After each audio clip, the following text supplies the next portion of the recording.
think I should be. Oh, there we go. We're a volunteer advisory board appointed by the City Commission. Will staff please conduct a roll call?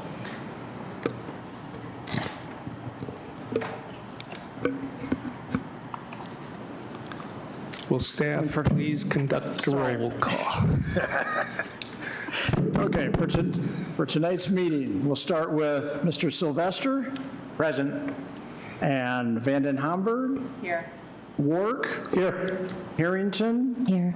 McReynolds. Here. Hahn. Here.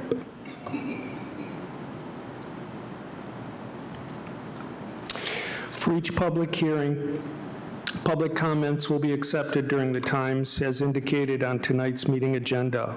Community members that wish to provide public comments over the phone can call 888-382-9556 during the public comment period.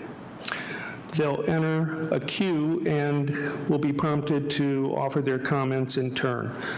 Callers will be commenting on the board live and will no longer be able to leave a recorded message. Are there any announcements or changes to the agenda?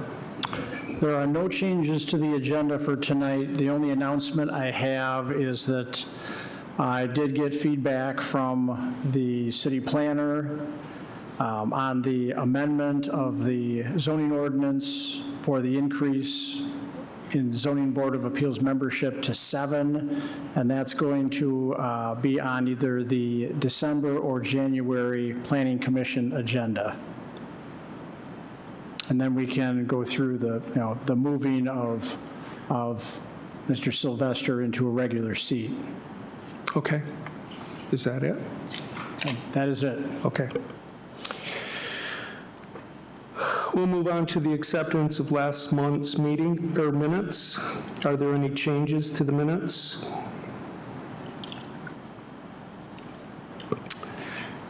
Is there a motion to approve the minutes? I make a motion to approve the minutes.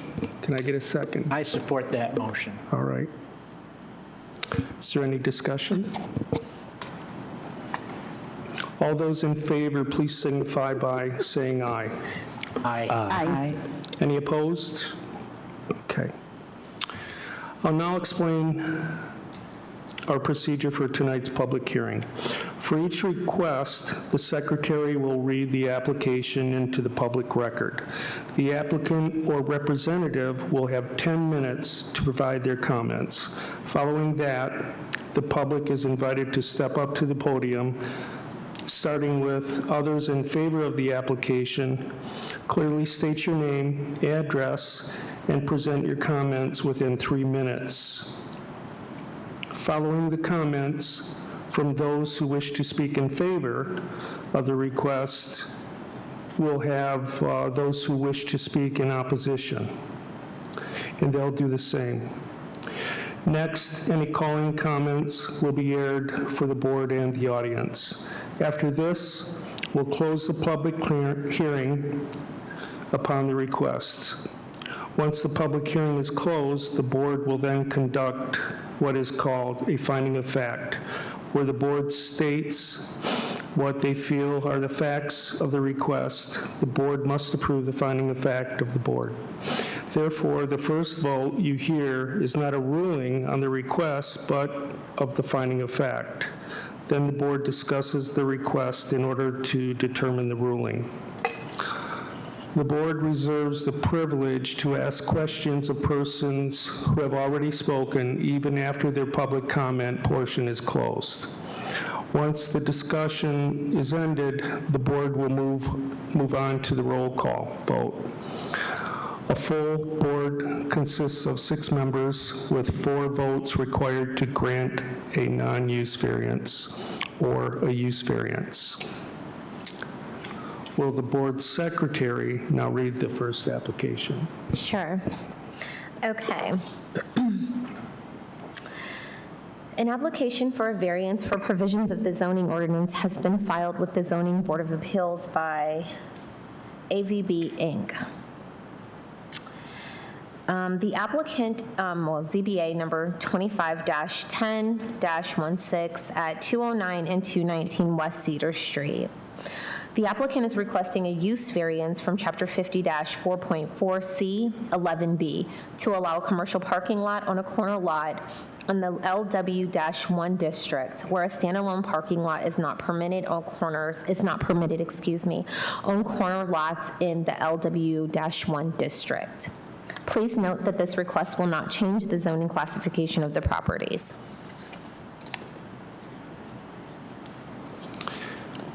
Will the applicant please step up to the podium and explain their request? Good evening, board members. My name is Kurt Carter. I appreciate the opportunity to be here this evening. And I think I've met some of you before. I've had worked on projects. I wanted to use most of my 10 minutes to kind of explain the background behind how we got to this application. This is not necessarily a freestanding parking lot. It is in the context specifically of this application, but there's a bigger picture, kind of bigger things in play in this project as well. So I'll start with a little bit of background information. So the project team that we have here is a partnership with the Hinman Company and ABB. I happen to work for ABB, but sit in with the Hinman Company at least once a week for a week planning for a lot of projects, including this larger concept that we're working on now. Both companies are based in Kalamazoo County. Both companies have actually been partnering with each other for over 50 years, so projects dating back to the 1970s. And from a community engagement standpoint, I'll go into that next. I did throw up this old article, this is an old image from, I think it's the 1980s. There was an effort to, one of the projects, make a big save one of the trees. So the tree actually was saved and still exists today. Engagement-wise, so I have the privilege of serving on a number of boards in the community. Our organizations are actually pretty deeply engaged as well. I serve on the City Council PDA and the City Council resident. I've been for 17 plus years. I also serve on Metro's board and county or transportation cats, as well as volunteer council, serve on the airport board as well. So we're deeply engaged. Sorry to interrupt you, Kurt, but your microphone doesn't seem to be picking up. Can you tip it up a little higher? There. I don't think so. Is it muted at the chair station? Hello? Better? There we go. Okay, sorry. And we're really straining to hear you. Okay, all right. Better now? Okay, great. Well, thank you. So I was just going through some community engagement work that we try to do as an organization. So we try to be deeply engaged in the community and hope to do that in the future as well. So project experience, we have worked on dozens of projects around Kalamazoo County. These four on the screen are all of the ABB-Hinman partnership. The Trade Center project in Portage, which is a mixed-use office and hotel project, as well as restaurants. We just opened a project called Tall Timbers in Portage. It's 180 units of multifamily housing. And the Spring Hill Suites, a Marriott hotel, and a retail center on Center Avenue in Portage as well. I'll get into the Kalamazoo projects next. So a handful of other projects. These are individually by AVB and Hinman. 40 plus years ago, the Skyrise development, which is a mix of senior housing and market rate apartments, was built by the Hinman Company. They built it. They still own it today, 40 plus years later. Our group was developer of Trader Joe's and the Costco area on Stadium Drive in Oshimo Township, and a mix of local businesses. Nonleberger is on here as a representation. We try to do a lot of work with local businesses as well. So how did we get involved in downtown? We started with a study from this was from the city. Zimmerman Volk did a study back in 2014 saying that the downtown area needed 1,400 housing units.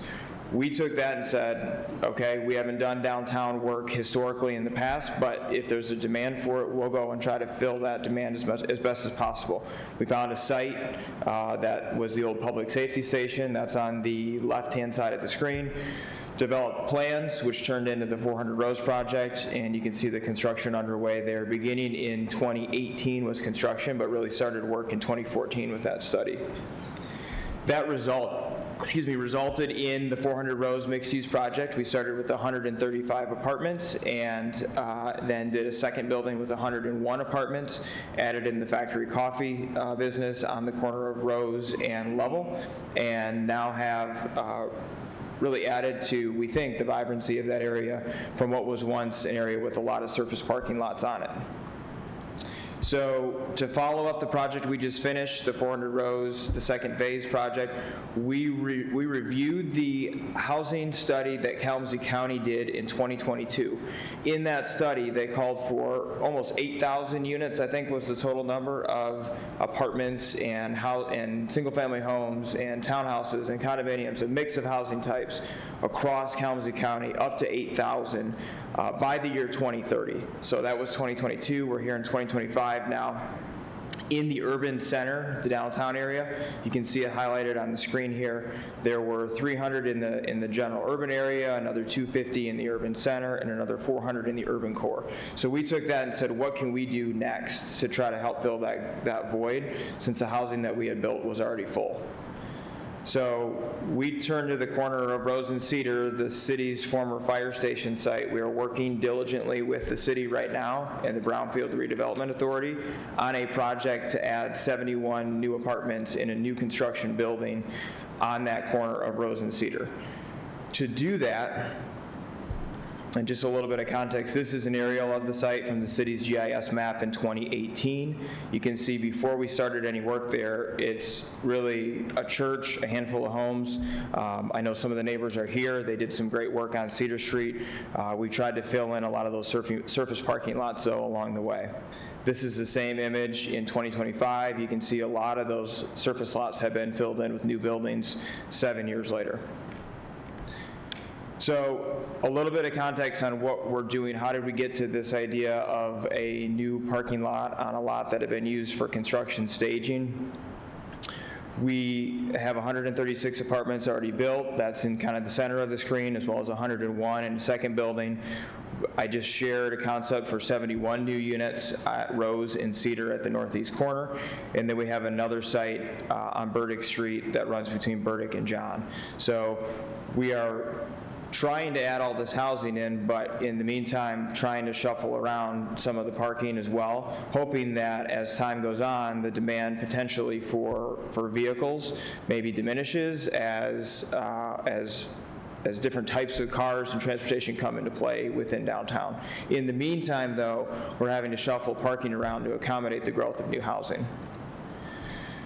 So this specific project, the Star, is the site. There are two parcels, 209 and 219 West Cedar Street, and they have been used for construction staging.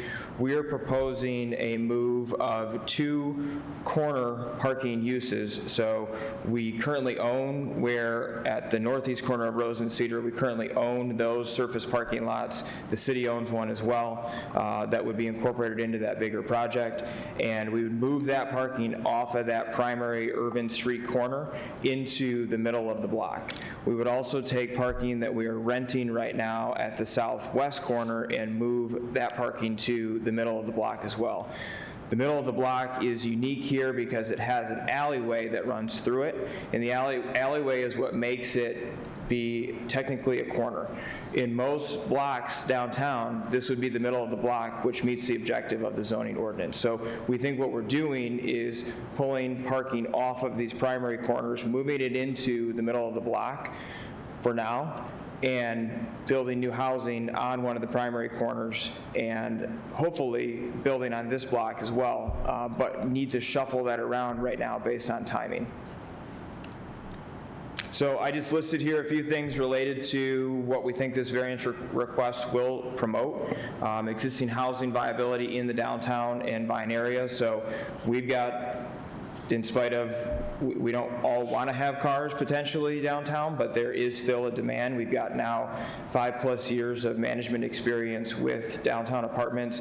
We have a lot of people who don't use their cars every day, don't want to use their cars every day, but still have a car. And so that car still requires some sort of storage in the downtown. So maintaining that viability for the existing housing is one of the reasons we're going to be taking parking offline to build new housing. We need to accommodate that somewhere, at least for the time being. Also, proposed new housing, I've mentioned that on the Cedar Street corridor. That's directly linked to the ability to do this project. And then removal of surface parking from a primary street corner in the downtown. We're getting off of that corner of Rose and Cedar, moving it into the interior of the block. And then finally, just the bigger picture opportunities for future housing. I think as we look at this kind of musical chairs that is being played with parking, we've gone from this massive parking field that's been on that block to really shrinking that down and trying to move it into the smallest possible areas off the primary blocks. So I think that's the end of my 10 minutes. I'm happy to take questions. Any questions? Is this for city staff? I do have a question. Is this question for city staff or for the developer?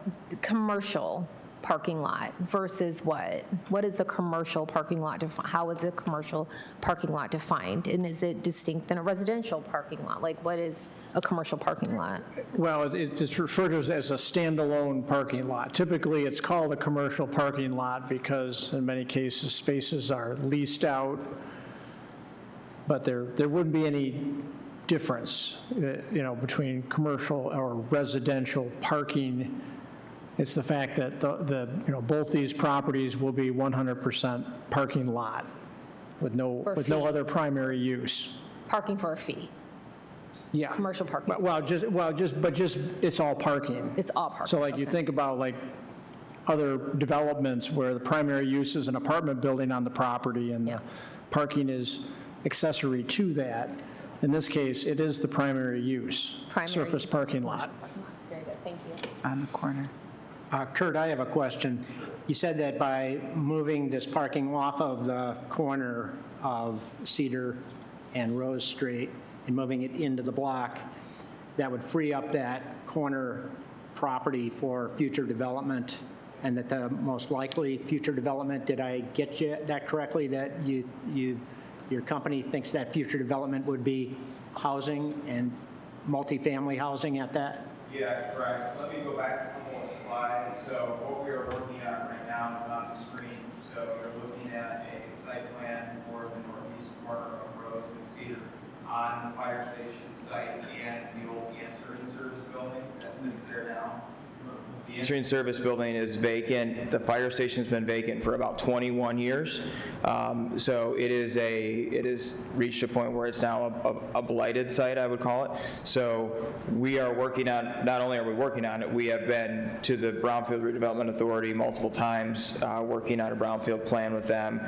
We are deep into the design phase of the project, and you can see the image that's on the screen is what we're, on the right-hand side of the screen is what we're intending to build. Still some work to do on details for final design and finishes, but our goal is that this movement, this shuffle of parking accommodates 71 new housing units in the downtown core.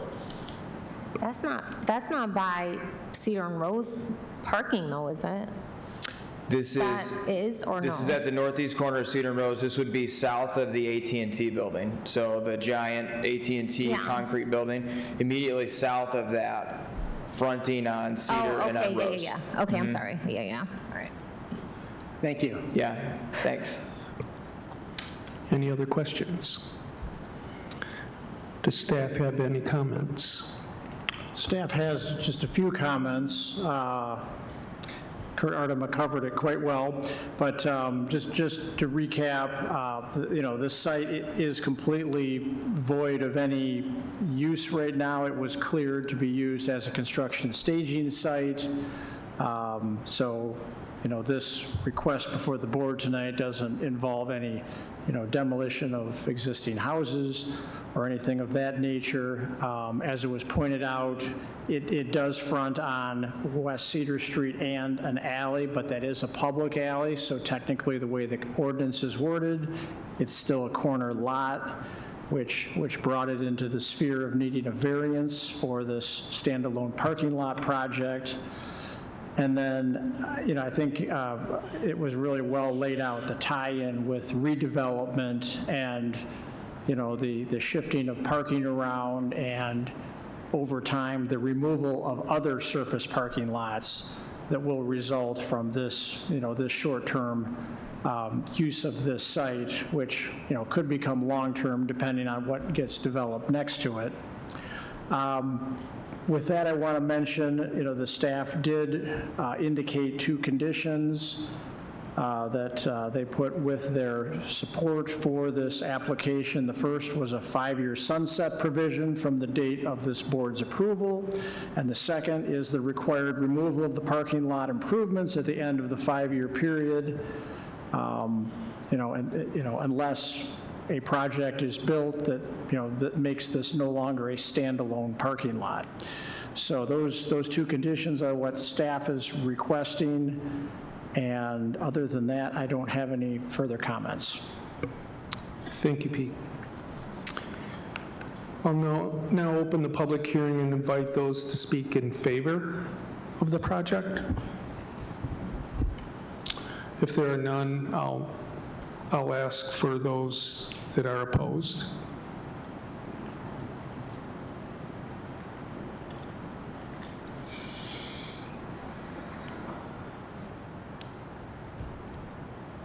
Do I have to reset the clock? We need your name. Yeah, so I'm good on that. I thought I had like 3 minutes or something. So. You do have 3 minutes. Yeah. Directly, can you hear me? Yes. Please state your name. I am Eric Stuckey. I live on 317 West Cedar. I also own 313 West Cedar, and those are, other than Rogers Place at Douglas & Sons, those are the only single-family or dwellings on Cedar Street left, and I will be affected by parking lots. I'm not a proponent. Let's see, I scratched out a few notes. But first, I want to thank you guys for your time. I've sat in your position, and I know it's kind of a thankless position, so I'll try not to put on some kind of filibuster here. I'll try to, so main points. Parking lots are not aesthetically pleasing. They're not environmentally friendly. They're not multi-use, and they are not efficient use of our downtown space. That being said, I have a good relationship with Kurt. I think they've been doing good things with ABB. And tonight is the first time I've heard sort of the bigger plan.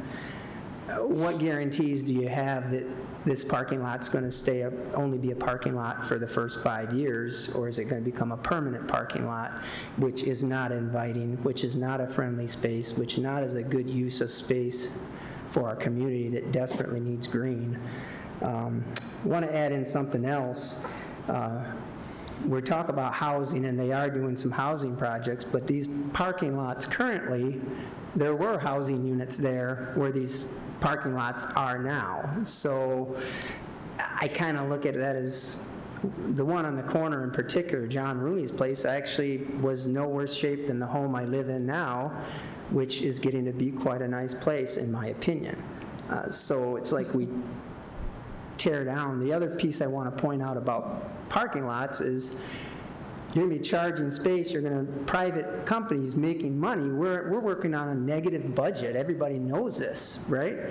Why don't we do something as a city to generate income? But that ship has sailed from what I just heard. That decision is not possible, because my first thought was turn the stinking fire station into a parking lot and we can generate something, right? But that's not the case. But I think we really need green spaces. We really need, as a Airbnb owner, I want things that are inviting to the city. I want things that keep people in the city, walking around places parking lots don't do that. Parking lots basically like Kalamazoo was created, in the 60s, to come in and get out.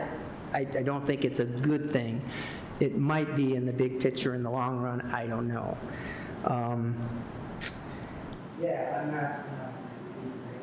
You're doing good. You're doing good. But yeah, I mean, those are sort of my points. But again, I'll say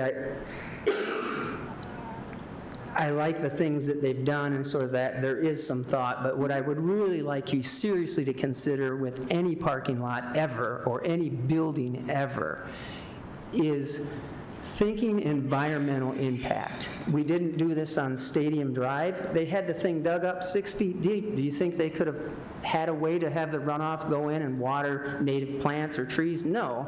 They push it all into the gully, which exacerbates our issues of flooding. And this is what I see with the parking lot in particular, which is one of my major issues, is it's going to affect me. We already have inadequate storm sewer systems. More flat parking lots without being well thought out don't help that. So, I mean, that's pretty much it. Thank you, Mr. Stuckey. You said you had a couple rental properties across the street. Where do they park? I have private parking on the lot. On the lot. Yeah. Okay. So, the Airbnb. that's the other thing I was going to say is that the development I don't know, you guys probably everybody in the room actually probably already knows this. They have an entire city block of underground parking between Cedar and Rose. Then there's a private parking on the 2 developments that they have, and then there's street parking that was added as well on Cedar, which is another reason I'm like, why do we need more parking in front of my home? But yeah, sorry, I kind of got rambling there. Did I answer your question? Or? You did. No. Any other questions for Mr. Stuckey? I have a question, all right, Mr. Stuckey, and you're doing a fantastic job, and I see where you're coming from, or at least I believe I do.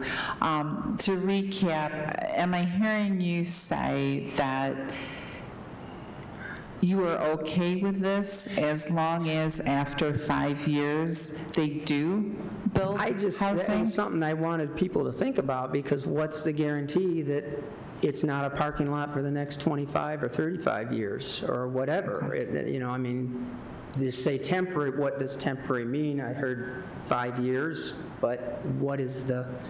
Okay. I've seen a lot of things get pushed through in the Historic Commission as I sat on the board, and it would be, hey, we're going to do this thing, and it sounds really good, and 2 years later, oh, well, because there's not a deck or because there's not a this or that, well, we're just going to do this now. Okay. Well, but look at history, right? So I think we need to be very conscious, in particular environmentally and aesthetically, because that's what's going to keep our people downtown, and that's what's going to keep our local businesses open. Okay. Opinion, right? Mr. Elders, can you add to that about the permanence of that 5 years being built, the clause being built in for the city, that is a real thing?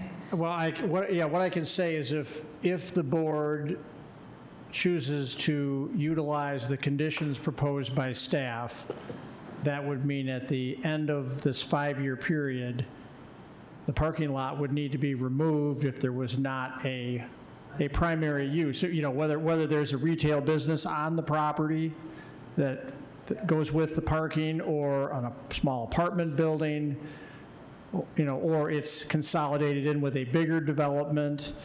But if something doesn't happen in 5 years, then they have to remove the parking lot, is what this condition would lay out. And if it's the condition of the approved variance, then it has to be followed. How do you remove a parking lot? How do you remove a parking lot? How do you remove it's a parking lot. How do you remove it? You might dig up You dig it up and haul it away, and if the property owner doesn't cooperate, then the city does it and then liens the property for the amount. You're left with a gravel lot, is my point. You still have a parking lot. Yeah, I mean, yes, we would then have to work on another redevelopment plan, but I'm see. just trying to say that, So that's- these conditions are, are Yeah. real. Well, and hopefully If what they they're do. tied with the variance. Yeah, hopefully what they do comes out in a positive way. So, yeah, thank you for your time. I have a question too. So did you have to get, for it to be a construction staging site, did there have to be some kind of permission from the city for it to be utilized for that purpose? Pete? Well, there was permission given. There had to have been demolition permits for removal of the structures that were there. I can't speak for the economic development staff involved at the time, but it was, it was part of this bigger picture project to, develop the second phase of the 400 Rose apartment complex. And, and the need for a staging area, to place the construction trailer and some of the equipment. So, that was the trade-off, that, this was a site that worked, and, so the city issued the demolition permits and the necessary historic approvals. Those also had to be obtained. So, so it did go through the process. Went through that process, and so I think that, well, I guess we should just wait till discussion. Thank you. Okay. Any call-ins, Pete? I'm checking right now.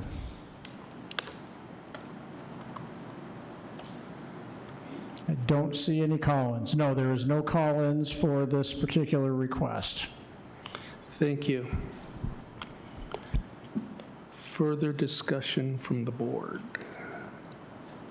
On what, though? Like, the whole issue? Yeah. Okay, we can have conversation.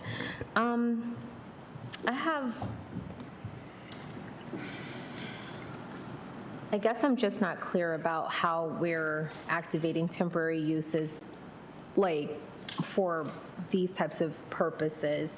Like, to Mr. Stuckey's point, surrounding, like, how do you address the issue of just the environmental degradation surrounding, like, installing a parking lot. So you're going to take that pavement and then remove it and put it in another part of the city. And for what purpose? Why only 5 years? Do we need to utilize it for a parking lot space? And just, I guess I don't understand. Now, I know all the event center stuff that's happening and like the development of downtown, all of those things are happening, but I guess I just don't understand why 5 years, we need a parking lot for 5 years, and how we have historically dealt with the issue, of like temporary use for the purposes of construction, the purposes of development, like why, and what is the guidance from city staff on like what role temporary parking, a commercial parking lot will play in on the future of the city. I know that was 27 things. Yeah. Well, yeah. But you know me, so. So, yes. So ultimately, the city would like to see a higher, more use-intensive activity on this property, and that is why the 5-year condition is being proposed, so that it doesn't become a permanent parking lot going forward, that it does get redeveloped or absorbed by a development, that occurs adjacent to it, but, that something occurs to create, more dense development and not just another surface parking lot that everybody drives by and that's there, from this point forward. And we do have a number of those. For those that can remember, the Wendy's that used to be downtown, that reverted into a surface parking lot, and that's unfortunate that we, have that right along East Michigan Avenue. on a prominent corner, but, but those things happen. So that is where we're trying to bridge the gap and find the balance to allow this to be used in a more flexible manner over the next 5 years, while this additional development project that AVB and Hinman is working on comes together. But after that, we would like to see something happen with this surface parking lot. So that's where the 5 years comes from. Do we have the ability, since it's a temporary use, the constituents have, including many people on the board, have issues with, again, the issue of the environmental degradation? Can we, since it's just a temporary use for 5 years, say what type of parking lot, what kind of material can be used at for the construction of the parking lot? Does this board have the purview to say what type of material can be used to construct this parking lot? I mean, the board has the ability to place a variety of conditions on a variance, which could include matters of how a development comes together. However, that's really not, that's really best left to the site plan review committee. I can tell you that, because of our stormwater management requirements, that this site will not be allowed to, discharge into the city storm sewer. There may be an overflow connection for big, rain events, but there'll have to be, a storm, storm system on site, which most likely under the parking lot. Who's the accountability? Who's going to be accountable to that? Who's accountable to? Who's accountable to ensure that whatever type of parking lot they install? I don't know. Gotcha. Is it install the word? Is it install? So it would be. I got you. So it would be the site plan review committee that would review and approve the actual site plan, and that site plan has got to include, everything from what's being proposed above ground to what's being done underground with stormwater management.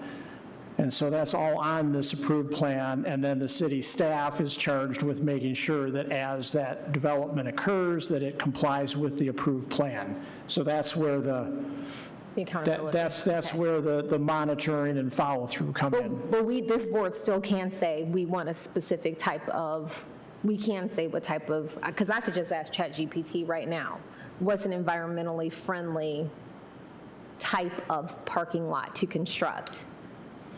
Yeah, I understand that, but can we do that? My hesitation is that the Public Services Department has, they have a stormwater performance standards based on the number of parking spaces that are proposed. There's stormwater requirements that come into play. So like if this board were to say, we're going to approve this with pervious asphalt, for example, that might go against the stormwater performance standards. And, that would, I wouldn't want that to happen. I'd rather leave it up to the site plan review committee to, address those materials requirements and stormwater requirements, if that makes sense. I feel like we're going to end up conflicting with other city regulations by trying to guess. Mr. Chairman, if I may add to Pete's comments, I mean, what Pete is saying is that there are specific ordinances governing how this is designed and constructed. And being as specific as they are, legally, those override the general authority of this board to impose conditions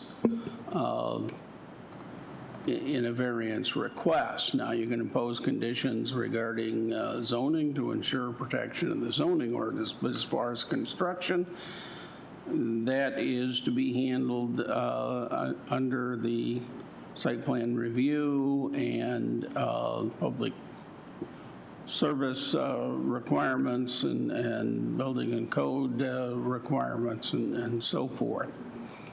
But there are certainly protections built into those, how that is constructed and what is required, the type of service and drainage and stormwater runoff and so forth. Thank you, Charlie. Any other comments? I do have a question that may have come up in the presentation and I missed it. And again, I mean, we're a zoning board and we're here to talk about a use variance, a zoning question. And as I understand it, this proposal is to move a parking lot in order to facilitate other development on vacant property, in order to relocate other surface parking lots, consolidate them, and facilitate new development. Did we hear how many units are going to be developed in the proposal? Yes, it was 71 units. 71 units? What's proposed. Okay. And so 2 houses were demolished to create this staging site? And the staging site? One was demolished. So one house was demolished in order to create this construction staging site, and then these parking lots are being moved to reuse this construction staging site for a 5-year period. And then when that 5-year period expires, that conforming use expires, right? That no longer would be a conforming use. Correct. At the end of that 5 years, if we accept the staff proposal of a term on that. So I just want to remind myself of really what we're talking about here. Facilitating development of housing in the city of Kalamazoo, in a city that, as I understand it, needs thousands of units of housing developed in the city of Kalamazoo. Thank you, Alan. I mean, yeah, but there's still a way that you can do that because we still have to do that within the context of like taking care of the environment. And to Mr. Stuckey's point, like to construct a parking lot and then for a temporary use, if there's not an accompanying building that's added to support housing or whatever else or whatever other developments are happening downtown, we still have to deal with the issue of a parking lot being constructed in the center of downtown and the environmental degradation, again, like I've already mentioned. And so I always feel like in these conversations surrounding this, like I'm coming against something that I'm not coming against the development, but I feel like the approach to these things are just so they don't take all of the things into consideration, and the constituent voice is regularly silenced in the conversation. And I think that there's other ways that we can be brainstorming this, and I think we can be creative about how to do these things to honor everyone's desire. And sadly, I just don't know how to do that. I wish that more voices could be in the conversation surrounding how we could think more along the lines of regenerative development. And I wish we could speak more to that more regularly and just more frequently. I would appreciate that personally. But with all due respect, we're a zoning board, and there is an environmental concerns committee of the city of Kalamazoo, and that's where such matters are reviewed.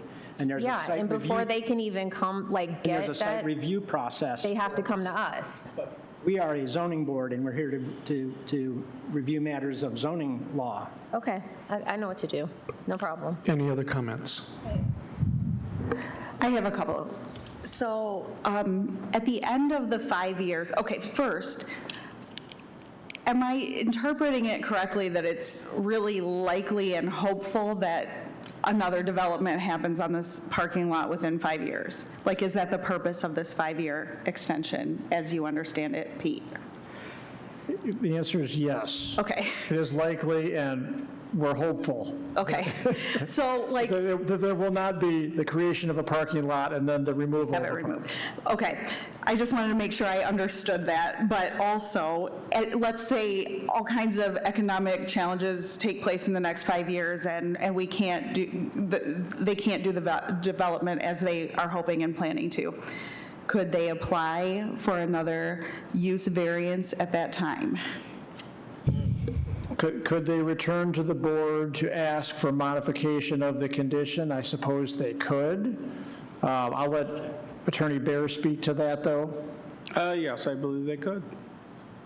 So one worst case scenario, would be that they cannot, if they couldn't develop it in the time frame that we have right now, they could ask for that instead of removing the parking lot materials as it states right now.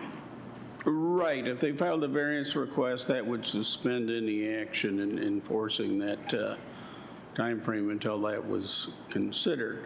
However, this board, whoever the members of the board are at that time, would be able to review that and have the discretion whether to grant or extend a new variance or not. Okay, thanks. Yeah, I just wanted to find out if if the new board felt like removal of the parking lot was irresponsible, that could be addressed. And it could be, and of course, as any variance decision that's going to be dependent on the facts and circumstances at the time, and we don't know what those are going to be 5 years from now. Okay. Is that it? Okay. Alan, can I get a finding of fact? Yes. Thank you. I move that the finding of facts for 209 and 219 West Cedar Street shall include all the information in the notice of public hearing dated September 24th, 2025, and the agenda packet that staff provided for this request. 63 notices of public hearing were sent, and 1 response was received. And that response was in correspondence in support of the application. A public hearing was held before the board, and public comments were accepted. Some additional documents and voice messages were received. The board members received copies of the application together with layout sketch, site aerial photographs of the current parking lot and the proposed parking lot, as well as a diagram of the subject and surrounding properties. Kurt Ardema with American Village Builders appeared to speak in support of the application and to give background regarding the application received. He discussed the applicants, he gave background as to the applicant companies and the history of developing 400 Rose Apartments.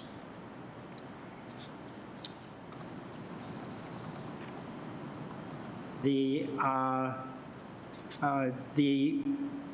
applicant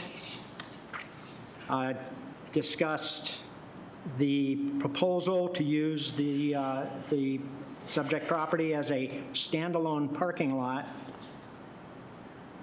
which would allow relocation of nearby surface parking lots, including parking on the corner of Cedar and Rose Street, which is considered an urban core or an urban core street. The special circumstances which caused them to request this use variance are that this parking would be directly across the street from the 400 Rose Apartments, which would be served by this parking. Another special circumstance had to do with this property being bifurcated by an alleyway, which causes it to be considered a corner location. And so that triggers the need for this use variance. Again, the relocation of the parking lot off the Rose Street corner would make one or several building lots available for future multifamily development. The applicant stated that this does not negatively impact the public, and it meets the spirit of the ordinance because it would benefit the public by moving this parking off an urban center street. And again, making this area available for future development.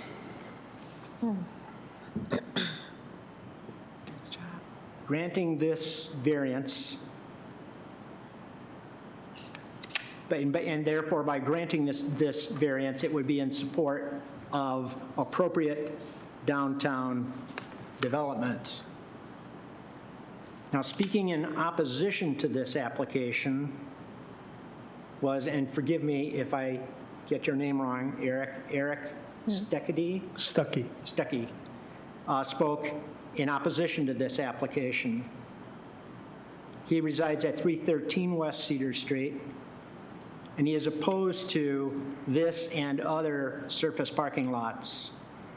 He considers them an inefficient use of the space, and he has concerns that this would become a permanent parking lot rather than a limited term parking lot.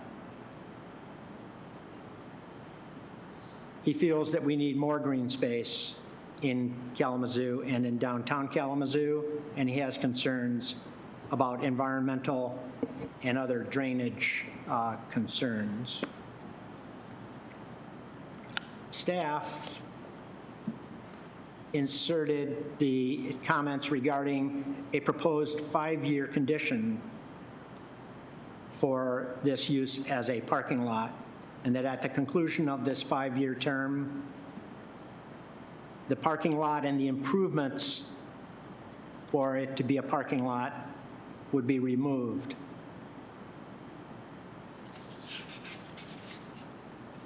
I believe that concludes my finding of fact. Very good. Thank you, Alan. Can I get a second?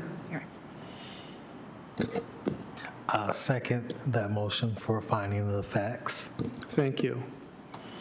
So can I get a motion and a second regarding the pending request?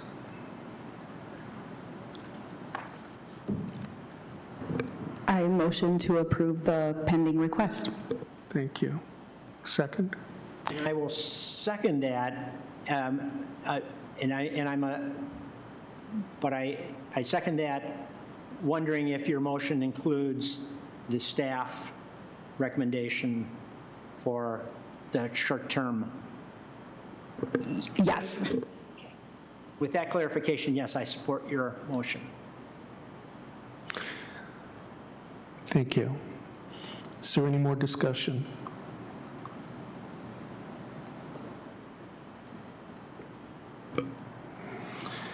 Pete, will you take a roll call? And this will be a roll call vote for the use variance with both conditions that staff mentioned earlier in the staff report. We'll start with Hahn. Yes. McReynolds. Yes. Harrington. No. Work. Yes. Vanden Hamburg. Yes. Sylvester. Yes. Congratulations. Yes. Remy, will you read the next application, please? Absolutely. All right. An application for a variance for provisions of the zoning ordinance has been filed with the Zoning Board of Appeals by CD Arena LLC, CBA number 25-10-17 at 411 West Kalamazoo Avenue. The applicant is requesting the following for the parking deck. Number 1, a dimensional variance from Chapter 50-9.5 to allow the total square footage of wall signs to exceed the maximum allowance of signage on an individual wall or building elevation. This variance is for the electronic message display EMD, which is a wall sign on the east side of the parking deck. Number 2, a dimensional variance from Chapter 50-9.5 to allow wall signs that exceed the maximum size allowed per wall sign of 200 square feet. This is for the EMD on, Shelby, can I say the acronym EMD, or do you want me to say it all out? Is it okay? Okay. Acronym should be fine. The acronym's fine, okay. On the east side of the parking deck, number 3, a dimensional variance from Chapter 50-9.3G 1A to allow EMD wall signs that exceed the 25% maximum allowance of wall sign area that can be comprised of changeable copy or EMD square footage. This is for the EMD on the east side of the parking deck. Number 4, a dimensional variance from Chapter 50-9.3G 1A and B to allow for a full motion video on the EMD located on the east side of the parking deck. The applicant is also requesting the following for the event center. Number 1, is this the same? Yeah. Okay. Keep going. Sorry. You're good. Number 1, a dimensional variance from Chapter 50-9.5 to allow the total square footage of wall signs to exceed the maximum allowance of signage on an individual wall or building elevation. This variance is for the wall signs on the west side of the event center. Number 2, a dimensional variance from Chapter 50-9.5 to allow wall signs that exceed the maximum size allowed per wall sign of 200 square feet. This includes the 2 electronic message displays, EMD, on the north side of the event center, along with 3 large static signs on the event center. Number 3, a dimensional variance from Chapter 50-9.3G1A to allow EMD wall signs that exceed the 25% maximum allowance of wall sign area that can be comprised of changeable copy or EMD square footage. This is for the EMDs on the north side of the event center. Please note that this request will not change the zoning classification of the ordinance. Excellent. Thank you. Very nice. Deeper in. Will the applicant please step forward?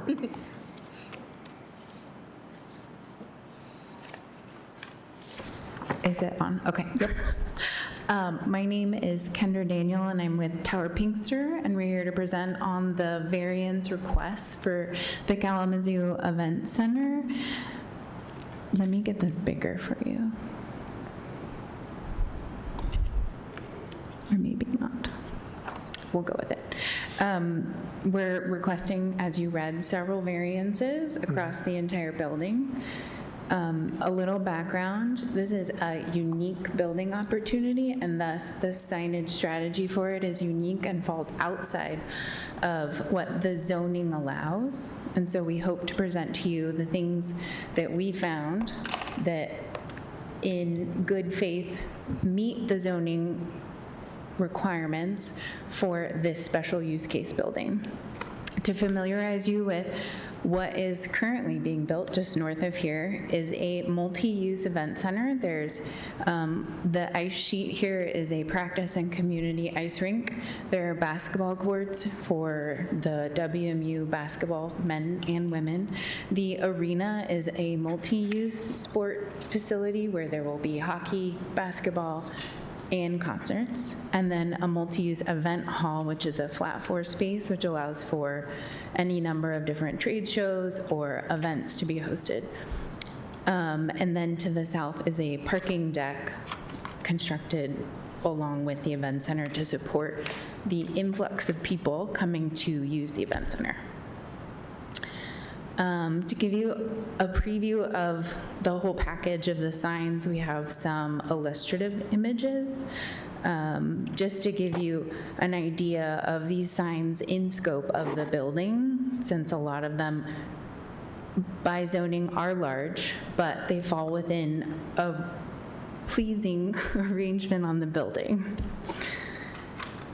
that we're requesting variances for, because there are several on the building that fall within the zoning, but they do contribute to the whole look, feel, and a desired effect. The first, on the parking deck, is the EMD sign. It is an integrated LED sign into a glass wall. It does turn the corner of the building, so as you can see on the north face of the 9-story parking deck, there will be an additional piece of the screen, but as it does not face the right of way, it doesn't fall within the ZBA. For this sign, we're not only requesting a size variance, but also the EMD percentage increase. Are we talking to the video one right now? Yes, yeah, it would be the all 4 sign variances related to this particular screen.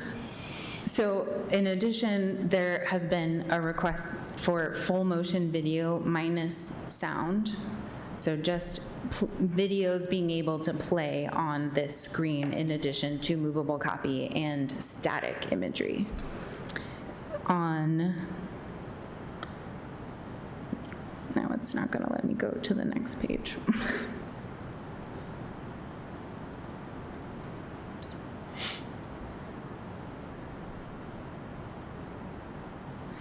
On the north face of the event center, which is the main entry, the large event center sign is it is over the zoning requirements, and we're requesting a variance for size.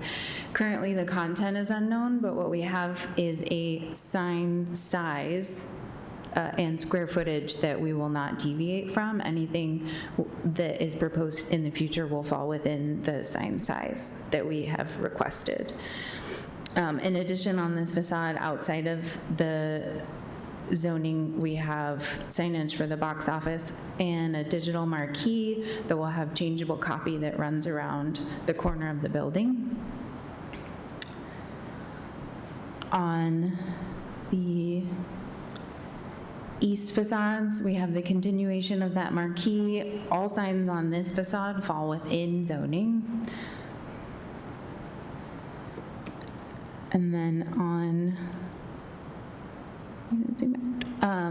the north facade is where we have additional signs that fall outside of the sizing, so they're too large, and we have additional EMD displays that again fall outside of the 25% allowable. These, however, we are not requesting a video variance. They would only have static imagery, and they would follow all guidelines laid out in the zoning code. In our final facade, we have one sign outside of zoning size. It is the Spirit logo mark for WMU. As the only sign on this side of the building and as a prominent feature coming into town, we think it'll give the event center a true identity once the two-way conversion happens on East Kalamazoo. We can just imagine it being this moment of arrival to the event center coming from West Main. And that is all I have. Thank you. Any questions?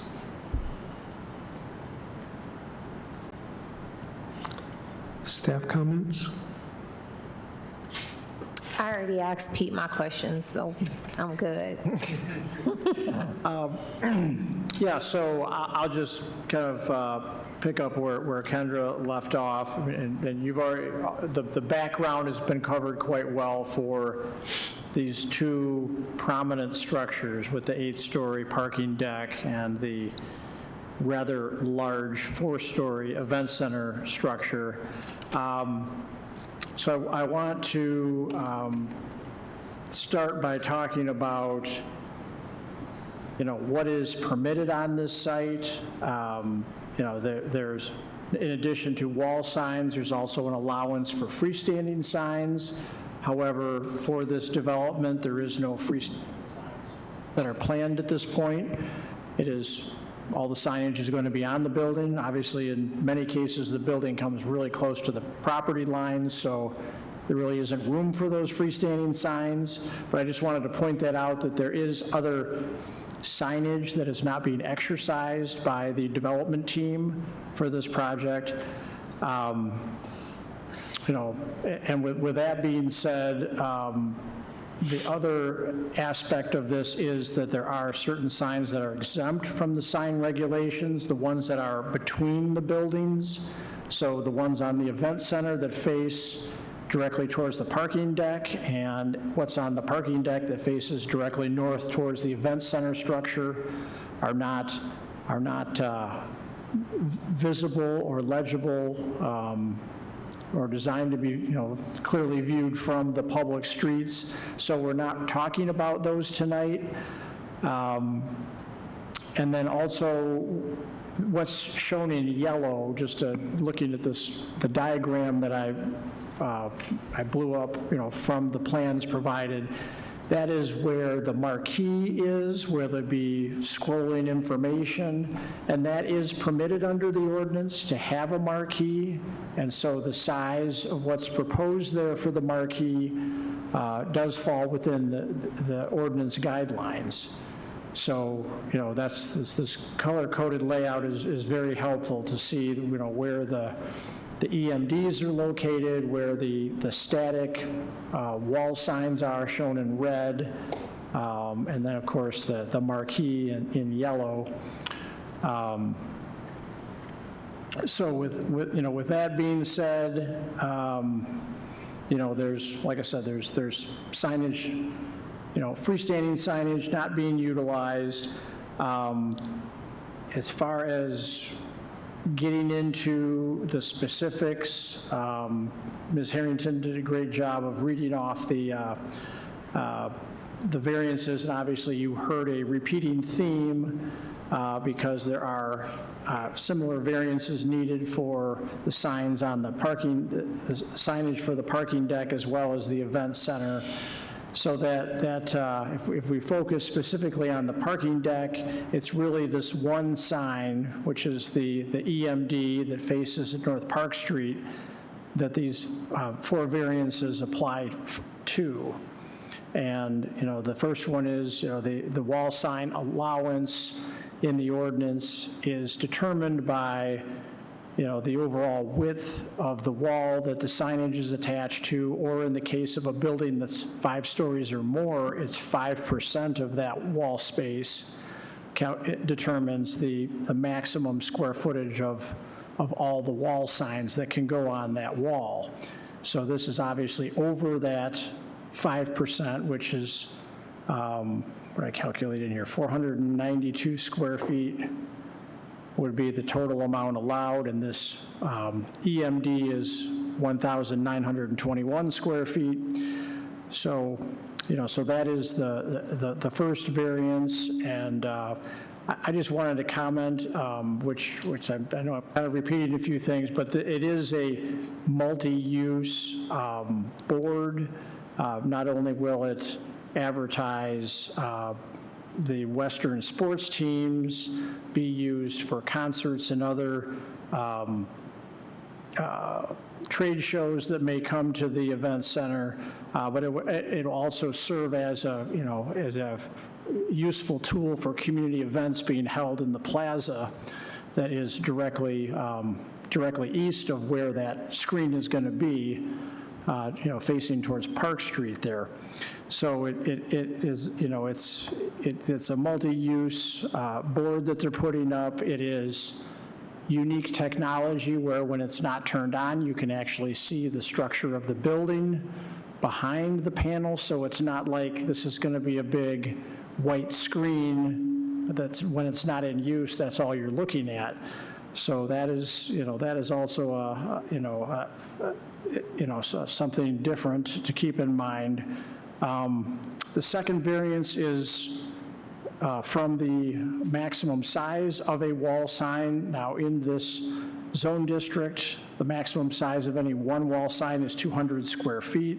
So therefore, this EMD is beyond that.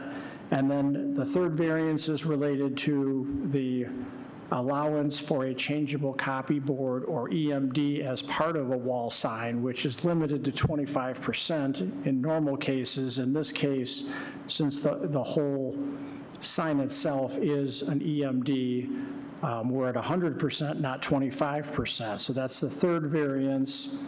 And the only thing that's close to that, the Wings Event Center has a very large freestanding sign that faces towards I-94.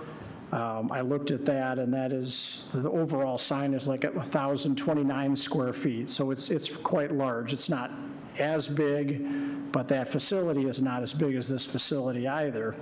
So, just in comparison. And number 4 was for the full motion video use of the EMD. And as the board read, there was a number of guidelines that the development team put in place as far as what would be followed for the use of that full motion video. And what the planning staff would ask is that the board condition the approval for that 4th variance on those, on following those guidelines that have been laid out within the agenda packet. So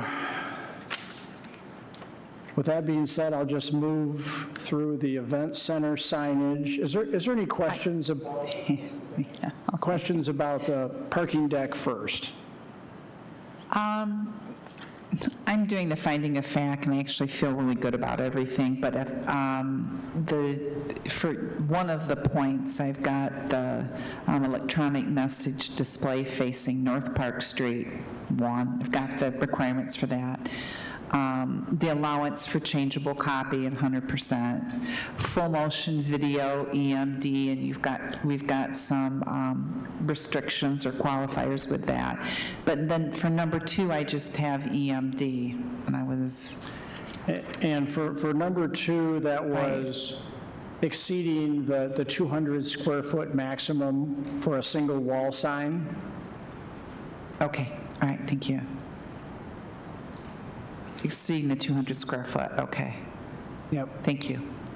Is there any other questions related to the EMD on the parking deck? I know this is, I don't want to blend the two together, so it's probably a good stopping point.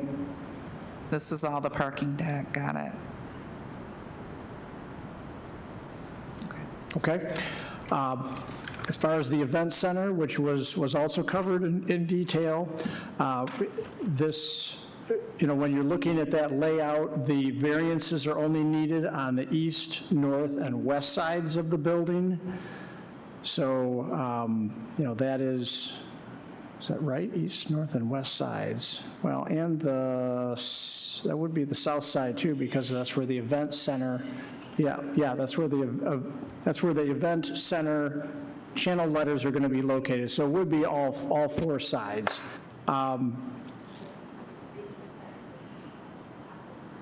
100 square feet. Can you repeat that? The east side does not have a sign. The east side does not, so it's north, south, and west. Okay, so it is 3 sides, 3 of the 4 sides. Okay, thank you. For the event center. So the first request we're talking about is the overall sign area exceeding the maximum allowed for, a particular wall or elevation of the building. And that is only applicable to the west side of the building. That's where the large Bronco logo is going to be. And the channel letters that say Western Michigan University under it. So that, that is the only side that exceeds the overall sign square footage allowance. Number 2 is, again, that same dimensional variance allowing for wall signs that exceed the maximum size of 200 square feet for any individual wall sign. And that comes into play for 1 sign on the west side, and 3 signs on the north side, and then 1 sign on the south side. And if you want me to go through which signs those are, we can do that. If you follow the numbers in the sign layout, you can look that up. Like, for example, you have number 4 and number 7 on the west side.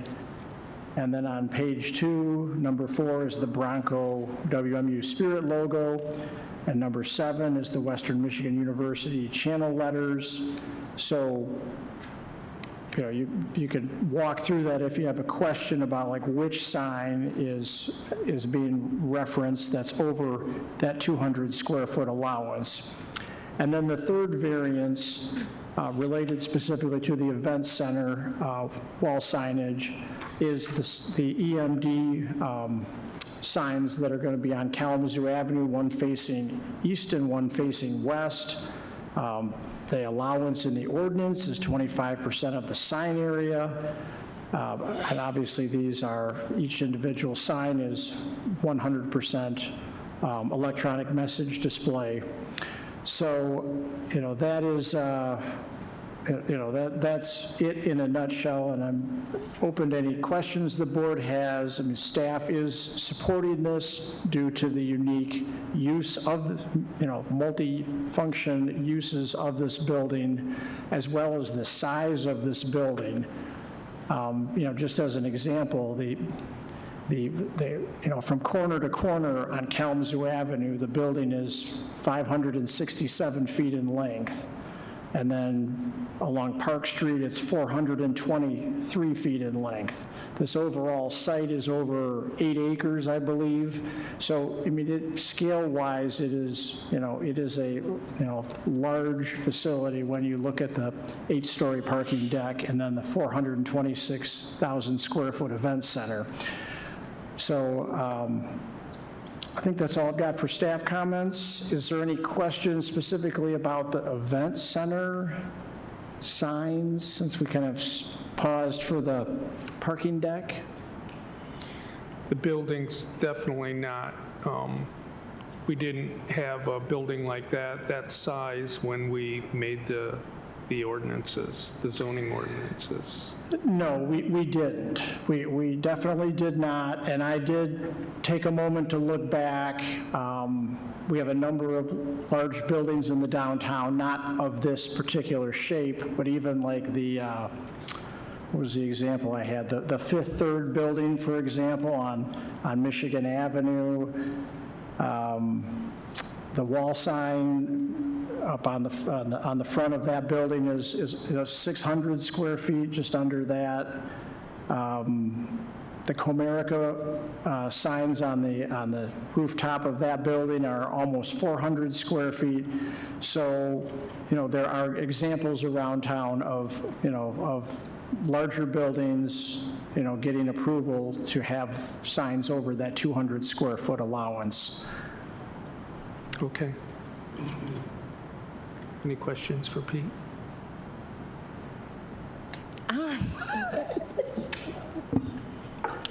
I think it's gonna be cute. Okay, I know I thought about the bike parking spaces, but I'm fine. Okay, I'm coming to the. I like it. Okay, it's gonna be cute. It really is. Yeah, great. We'll now open the public hearing to invite those to speak in favor. If there are none, we will look at opposed. And, oh, there's one. Great.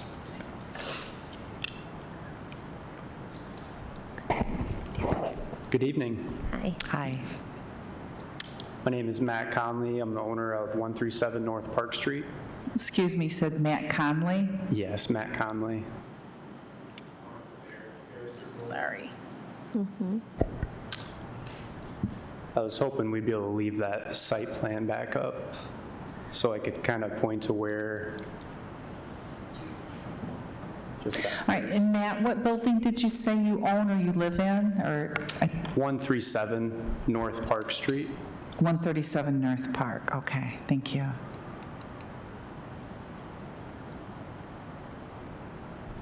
That's great, right there. So the building is located just north of the Federal Court Building. So it's a 2.5-story commercial use, split level law office attorney building, and then the very top level is it's a residential loft apartment that has windows that face east and west. So the only concern that I have is the EMD, which I kept hearing the word or the letters EMD, and all I could think of is earnest money deposit. So like that's what was stuck in my head the whole time. Like in my world, it means something different. So learned something new this evening. So the east-facing EMD is really only concern to me. I just want to advocate for the tenants in my building and just understand that there's some parameters put in place for, noise and light pollution, and just want to make sure that that's in a cohesive, environment that's inviting for those that are going to be renting my space. I'm already battling a lot of vacancy and just a lot of disruption with the construction, and I support the project, and I think it's great for our community. I'm typically the one that's in their seat, so I'm a developer as well, and in this community for another company. So I definitely understand that the seat that they sit in, but I just want to be an advocate for my space and make sure that I can be successful and that my tenants in that space can also be successful. So the main concerns is, is that sign going to be shut off in the evenings? Is there a time that it gets shut off at? Just want to make sure we think about that. Also, just understanding the brightness and just the other things that it brings to the area. So I understand that it's a blank wall on a parking structure, but I'd like to better understand what that visually is going to look like and make sure that it has some type of architectural inviting component to it.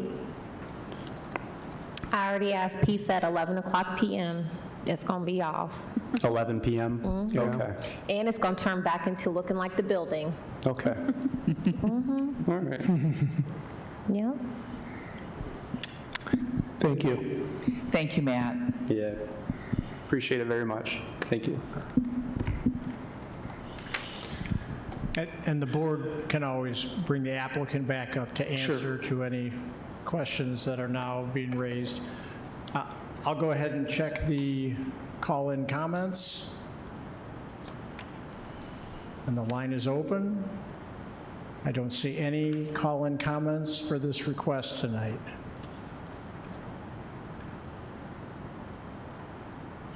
Thank you. For further discussion.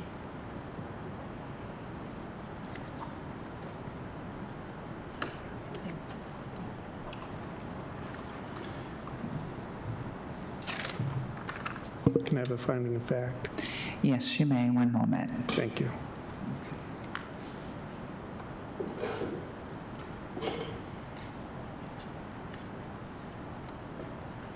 I move that the finding of facts for 411 West Kalamazoo Avenue shall include all information included in the notice of public hearing dated September 24th, 2025, in the agenda packet staff provided for this request. 19 notices of public hearing were sent and 0 responses were received. The applicant, Kendra Daniel, representing Tower Pinkster, spoke on behalf of the project. A dimensional variance is being requested for 2 parcels, if you will, the event center and the parking deck and the event center. So we're going to talk, or I'm going to report first on what was discussed regarding the parking deck.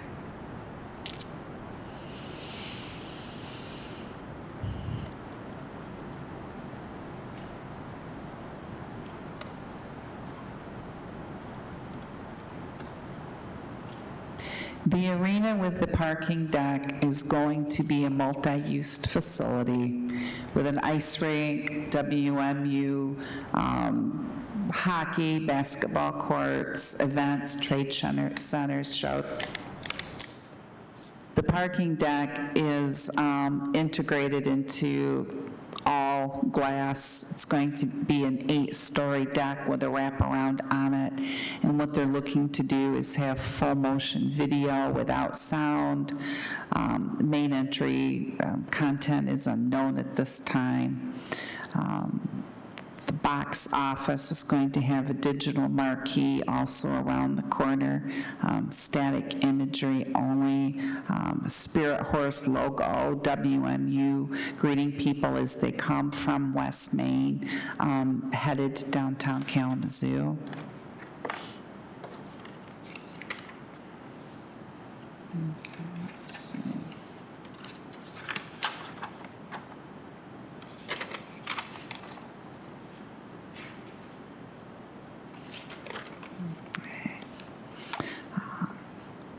The staff comments. It's an 8-story parking deck, as mentioned earlier, and then a 4-story event structure. There are no freestanding signs. All of the signs are going to be on the building. The signs that are exempt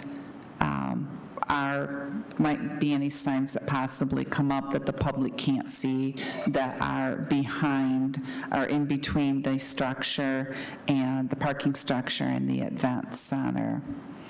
The marquee sign does fall within the current zoning guidelines.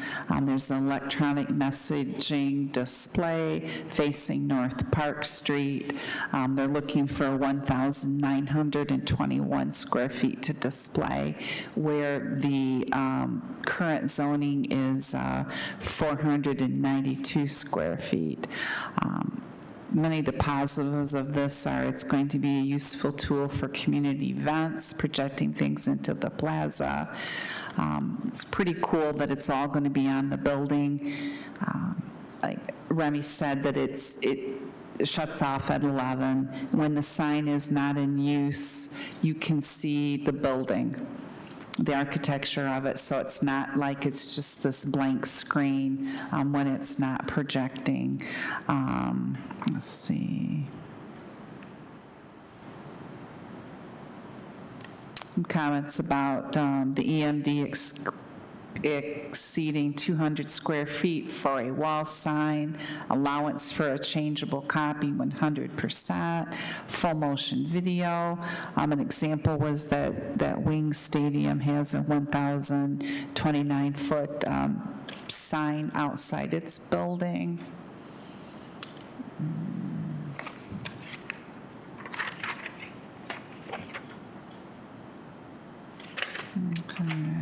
We have a Mr. Matt Conley from 137 North Park Street who spoke in opposition.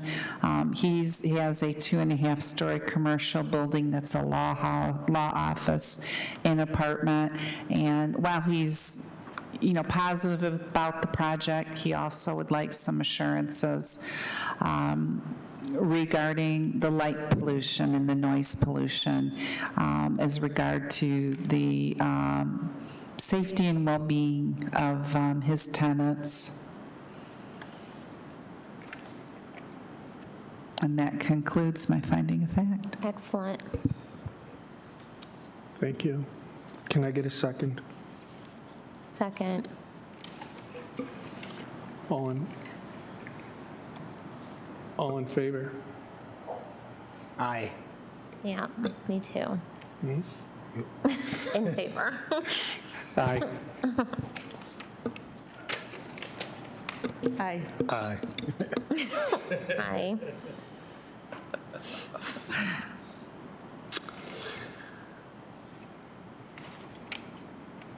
Any discussion?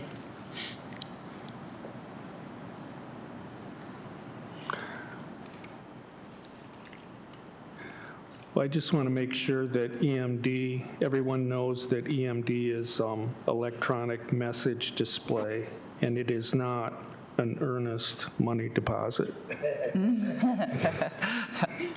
Okay. So can I get a motion? And a second regarding the pending request. I move for a motion for the pending request. I second. I'm sorry, Yeah, we should take these one at a time. this is going to be one at a time, so it would be number 1. I put in a motion for the moving of facts, or not the moving of facts, but for the approval of 1. Okay, I second that. thank you. Pete, would you like to take a roll call? Yeah, and for the record, this is the dimensional variance related to the parking deck to allow the total square footage of the wall sign to exceed the maximum allowance of signage for an individual wall or elevation. And we'll start with Sylvester, Yes. Vanden Hamburg, Yes. Wark, Yes. Harrington, Yes. McReynolds, Yes. Hahn. Yes. Okay, that one is passed. Let's move on to number 2. Can I get a motion and a second regarding the pending request? I make a motion for the second for pending request. I second the second motion to approve. Thank you. Can I get a roll call?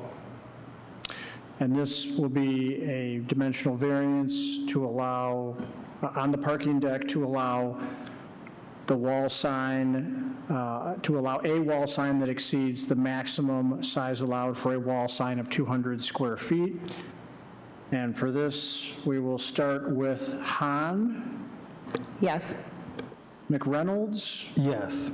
Harrington, Yes. Wark, Yes. Vanden Hamburg, Yes. Sylvester. Yes. Can I get a motion and a second regarding number 3? I make a motion for regarding number 3. I second. Can I get a roll call? And this dimensional variance is to allow an EMD wall sign that exceeds the maximum allowance of 25% of the wall sign area, since this will be 100%. And we'll start with Vanden Hamburg, Yes. Wark, Yes. Harrington, Yes. McReynolds, Yes. Hahn, Yes.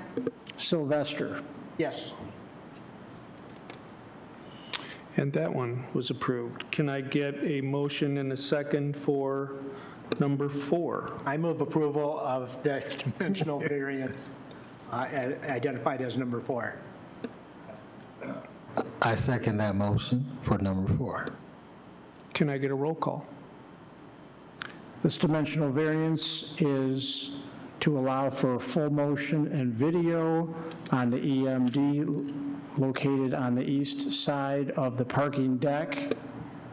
And this does not include what staff was talking about for a condition, but that is This up would to you. require an amendment to, It will require an amendment, otherwise I will proceed as instructed to. could I have the benefit of being reminded of what those conditions, suggested conditions were? The staff suggested condition, conditioned that the guidelines be adopted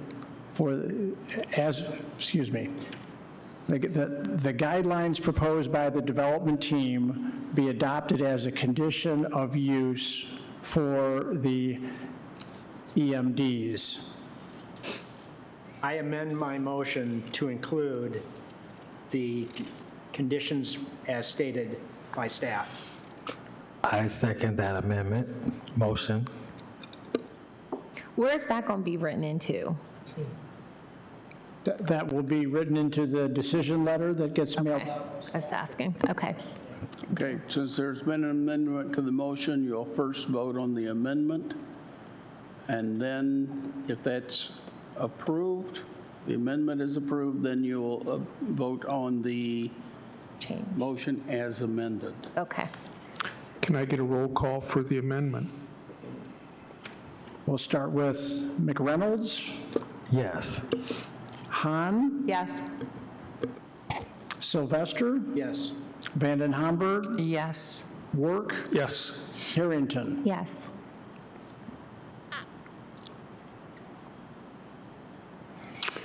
Can I get a roll call for the motion? And this is a dimensional variance regarding the allowance for full motion video on the EMD located on the parking deck with the guidelines proposed within the packet as a condition of use for the EMD. And for this, we'll start with Hahn, Yes. McReynolds, Yes. Harrington, Yes. Work, Yes. Vanden Hamburg, Yes. Sylvester. Yes. And that's approved. Is that all of them? I believe that's all of them. All right. That's- Congratulations. Yeah. That's the parking deck section. We have three more. We're, Yes. we're still here. Father. Okay, let's go. This- Okay. Yes. So this is, We're halfway. Okay. All right. so we're at, There are three remaining dimensional variances for the wall Event center. signage for the event center building. Okay. Yes. can I get a motion and a second for number 1, for the event center?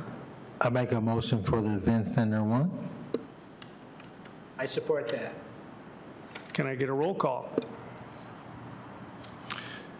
This will be for the event center and a dimensional variance related to allow the total square footage of wall signs to exceed the maximum allowance of signage for an individual wall. And we will start with, where should we start now? We're going to start with Vanden Hamburg on this one. Yes. Sylvester, Yes. Hahn, Yes. McReynolds, Yes. Harrington, Yes.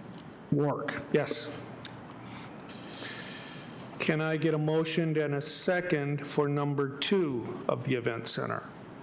I move for making a motion for number 2 for the event center. I support that. Did I read the wrong one? Can I get a roll call, Pete? Yes. Let me.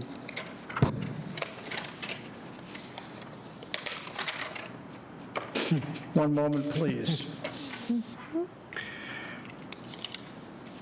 This is for a dimensional variance to allow wall signs that exceed the maximum size allowed per wall signs of 200 square feet. And for this one, we'll start with Harrington, Yes. McReynolds, Yes. Hahn, Yes. Sylvester, Yes. Vanden Hamburg, Yes. Work. Yes. Can I get a motion and a second for number 3 on the event center? I move to make a motion for number 3 on the event center. I support that motion. Can I get a roll call, Pete? And this third and final dimensional variance for the event center sign package is related to allowing an EMD wall signs that exceed the 25% maximum of the wall sign area allowance for EMDs. And we'll start with Sylvester. Yes. Vanden Hamburg, Yes. Work, Yes. Harrington, Yes. McReynolds, Yes. Hahn.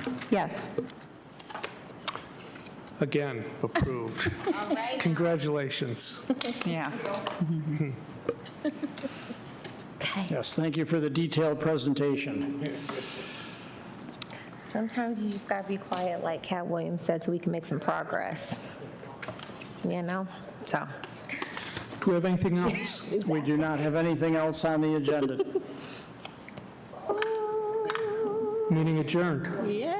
Meeting adjourned? Meeting adjourned. Yay. Yay. Now I need to go get some gas and a soda.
keeping you connected in and around Kalamazoo. Here are the highlights from these.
It'll probably take a minute. Okay, while we wait for that to load up, we'll go ahead and just get started. We'll come back to that in a moment. Let's start with a roll call for the end. Thomas Dewhurst, member.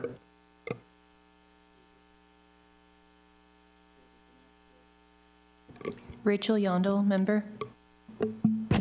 Rita Chandler, member. Steve Romanelli, member.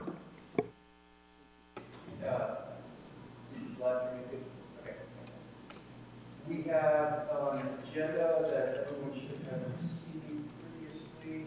If we have any discussion of the agenda or all edits.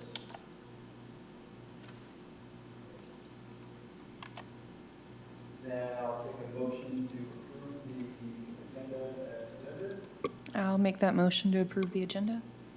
I'll second. And all in favor? All right, we've got that settled. Then we'll move to the minutes, which we all should have a chance to see in advance as well. Anyone have any discussion or edits for the minutes?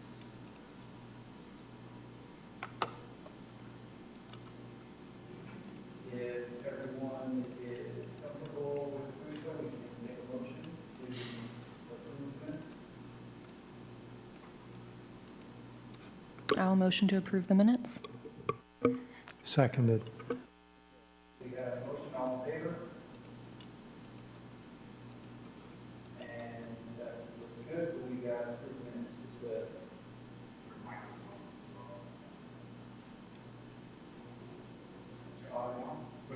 Doesn't sound like it. Yeah.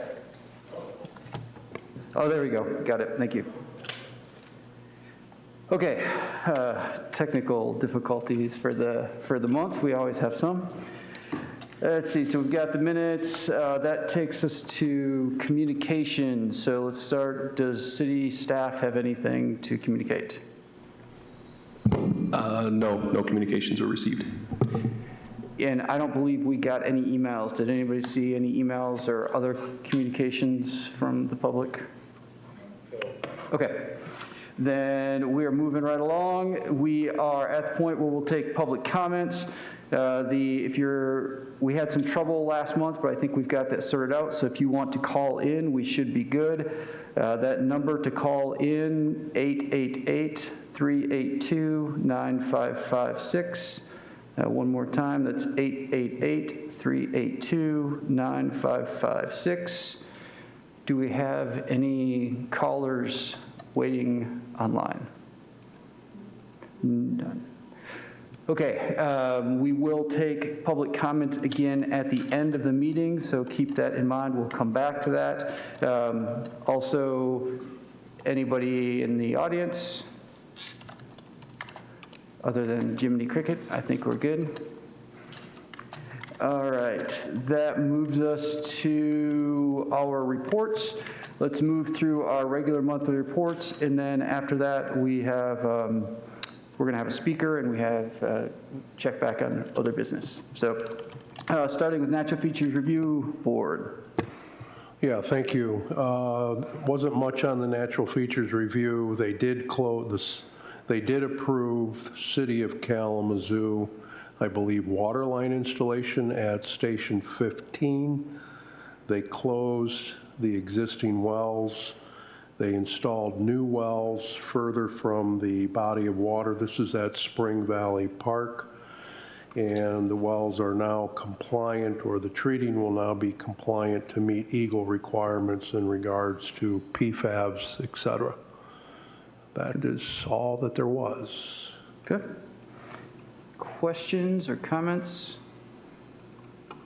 Air and water quality report. Rita, do you have anything there? I do not. I was wondering if you happen to see the city's statement about changing water treatment to get zero PFAS. Okay. Well, I'll have to see if I can find that statement, send that around to everybody. It's just something for us to be aware of, that the city does have a plan to remove all PFAS from the drinking water, even below what is the mandated. Yeah, that's what my understanding is too. Yep. All right, moving forward, Planning Commission.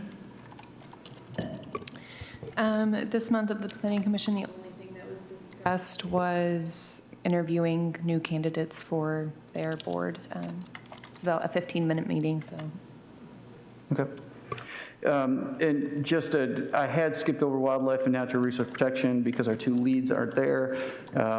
Does anybody have any discussion on that topic? Just even, anyways? No. Okay. Justin, are you going to talk about what Destiny is up to with the BioBlitzes? I'm at the end, staff sustainability report. Oh, okay. Didn't see that on there. Okay. Let's see. That takes us, Thomas was getting ready to give his report. Go ahead. We did meet. It was a brief meeting. We approved the removal of 4 trees related to Cade College's request to move them. As you probably are aware, if you come down West Main Hill, there's a big project going on, and they are building a brand-new dormitory, and I don't know if you, so the trees are right against, or between the rock and the hard place, so to speak. They're 4 trees that have been beat up by vehicle traffic. They're about 5 feet from West Main. They're also right next to the sidewalk, and they are going to be digging really deep into the root system. So we did approve a 4-to-1 replacement there. That project probably won't get wrapped up to about 2027. This is not a tree-related thing, but I thought it was very interesting that it's going to be heated geothermally. So if you've driven down West Main Hill and seen what looked like a pit of mud, they were drilling 70 deep wells in order to be able to, heat and cool their new place. So that was pretty interesting. Other than that, it was just, a Consumer Power confirming that they could remove a tree and replace it 2-to-1. One that it was also beat up, which was right over off of Westnich and Balch Avenue, I believe. But pretty routine, and we'll probably get something much nicer because that tree was really beat up as well. That's all I have. I'm looking at the trees on West Main, and looks like one of them might be a Norway maple, which is good. Other one's small. Yeah. And they were inspected by the city arborist. They did some trimming initially to cut out the dead branches with hopes of maybe saving them. But once they trimmed most of the dead material off, they were looking pretty bad. So it wasn't a difficult choice there. I mean, it's never fun, but I think we'll end up with some, a beautiful new building and some really cool trees. We're going to do some columnar English oaks there, which tend to be very thin profile and grow really tall and straight. Has there been any use of that new policy by, I think you talked about it last time, about hazardous trees, the I think there were Siberian elm, Norway silver, and... Norway silver, Siberian elm, and elm pear. Yeah, that's right. The answer is we didn't discuss it at this meeting. They didn't mention tree removal, but because the policy's in place, it's probably more storm-related. But they also have a contractor that's going through the near north side and doing preventative maintenance, and that would include some tree removal, but a lot of pruning so that the next storm, and that's kind of from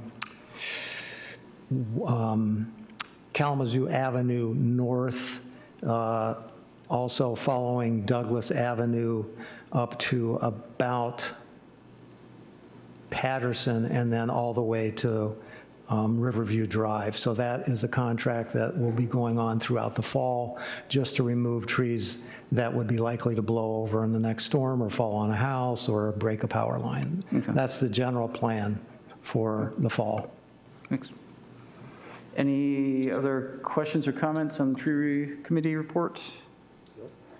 All righty, then Siam Lake Policy Management Council, the other David's not here, but John, do you know if there's any developments?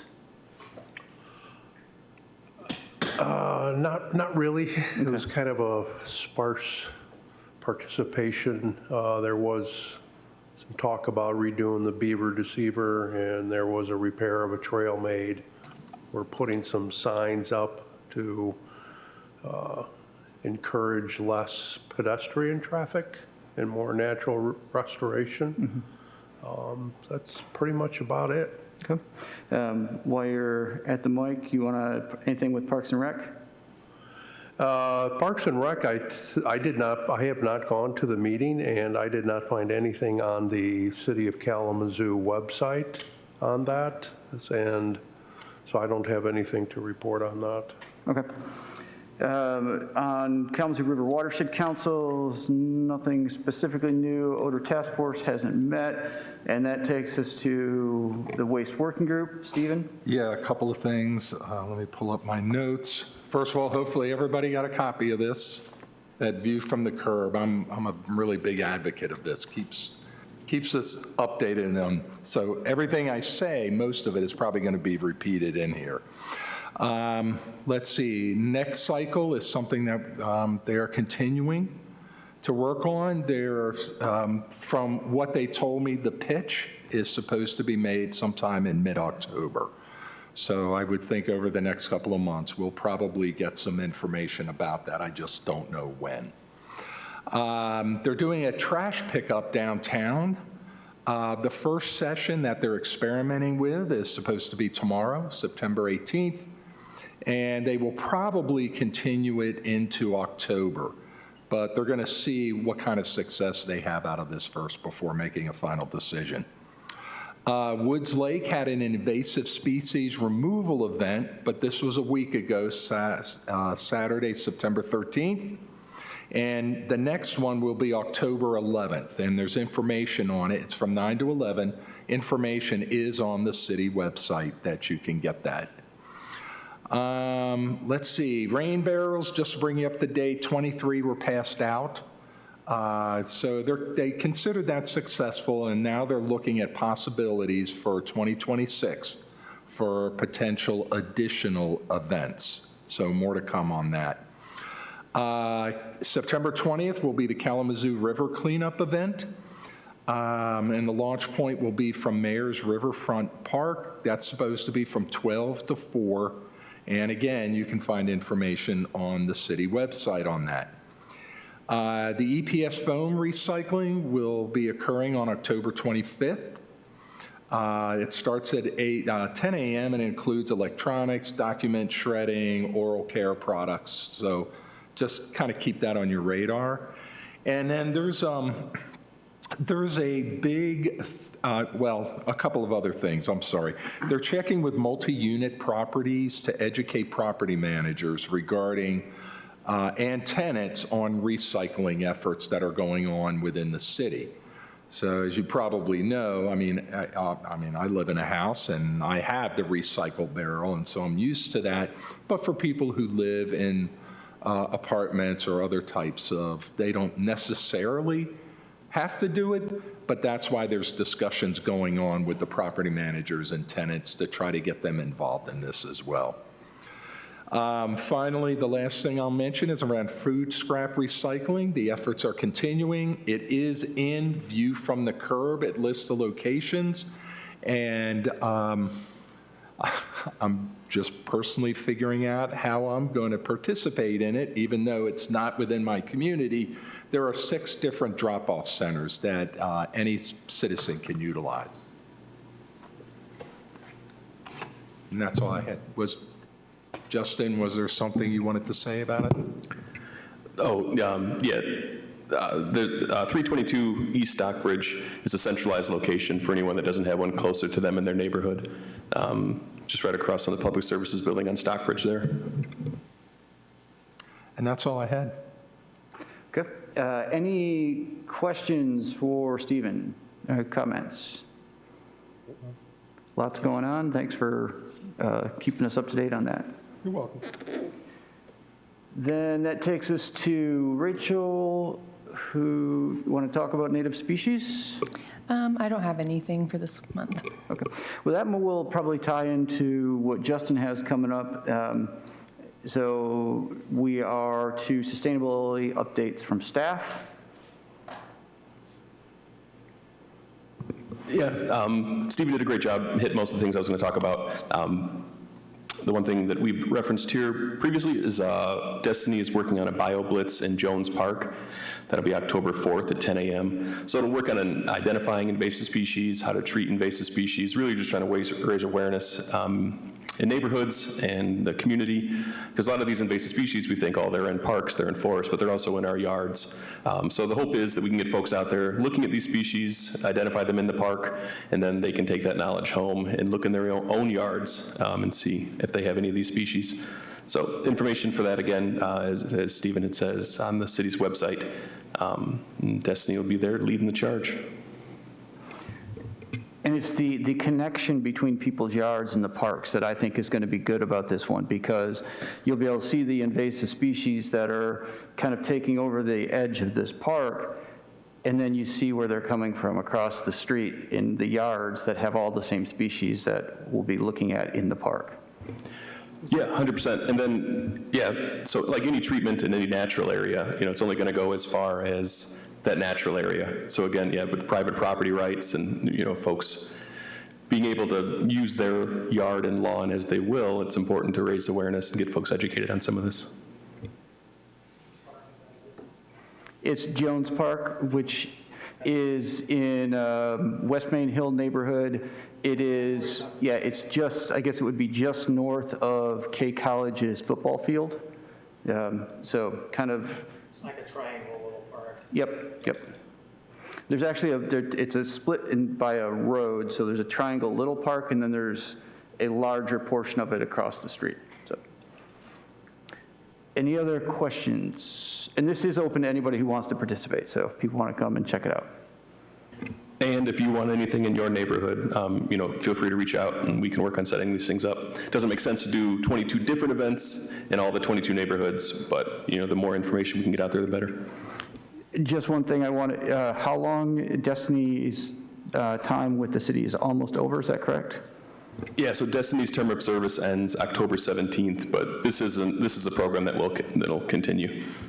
So just if we don't see her before she's done, personally, I want to, say that she's done a good job. Yeah, we're happy to have had her. All right, that goes us to unfinished business. The primary thing here, I think this might have been in the packet that came out to us. If not, we do have to get a vice chair. In particular, we need to talk about next month's meeting. If we are going to reschedule, my calendar is completely blocked. I cannot make a rescheduled meeting any night of the week in the next couple months. So if we do reschedule next month's meeting, we will have to have someone who can sit in as chair. So even if it's not that, we still probably ought to have a vice chair. So I would love to have a nomination. Self-nominations are perfectly acceptable.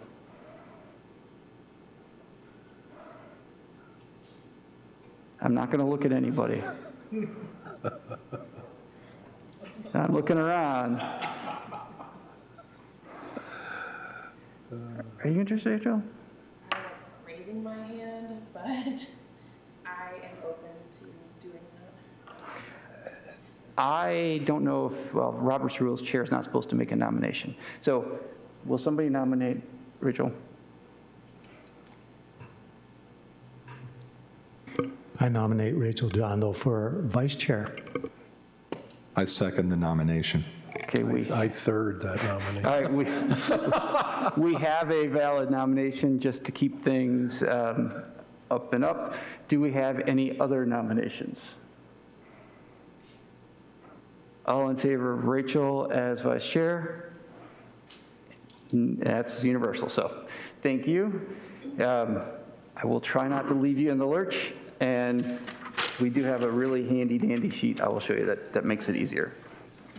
All right, thank you. Other item of unfinished business, I sent around this stuff last month. We can have a discussion on it now, but I'm content to hold that discussion to next month if people don't have anything they really feel like talking about right now, because we have got a speaker.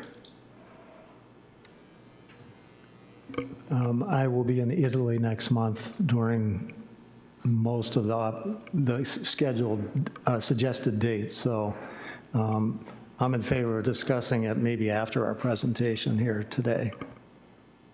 Yeah, if time allows. Yeah, if I could second that, because I'll be in France, so. I think we may not have a quorum next month, so barring something unforeseen, it looks like we can just, we're not going to meet in next month. We'll, all right, let's hold that time being what it may, or we will push it to November, and we can talk about it over turkey. All right. Mark, would you like to come on up? Sure. Yes. Right here? Yeah. Okay. Hello, everybody. My name is Mark Lee. I'm the owner of Better World Builders. We are a home performance and weatherization contractor. We're based here in Kalamazoo. Our world headquarters is located on 985 Jackson Street. It's right across the street from Edison Elementary, which is our environmental academy, so it's a really auspicious place to be as far as trying to bring some good energy along that line. Speaking of energy, why I'm here today is I wanted to share some information with this group about a program that is available to all of our residents. It's available to all people across the state of Michigan. It's called the Michigan Home Energy Rebate Program. And before I go into that, I just wanted to pause and give one quick comment, and just to recognize everyone on this committee. Thank you for doing the work that you're doing. Thank you for volunteering your time to help raise awareness about our environment and how it impacts our community. It's really important work. It's not always recognized in the world. And I see you. I just want to let you know, thank you for doing what you're doing. So. But what I wanted to share with you, a couple of things that we're experiencing. I have a little handout that I'd like to, may I just hand that out? Okay, great.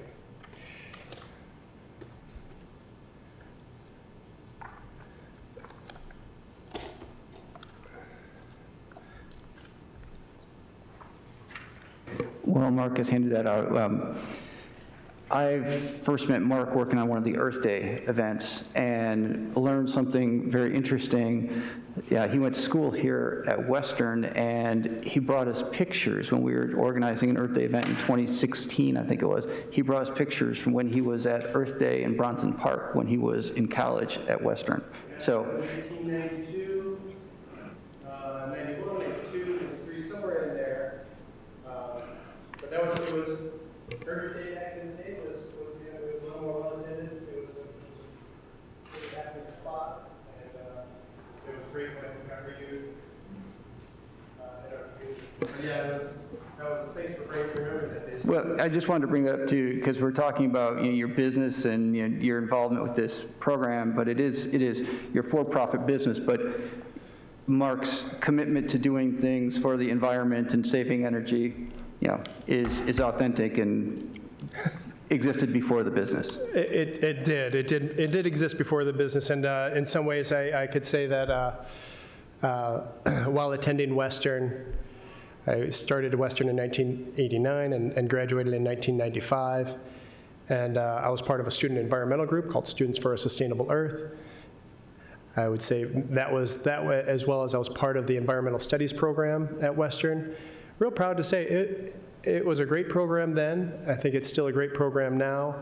And I wouldn't say it became radicalized then, but it became really aware of how we have disregarded, in many respects, in wide swaths, we've disregarded the nature and the beauty of our planet. It was the inspiration of why I started Better World Builders. We do a lot of energy efficiency things, but by the name you can kind of tell we believe in trying to build a better world by taking action and giving power to people to get control of their energy bills and get control of living in a healthier home. So I'll speak in broad terms about why I feel real passionate about the home energy rebate program. This is one of the things that the previous federal administration got passed through the Inflation Reduction Act. Michigan, real proud of the state of Michigan because they acted on it. They were one of the first 5 states in the U.S. that secured a program or got a program together and secured the funds, and those funds are now in the state of Michigan. Fingers crossed, those funds will not go anywhere. Like we've seen all this other clawing back that's happening. Hopefully this money will continue to be safe. Their goal is, the state of Michigan has a goal of trying to impact 15,000 homes in the state of Michigan with this program. My personal goal, and this one, I've said this at other events, David has probably heard me say this once before, but I have a personal goal of seeing Kalamazoo as the most sustainable place in the state of Michigan. How do we get there? Well, it's by folks like you who are taking time out of their day to be part of bringing awareness and bringing environmental awareness to our city. It was going to be part of the EPA Community Change Grant. Unfortunately, that one has changed, and that's not part of our community anymore, but this one is still available. So why I'm here today is I wanted to share this information with this group and let you know that Better World Builders, yes, we are one of what they call us a primary contractor, which means that we come out, we do an energy audit on your house. There's no charge for the energy audit on your house. We will look at the house top to bottom. Sometimes we'll use a blower door, we'll use an infrared imaging camera, but basically we're getting up in your attic, seeing what type of insulation you have up in there. We're looking at your furnace to see the age of your furnace and see if there's an opportunity for energy efficiency there. We're looking at your water heater in the same capacity. We look at the foundation insulation, the wall insulation, just kind of a top to bottom look at the whole place. And then also part of this program, I'll explain what I handed out just a few minutes ago, but there's 2 legs to this program, and one is to create energy efficiency. The other is to create, electrification.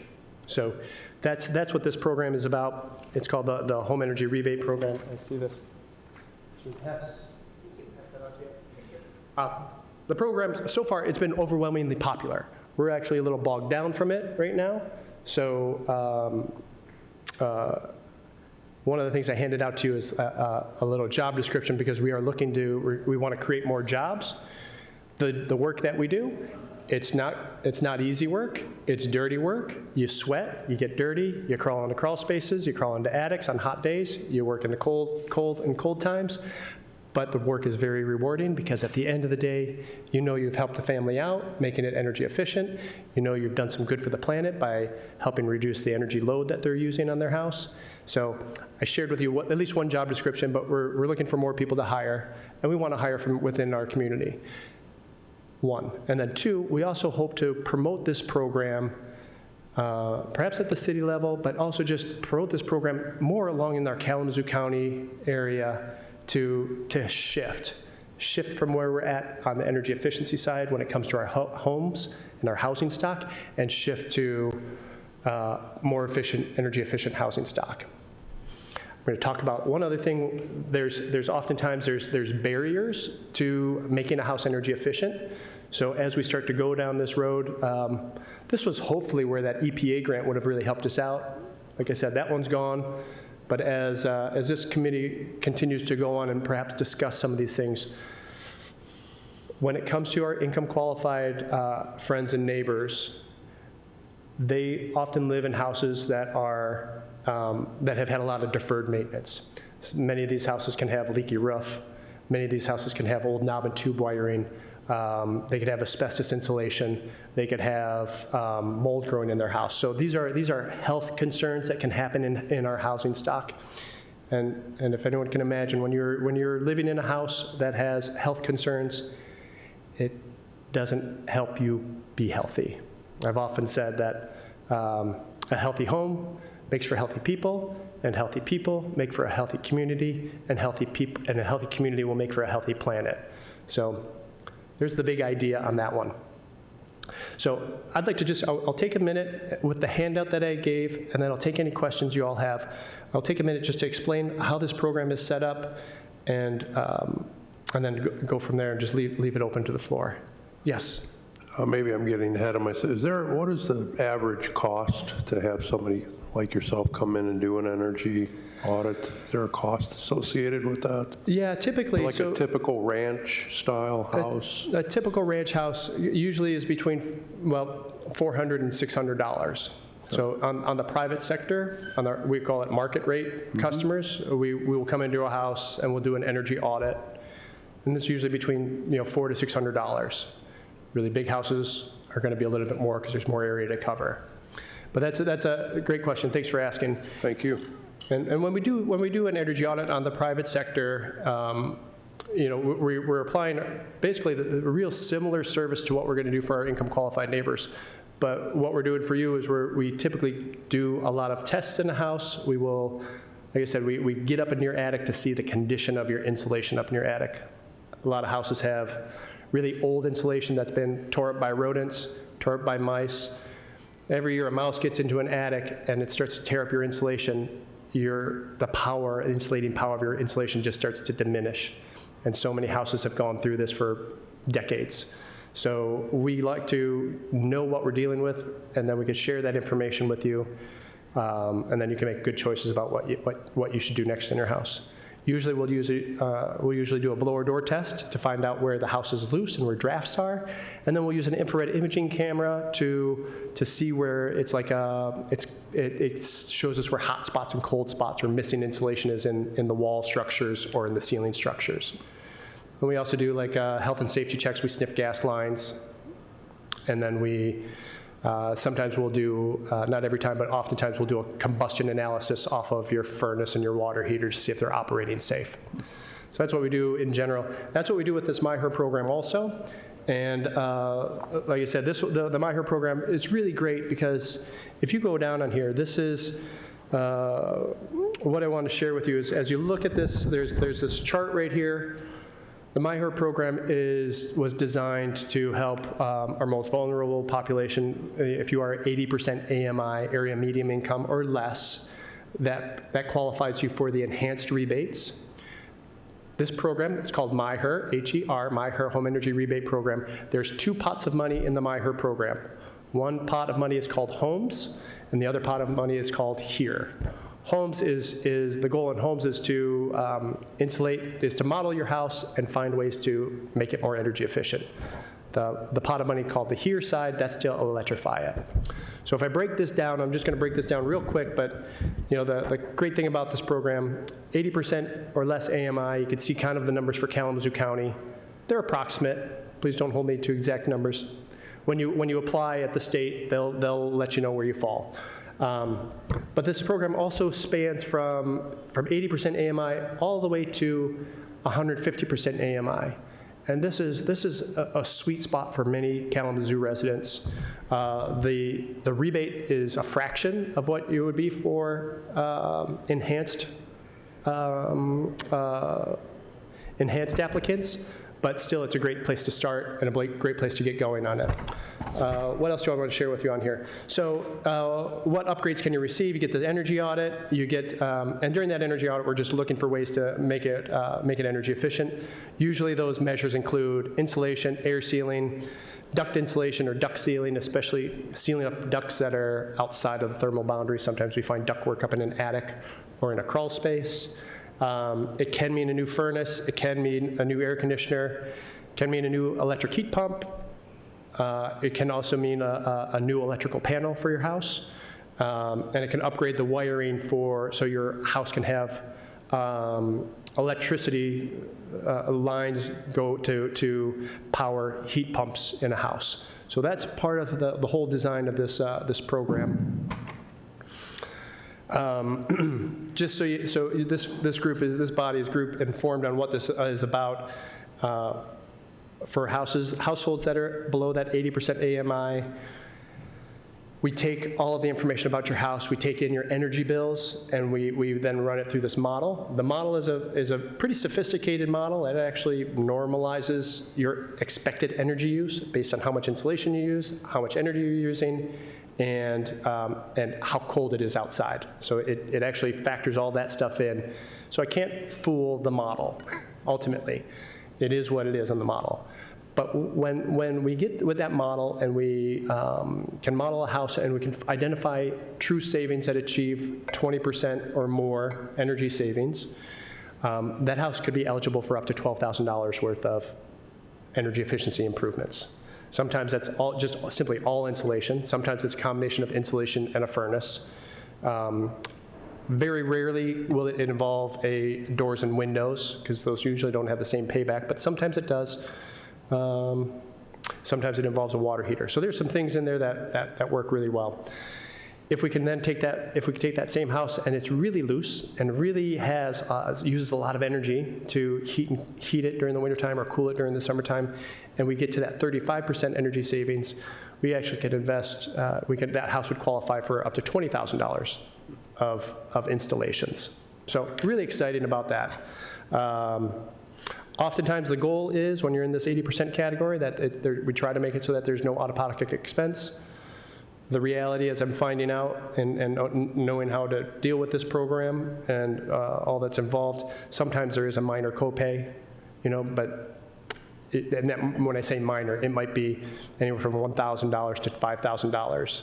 But if you're getting $25,000 worth of work done in your house, it's kind of a small drop in the bucket. Maybe this group or maybe the city could find some ways to help some of our more vulnerable residents with filling that gap. Something to consider, and I'm just going to leave that at your doorstep along that line. What else can I tell you about this? So, and then on the here side's a little bit more tricky, but it still should bring in a lot of value, and that is the idea on the here, home electrification appliance rebate program. That one is where you can get up to $8,000 if we install a heat pump system on top of either the top of your existing furnace, or we don't have this so much in Kalamazoo, but some houses are all electric.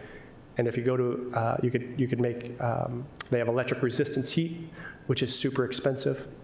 We find that actually more down south in Niles area, but some houses still have it around here. But and we could replace. You can actually get rid of abandon all that resistance heat and put in mini splits throughout a house, and great stuff can happen there. In the here side, this is where also they're updating electrical boxes and the electrical wiring, which I already talked about, and installing bath fans. So ensuring indoor air quality is operating right. That's it in a nutshell about this program. I thought it was important after talking with Justin. He invited me to come to this group tonight, and really grateful that he did, because I think it's important for this body to know about this program. It's here in our community. And you got Better World Builders, who's been committed on this program for a long time. Some other contractors are starting to slowly come onto the program. We'll see how it goes. It is I don't know if you've ever done it with a state government and dealing with contracts and stuff. it has its moments. So we're learning how to grow with them and learning as we're figuring things out and they change new things along the pathway.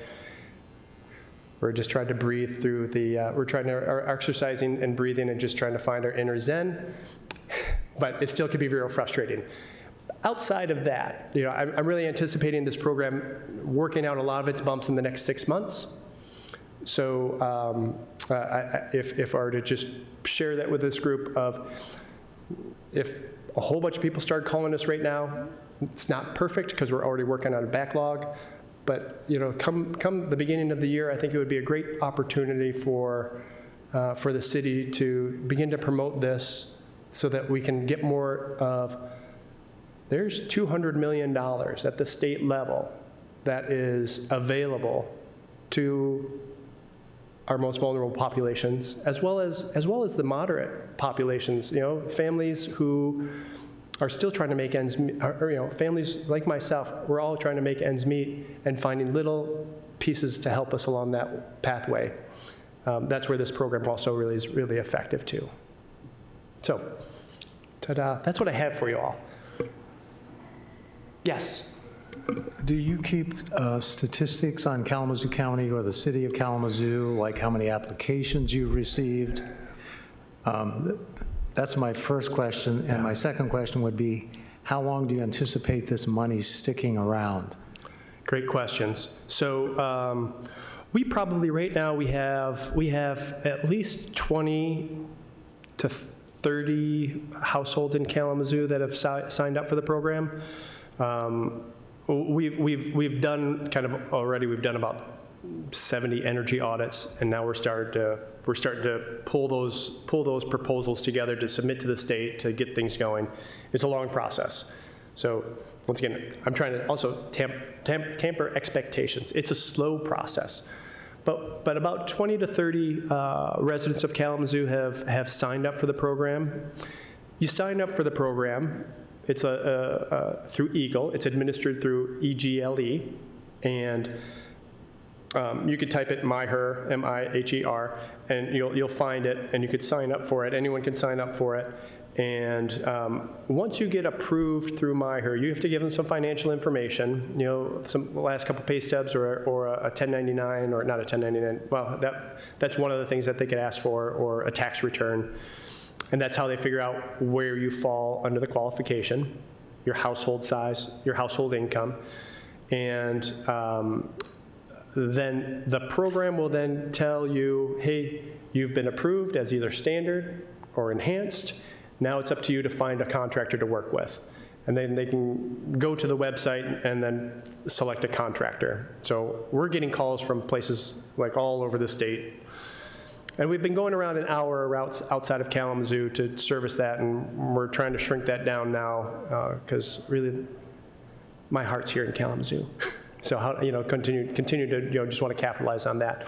But as far as statistics, I could tell you the people who have signed up and contacted us and we've made appointments with, and we hope to continue to see that grow.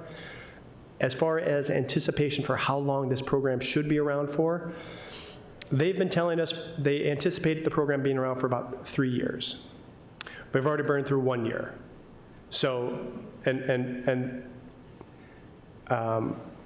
they've had very little jobs done already. So it'll be interesting to see what happens over the next couple years.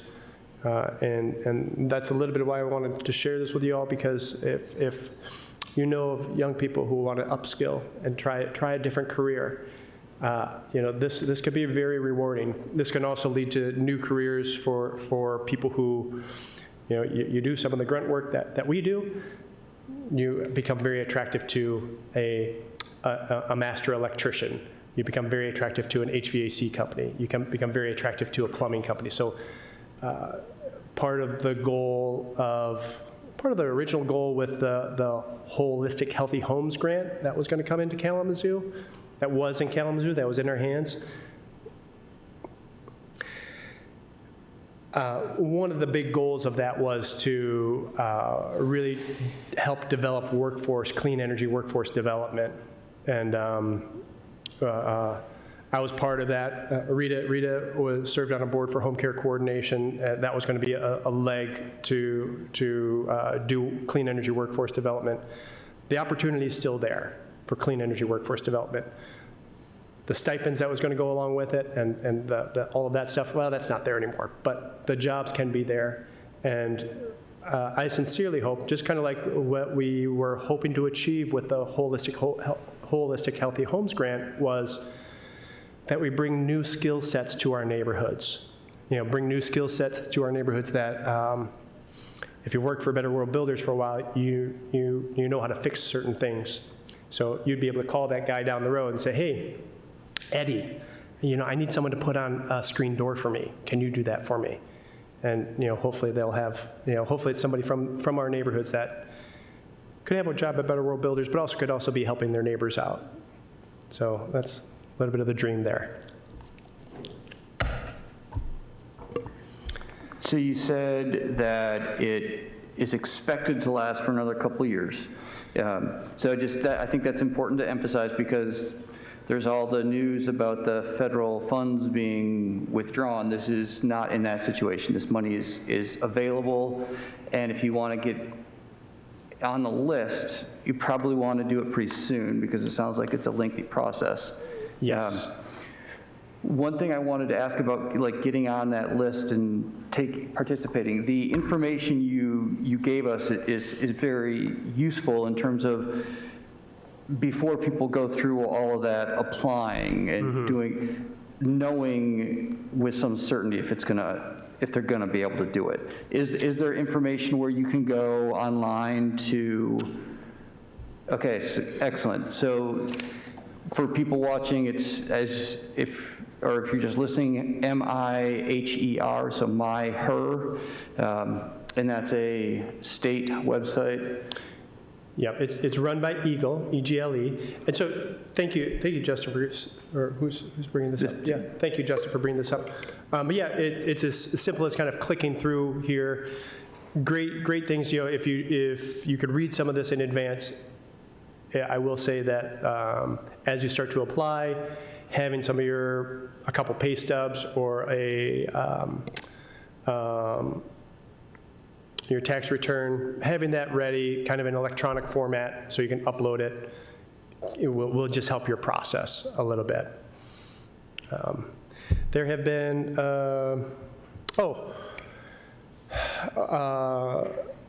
KC3, Kalamazoo Climate Crisis Coalition, they've also been, they have one resource coordinator right now, at least for the next 5 months or so. They have one resource coordinator right now. His name's Alvaro. His name's Alvaro. But he is also offering assistance to folks to, so they can figure out how to apply for this. We've been talking with, since we're based in the Edison neighborhood, we have a great Edison Neighborhood Association, and one of the members at the Edison Neighborhood Association has also been helping residents tap into this, because sometimes, quite honestly, this is a great program for families, young families, seniors. You can even be a renter. You can even be a renter and still qualify for this program. Granted, those upgrades and those efficiency things are actually happening in a house you don't own, but it should. Most renters in our neighborhood, they pay their own. Thank you. Yes, they pay their own utilities. It would be great if they didn't, so that way they'd own it, but they don't. That's my own side commentary on that one. But renters can take advantage of it. All they need is just to have the landlord sign off and say, yep, you could do work on my house. So we've had a couple applicants who have fallen into that realm. But yeah, everything I'm told right now, hey, this should last for 2 or 3 years. And I say that this should because, we live in an uncertain world right now, and it is what it is. But I do encourage, starting, getting people to sign on for it early would be great. Once you're signed in, you basically have a year. We have a year to work with you and get things going. So I think if we have a year where we get you in and then we put our applications forward, we should have another year once the applications are approved to actually start doing the work. So what I'm taking from this is you snooze, you lose. So need to take, I'm getting the message of I'm kind of interested, so I'm just going to give it a shot and see what happens. Great. Does this apply to multifamily units, like people who own condos? It will eventually. It's more to come on that one. It's designed to, it's supposed to. The answer is the quick answer is yes, it's supposed to. And how soon that actually comes to life. Modeling multifamily houses is a different animal. We do it. It's a lot more complex, but it can be done. It's still pretty fascinating, you know. So one of the things, I'm going to just emphasize this again. We are looking to hire people that want to work. We don't want to hire people who don't want to work.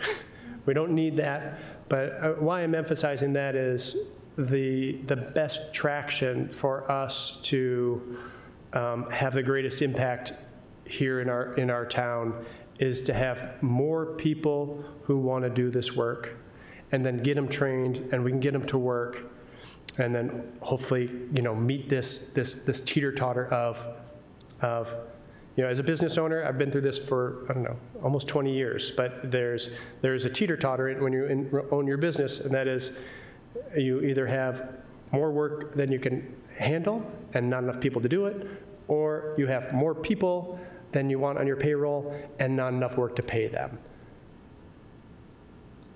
You know, does anyone, y'all can relate to that, I'm sure. So you know, hopefully this program will create enough demand where we can find a way to have enough business on the books to know that we're going to be giving some solid job opportunities and real pay for at least for the next couple of years.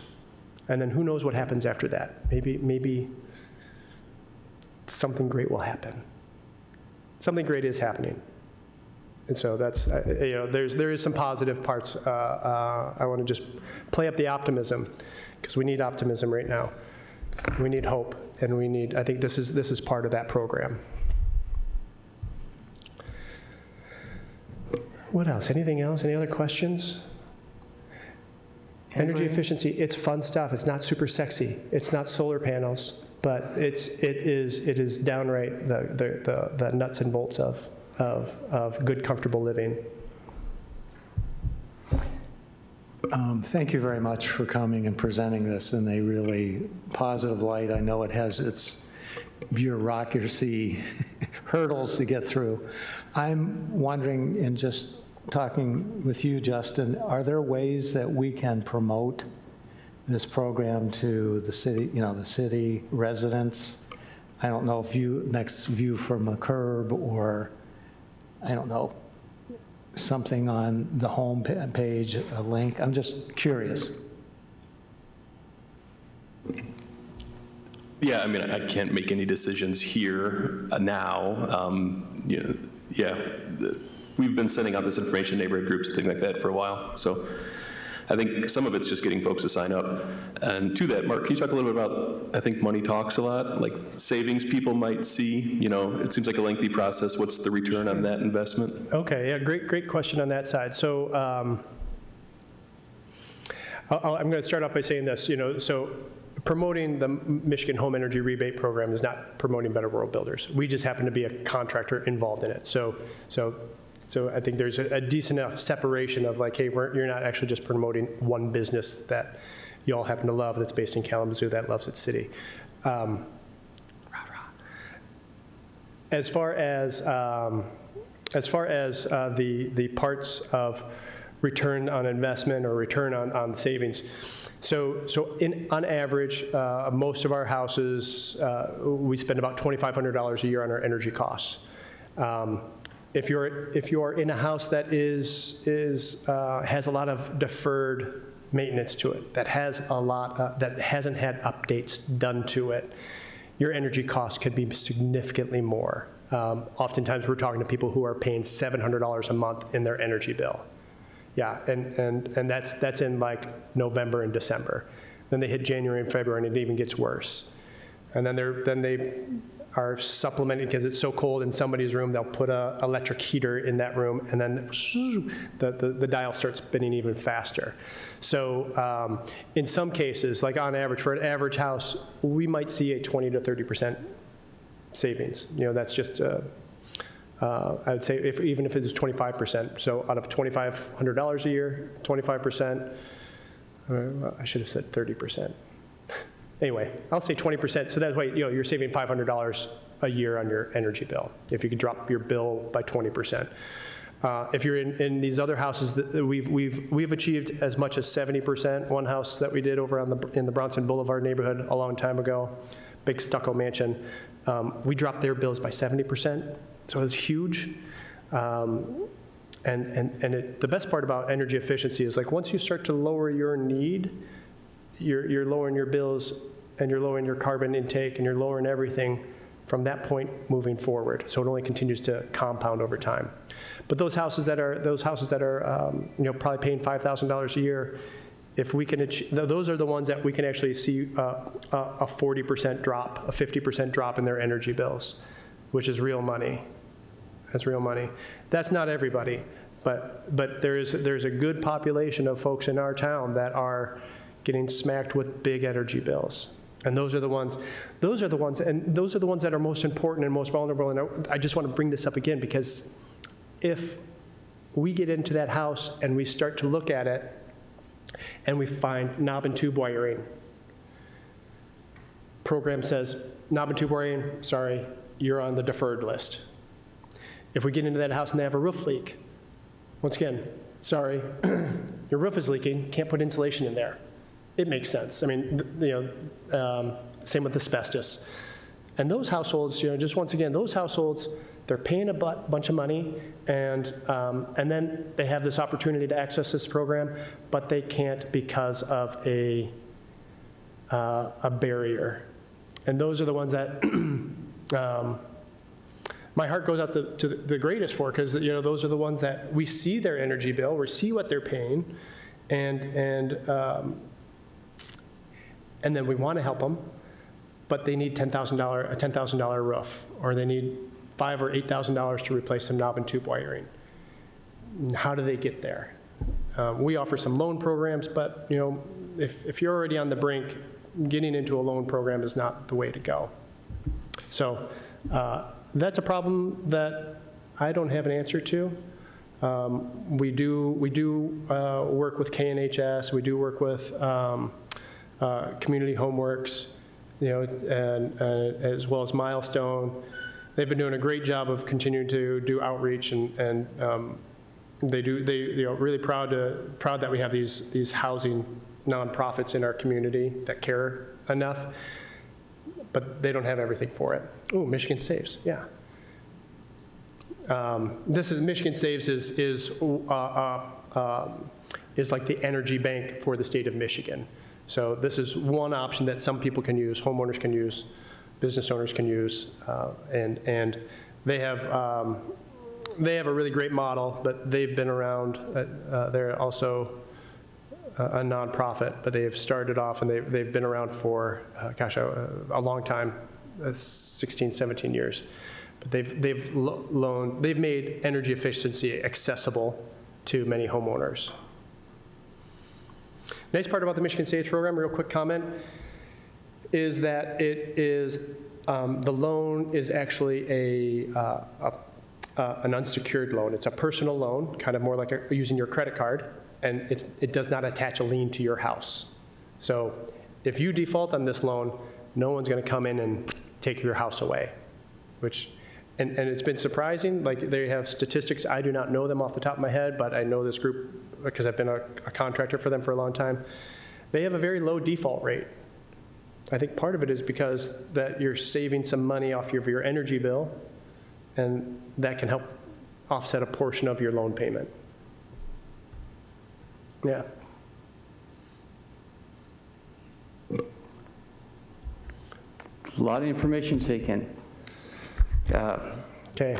So while we ponder, does anybody have any last questions? I just want to thank you for the good work you're doing. Thanks, appreciate that. Yeah, really appreciate it. You bet. Yeah, thank you. My pleasure, my pleasure. Thank you all for doing the work you're doing too, so really appreciate that. Thank you, Mark. Thanks.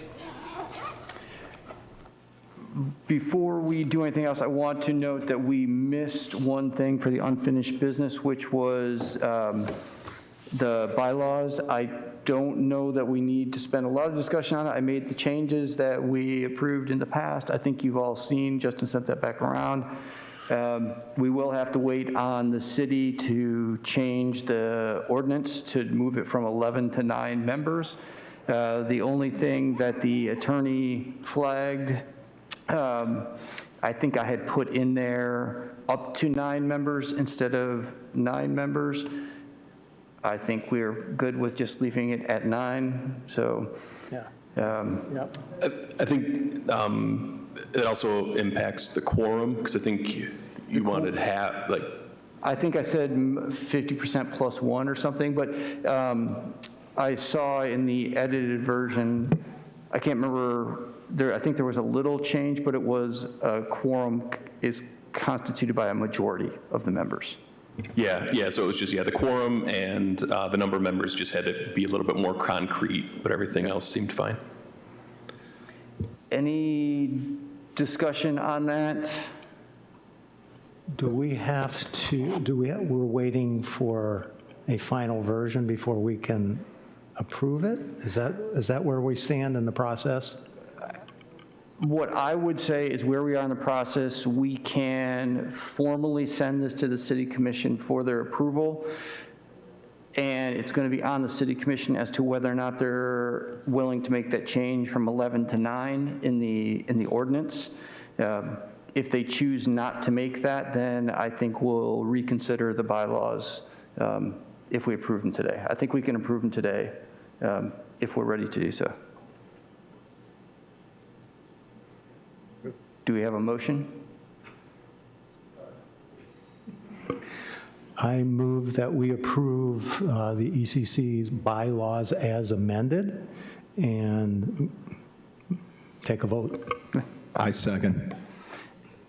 Is there any discussion on the motion? All right, then, all in favor? All right, the motion passes. So we have new bylaws. ECC has been talking about writing new bylaws for as long as I've been on the committee, so this is an accomplishment. Check it off. All right. I hope that's not what we're remembered as. Hey, there are worse things. There are worse things. Accomplishing something matters. All right, I'm going to choose that what we'll do, I am very much hoping we can have further discussion on the purchasing policy that I sent around. Let's hold that till November if people are good with that. And before we wrap things, let's see if we have any more public comments. That number, if you're calling in, is 888-382-9556. That's 888-382-9556. We're going to wait because last time when we started talking, started writing, we forgot about the delay.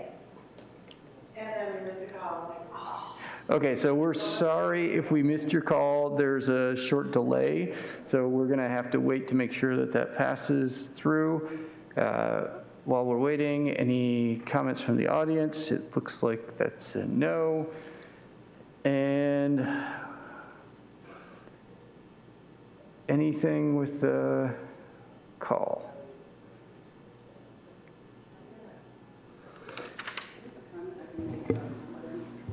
Let's do, let's go ahead but we'll just go in order. So we'll just have your comments and then we'll go back and make a final check on the phone lines and then we'll finish her up. I have no comments. There is a Michigan Environmental Justice Conference on September 29th at the Marriott Detroit Renaissance Center.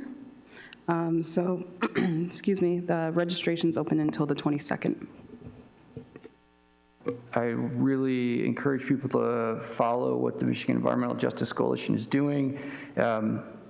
they're not just for environmental justice, but I believe in the big picture, they're probably one of the most important environmental groups in the state right now. So they're worth watching. Rachel? No comment. All right, this is our last call for the phone lines. Okay, I'm taking that as a no, so I'm sorry if we missed your call. We will catch you in November if that's the case. All right, I have no comments. No comments. No comment. Then, with no more comments, I will seek a motion to adjourn. Or we can stay here. I will motion to adjourn. I second that motion. All in favor? All right, we're done.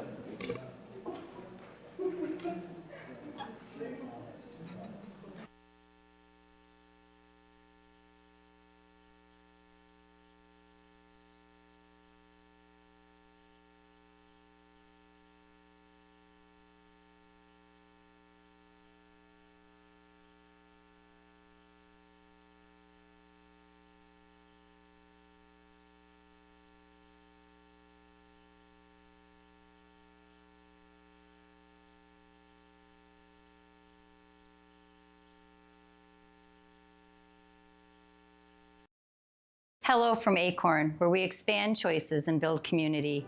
Acorn is a nonprofit in Kalamazoo that provides a unique farm-based skill-building program for adults with intellectual and developmental differences. Here, every day brings purpose and connection. The lives of our neurodiverse participants are enriched through the hands-on activities of gardening, animal care, and daily life skills. Acorn isn't just a program, it's a community. Whether you're a participant, a volunteer, or a supporter, there's a place for you here. I invite you to visit acorncommunity.org and become a part of this life-enriching mission.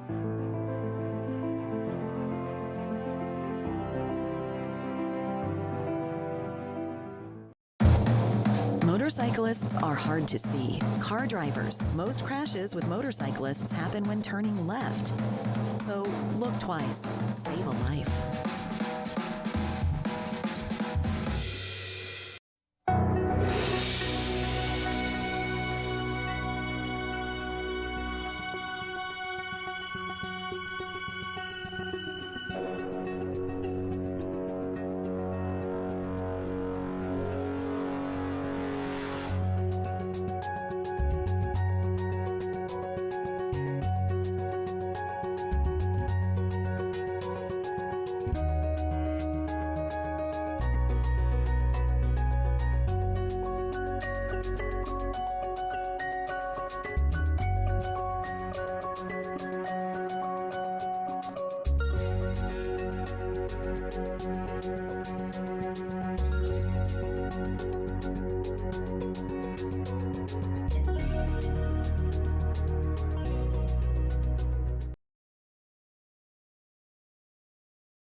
Good morning. Good morning. I do have a CPL. Okay. And I have my handgun in that bag there. Perfect. Just to let you know. Well, I'm Officer Rody with KDPS Traffic Unit, license, registration, insurance, and your CPL card. I'm going to reach into that bag. That's fine with me. This is Myron. What kind of gun you carrying? It's a Glock 26. Okay. Good choice. Yeah, it's an old one. It's a generation. Okay. Generation. Well, the reason for the stop today is your speed. Okay. All right. I got you at 39 on the laser. Are you aware of the speed limit right here on Lovers? I've actually got an 830 here, and I was going down White, and then I turned around. I was a little discombobulated. Okay, so, yeah. Well, it's a 25 mile an hour because of the school zone. Oh, I did not know that. Yeah, that's why I'm there. Okay. So here's the CPL. Perfect. Here is my license. Okay. Let me dig in here for my... All right. And you said the firearm's in this blue bag on your lap? Yeah. Okay, if you want to zip it up and throw it on that passenger seat, or on the passenger floorboard over there? Yeah, absolutely. Perfect. It's a cute dog. Yeah, thank you. Here's no fault insurance. Okay. There's the registration. 39 and a 25. Guy was running late for an appointment and wasn't aware he was in a school zone, wasn't aware of the speed limit in general. He does have a CPL, told me he's got a pistol in a carry bag where his wallet was, but he was very cooperative and got his license out, no problem. He had no problem informing me where the pistol was, and he's now zipped the bag back up and placed it out of reach while we conduct the stop. So I'll confirm license is good, confirm his CPL is good, and we'll get him on his way with a speeding ticket. Here's your CPL back, here's your driver's license back, your insurance, registration. All right, so what's happening today is you're getting a citation for speed. Okay. All right, I'm doing you a couple favors, okay? I'm only writing for 5 over. Oh, I appreciate that. And it's not in the school zone. Oh, great. Okay, so just a general 5 over ticket, okay? So 10 days to get it taken care of. You can go in person here, you can call, or you can go on the website listed down here. If you have any questions about price or anything, please call them or look inside this envelope. Okay. We're all set. Great. Well, please drive safe. Thank you for letting me know about the CPL, and feel free to do what you need to do now, okay? Great, thank you. Alrighty, please drive safe. Thank you.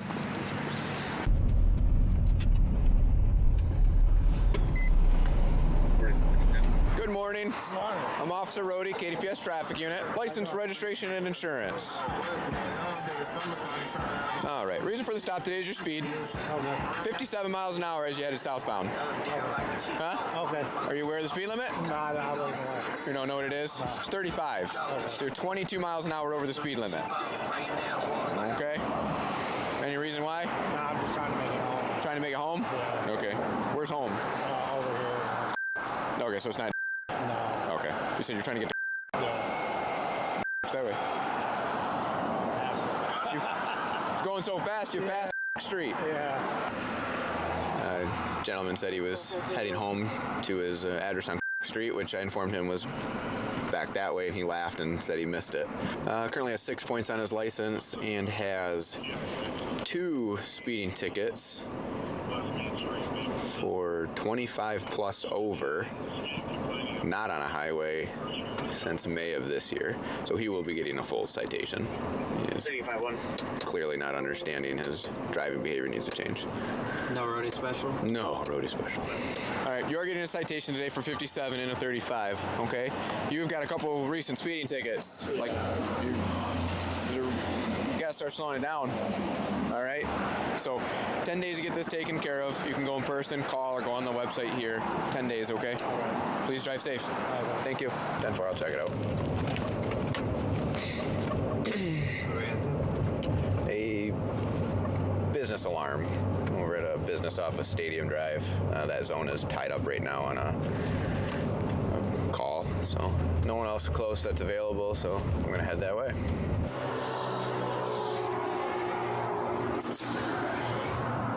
Hello. False alarm? False alarm. Okay, you guys are all set then, we're good, okay? Sorry. Nope, that happens. Who's got a number? That was probably our loss prevention manager. Okay, and he's aware then got it all reset? Tried to call the alarm company to shut off the alarm. Apparently not in enough time though. So works. Nope, it happens. Thank you. Absolutely. So where are we heading to now? Car wash. Gotta get the car wash. Gotta look good when you do your traffic stuff. Absolutely. It's important to maintain a clean professional image at all times.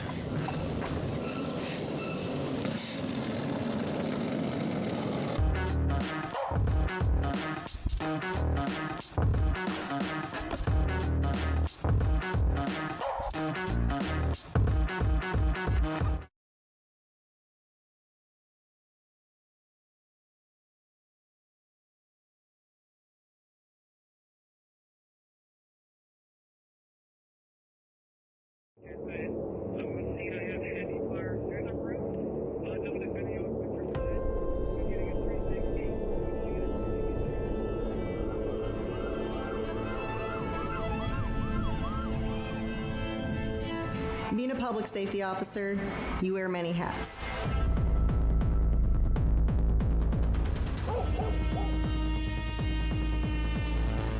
First and foremost, we are police, firefighters, and also medical first responders. When when I see people that look like me, especially waving and smiling at me when I'm in my patrol car and in my cruiser, so when I see stuff like that, I know I'm here for a reason. We really take care of each other out there. Troops look out for each other. You see what we do every day, and that's help our community.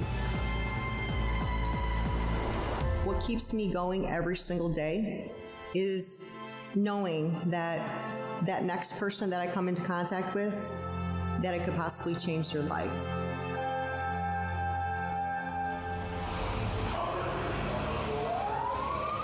At Kalamazoo Public Safety, because we do 3 different fields, police, fire, and EMS, it takes a lot of training. So we have a whole training division dedicated to making sure our in-service folks get the training that they need. 2, 1.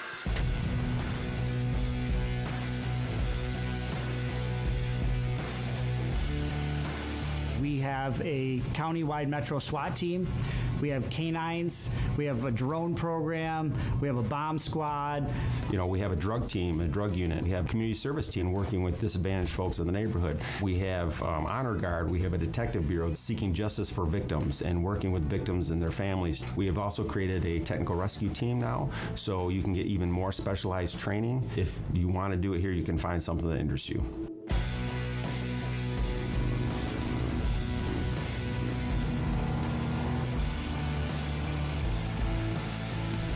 Clear 1 and code 32222. This is the most important job you can do in our society, I think. Everything we do needs to be really to that number 1 goal is creating a safe Kalamazoo for our residents and visitors to this community and for our officers themselves.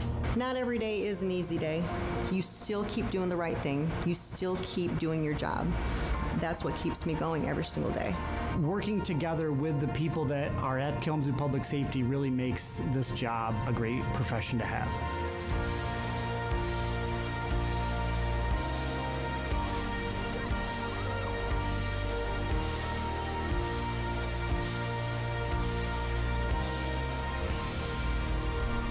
You can do a lot of things in your life and collect a paycheck, but are you making a difference? Do you really do something that matters?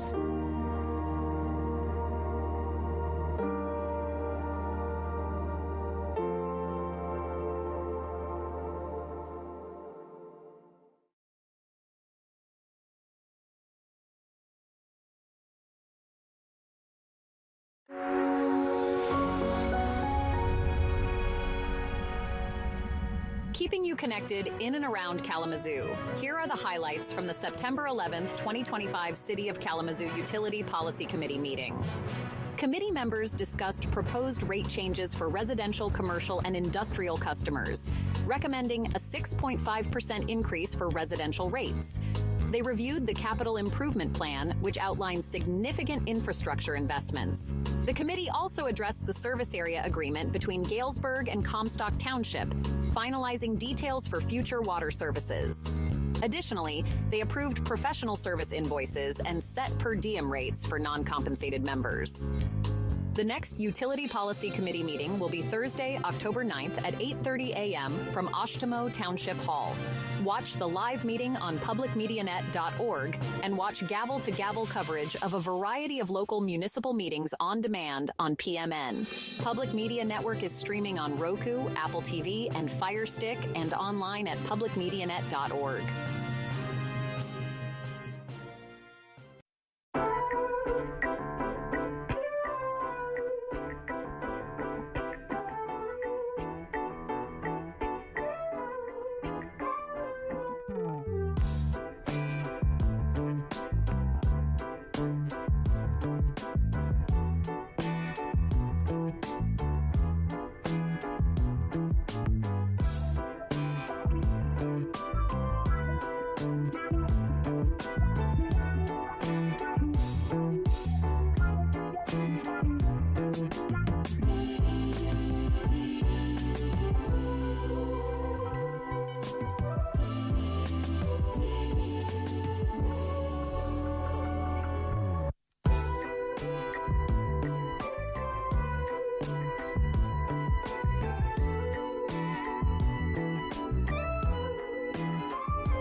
Hi, I'm Sydney Ellis, the Executive Director of Ministry with Community, located at 500 North Edwards in downtown Kalamazoo.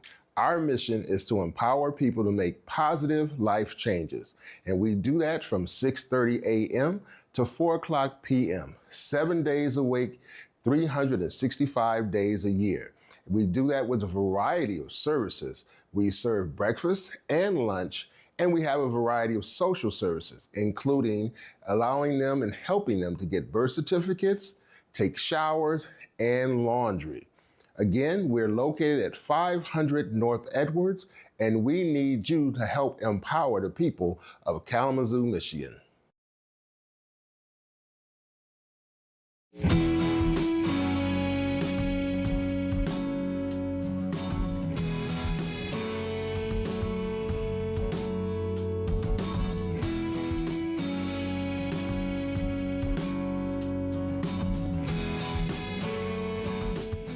Hello and welcome to Kalamazoo and You. This is a program where we have conversations with City of Kalamazoo staff on important issues, events, initiatives, and activities. I'm Mike Smith. I'm the Communication Manager for the City of Kalamazoo and your host. And on this segment, we'll discuss the Collaborative Economic Development Strategy for the City of Kalamazoo. And with us to talk about the Economic Development Strategy for the city from the Department of Community Planning and Economic Development are Jared Perdue, the Neighborhood Business and Special Projects Coordinator, and Chelsea Downs-Hubbard, the Community Investment Manager. So welcome to both of you. Thank you. Let's begin by talking about the background on Kalamazoo having this comprehensive economic development strategy. Yeah, thanks, Mike. It's been a long time coming. It's been over 20 years since we've had a strategy put forth. This strategy has been in the works for 2 years and really just got approved by City Commission this fall. And so we're really excited because Kalamazoo has a redevelopment ready community certificate, and the Michigan Economic Development Corporation, the MEDC, it's a requirement. So really it's for us to continue our work with that RRC certificate and be able to really push the vision forward for the community and economic development, but not just a cookie cutter economic development plan. We really wanted to make sure that it include equitable economic development as well as community wealth building strategies to really bring together all of our partners and push this forward in the same direction. Yeah, I think this is a really interesting strategy. Like Chelsea said, it's not just a run-of-the-mill strategy, but it's really inclusive of the broader ecosystem. So it's bringing in countless nonprofit partners, regional partners, to make sure we're on the same page, moving forward in the same direction, and working together. And I think this really accomplishes that. We have a clear vision set forward for our partners and us. And each of us have an important part to play. It's not just the city's strategy, but the broader Kalamazoo strategy for economic development. So you asked the question, but in terms of why it's necessary, Kalamazoo, other cities, they have these kinds of strategies, so maybe you can talk about the reasons why, the necessity of having these kind of strategies as well. Yeah, he kind of mentioned it, but it's really important for the city to have its lane and for our community partners to know their part in it, so we can not duplicate services, not have to wonder who's doing what. Like, we're all on the same page, we all understand who's doing what, and we can move in the same direction with those 4 important goals that were set forth in the strategy. Yeah, go ahead. And I also think it's important to sit down, take a look at the data every once in a while, check in with our partners, see what's working, where progress needs to be made, and this really accomplishes that as well. We had a hefty data report as part of this plan that shows us where our strengths are, where we have some opportunities, and how to make Kalamazoo better for everyone. Now, talk about how the strategy was developed. You want to take that? So we started this out in the fall of actually December of 2023, and have been moving it forward ever since. We had a kickoff meeting in the spring of '24, and over 40 stakeholders, community stakeholders were there to really engage, and we had a visioning exercise that was, what headline do you want to see Kalamazoo in the next 5 years? And that really got people thinking in terms of what's possible and their hopes and dreams. So from there, we've had some community input sessions, an open house, going back to the stakeholders time and time again, targeted interviews with certain groups in the community, and brought it all together. We made sure the city team's all on board and all of our partners are on board, and brought it to the Economic Development Corporation for the city. They served as the steering committee and really were engaged and asked a lot of good questions throughout the way. And then, like Chelsea said, we had it approved by City Commission in October. So very excited to get it going now. Now, there are some goals involved here. So let's talk about those goals that are in this strategy. Yeah, there's 4 main goals. So the first one is really about entrepreneurship, small business development, target industries.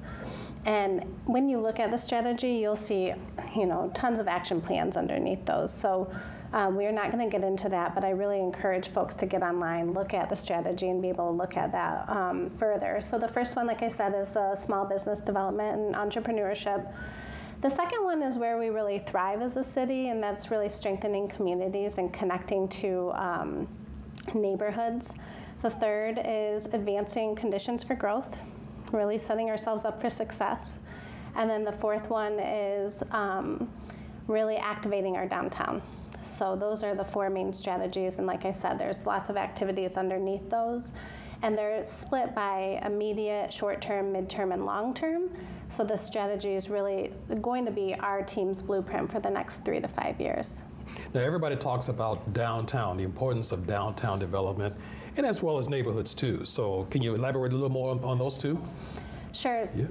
Well, I would really like to see some kind of infographic that shows the relationship between those two, because a lot of times it feels like either the focus is on downtown or the focus is on neighborhood, and the truth is it really is that holistic vision of being able to see both thrive.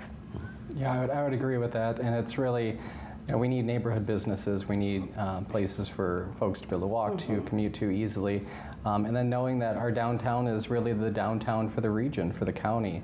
And so many folks come in, with the new event center coming online in a couple of years, having it a beautiful, welcoming place for all in downtown will be critical for our continued growth. Let's talk about the downtown arena. That's going to be coming online in a few years. It has a lot of excitement as well, and some concerns, and wondering what's going to be going on, how successful it's going to be. So what's the potential for economic growth in the city with this new arena coming online? It's actually quite astounding to see the numbers when I review them, because it says, the current data says $54 million in regional economic growth with this event center coming on. That's 500,000 visitors coming into our city. That is connecting our Western campus to the downtown. And they're estimating 700 jobs. And that's not just hospitality jobs, but it's construction jobs. So it's considerable, the growth activity that's available. With that, it also has its challenges, like you said. I mean, part of the strategy, you'll see there's an anti-displacement toolkit, and it's going to be really important that over these next 4 years that we don't forget those tools as we really look at having this growth come into our city and making sure that we're taking care of the surrounding area. And to go off of that, I think it's important that we, it is in the mindset of everyone that we don't want to take away from existing downtown businesses. We want to complement what's already there. And so the focus will be to have only part of the parking on site that's required for this event center, displaced model where people will park throughout parking structures in downtown, frequent the restaurants and stores before or after events. Western students coming downtown to participate in sports and activities. I think it's going to be a great meeting place, but it's not just going to be focused on the event center, but all of the regional activity. including into the neighborhoods, north side, for example. Okay, okay. Talk about the economic conditions for the city of Kalamazoo. We're coming out of 2024 and heading into the new year 2025. So talk about economic conditions for the city coming into the new year. Yeah, so we're pretty on track with state and federal benchmarks in terms of unemployment rate. Kalamazoo is unique. We have 3 universities here. We have a pretty well-educated workforce, and we also have a decent population that falls with under the Alice population. Limited income, and we don't want to forget those folks. Looking into 2025. I feel pretty confident that it's going to be a good year. We've had some construction that's been difficult for businesses, but we're looking at some programming. I know that's not unique to Kalamazoo either. It's, there's been a lot of infrastructure funding. We've been underfunded for many years, and having that road construction, it was necessary. We feel and hear for these businesses that have had impacts from construction. I expect employment to stay about the same, employment rate. I think it's going to be a good 2025 for us. You feel the same way, basically? Yeah, like I said, I think that there are some significant opportunities and a lot of barriers that we really have to make sure that that's this cohesive ecosystem, that we're all moving in that same direction and tackling these issues as they come up and being proactive as possible. Mm-hmm. What about any main issues or concerns with regard to economic development in the city coming into the new year? Anything you can think of? I just see opportunity, to be honest. We're working on rolling out a new intake process for our development team.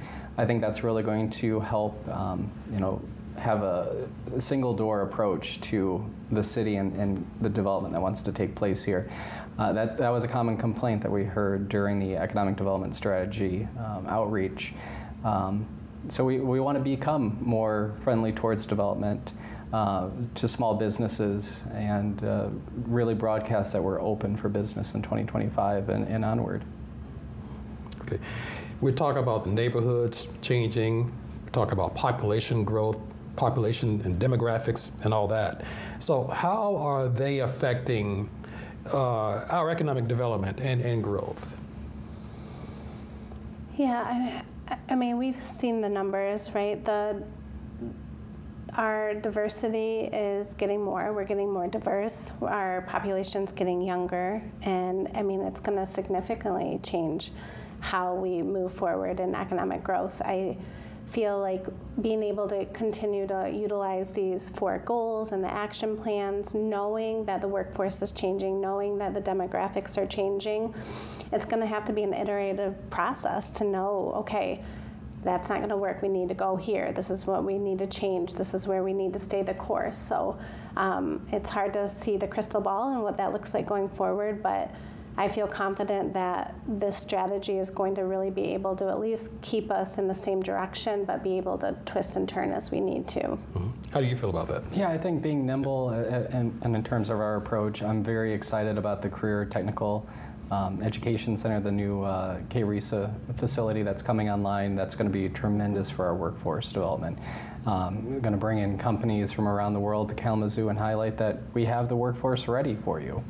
With demographic changes, I think the more diversity, the better. I think innovation comes from different mindsets and different folks. So I'm excited to see that continue to grow here in the city, and look forward to different opportunities like KRESA and our higher educational institutions. So what should folks take away from this collaborative economic development strategy that the city has implemented? I kind of already said this for me, but really what I want people to take away is that we really don't want this to be cookie cutter. We really want this to be innovative. We want it to benefit all, not just a select few. We want it to really, he said diversity is better. Like, the more diverse we are, the better. The more innovation that we have in the city, and the more vibrant we are, right? We talk about economic prosperity, we talk about economic vitality, community wealth building, like however you want to say it. one thing that the consultants said that we do really well with neighborhood engagement. We do really well with resident engagement, not so much on the traditional economic development side. So it's really going to be important that we continue the work that we do with Imagine Kalamazoo and the master plan, and moving that community engagement piece forward and do traditional economic development so we can start to bridge and dovetail those two together. And we're diversifying our economy and all that as well. That's another important element too. That's right. Would you For sure. And I would just like to add on to that, traditional economic development was all about job creation, and it still is. But we're really looking at metrics that is livable employment. So wages that can sustain a family. And scratch that, sorry. We're looking at different metrics, including a livable wage aspect. So it's not just about job creation with traditional economic development. We're looking at placemaking. It's important to have a place that people want to live. Years prior, it was very typical that you build a factory and people will come. And that's different now. People want to live in the community first. They don't search out jobs as often as they did before. It's, I want to come to Kalamazoo. It's a great place to live, and they happen to have jobs. So that is something that we need to continue working with our planning folks and just being mindful of how we present ourselves in Kalamazoo and how vibrant and active we are as a community. There's a lot of excitement for the city of Kalamazoo going forward, 2025 and beyond. So, what do you say about that to folks who I'm are a Kalamazoo native, Yeah. so I love Kalamazoo through and through. So I'm looking forward to seeing, where it has been, where it is now, and where it's going. I'm pretty new to Kalamazoo. I moved up here in 2021. Grew up in Niles, so not too far away. Been coming up this direction for my whole life. But yeah, I'm really excited to be really part of this team to help move the needle. Upward economic mobility is a huge aspect for our team, and just making sure that the residents here thrive. And I think we have a real shot at doing so, and with the partners around the table, we're all in it to do good. Okay. Yeah, and I just want to say one thing about that is that the strategy names several partners, and like he mentioned earlier, we had over 40 people participate in that very first convening, and so we know we weren't able to, call out every single partner, but we want to make a call out to the community that if you go on and you look at our strategy and you see yourself in one of those action plans, we would love to talk to you. We would love to talk to them. We'd love to bring them on, and we'd love to see kind of where they fit in that, what piece of the puzzle they're at. So. Okay, and that ends our segment. So thank you, Jared, and thank you, Chelsea, for this conversation. And that's the end of our segment. And thank you for joining us on Kalamazoo and You, and we'll see you next time.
Hi, this is Dana Nessel, Michigan Attorney General.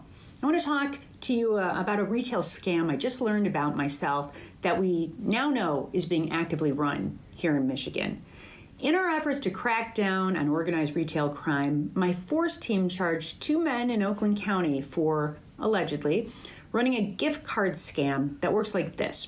Gift cards are stolen from a retailer like Meijer or Target, where they keep gift cards of all sorts of other businesses on display. Then, the stolen cards are tampered with, and their PIN numbers are revealed, written down, tracked, and the scammers cover up their tracks with some other adhesive blocking so it blocks out the digits. And then the scammers go back and put the gift cards right back on the pegs where they stole them from. And so when you or another shopper buys that gift card and say put $25 on it to give to a friend, the scammers immediately know and they swipe the balance before you ever hand the card over. These scammers are able to check the balance on these cards over and over again with computer systems, and as soon as a shopper puts money onto the card, they've moved it onto some other digital account. So watch out. We know this has been perpetrated around Metro Detroit, and we charged these 2 men for running one of these schemes, but we have reason to believe that they weren't the only 2 pulling this off. So when you buy a gift card, look it over very carefully for any signs of tampering on the cardboard sleeve or envelope. Inspect the back of the card where you scratch it off to reveal the special numbers. If you can see that part of the card, if it looks like it's damaged or it's already been used, don't buy it. If you can't see that part of the card, think twice about not buying it. And when possible, buy gift cards directly from the businesses rather than in a retail setting where there's hundreds of cards hanging near the front door. If you believe you received or purchased one of these gift cards, please call the number on the back of the gift card immediately. Be careful out there.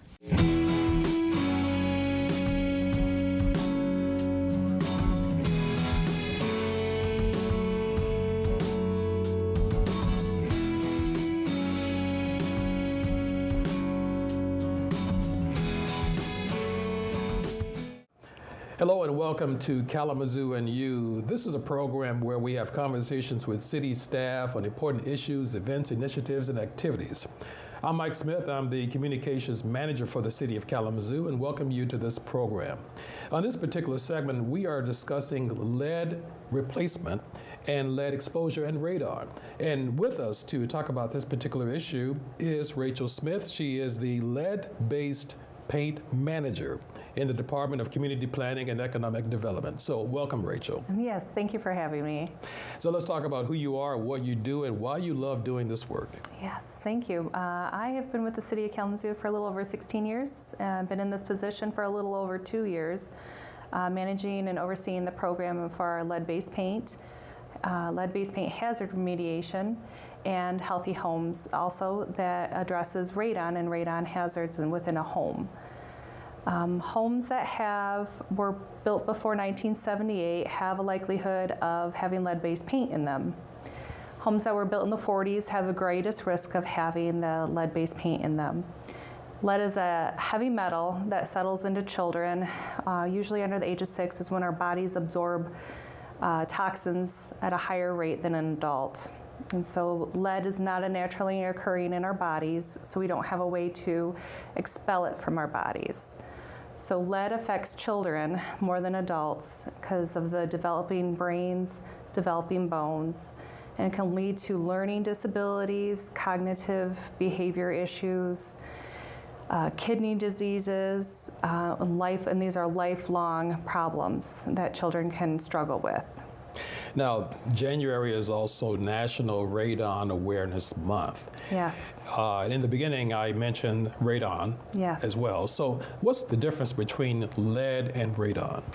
Lead is a heavy metal that was put in paint and that was painted on homes, and radon is a naturally occurring gas. It's odorless, colorless. It's naturally occurring from the breakdown of granite that's in our soil. It can seep into our homes. You don't know it's there until you do testing for it. And January is National Radon Awareness Month. So if people have a concern about it, if they have a Michigan basement or cracked basements, Right now, Kalamazoo County is offering free radon testing kits. They can go to 311 Alcott Street and get a free testing kit. You can also get the testing in your home done through our program, the lead-based paint remediation program. But it is the second leading cause of lung cancer for individuals throughout the United States. Okay. Now, you mentioned exposure to children especially. Again, talk about what lead does to people and children in particular. Mm-hmm.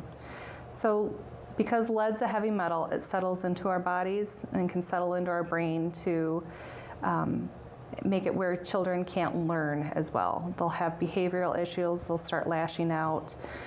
Testing is suggested under age 24 months and 48 months old. Anything that is over 3.5 milligrams a deciliter in children's blood, that's considered elevated blood levels. And that's when you can start looking at how you want to remove that from the lead, and speaking to your doctor, to nurses. Kalamazoo County has a lead nurse that can educate people on how to make sure that they're safe from lead, you don't get lead exposures, and how to treat that properly. Now, how many homes in Kalamazoo are we talking about that are at risk of lead exposure? Homes that were built before 1978, so that's a majority of Kalamazoo County's housing stock. About 80% of our housing stock was built before 1978. That's a lot. That's a lot of homes, yep. And the only way you know for sure if your home has lead in it is to test. You can look at the behavior of paint that's starting to chip and peel, and you might see some indications of lead behavior, but you don't truly know until you test. Where a lot of this lead dust comes from, because it settles on your food, settles on toys. Children learn with their hands, so there's a lot of hand to mouth, is a friction surface. So your windows and doors, so when you open, close windows, you open and close your doors, it creates that dust.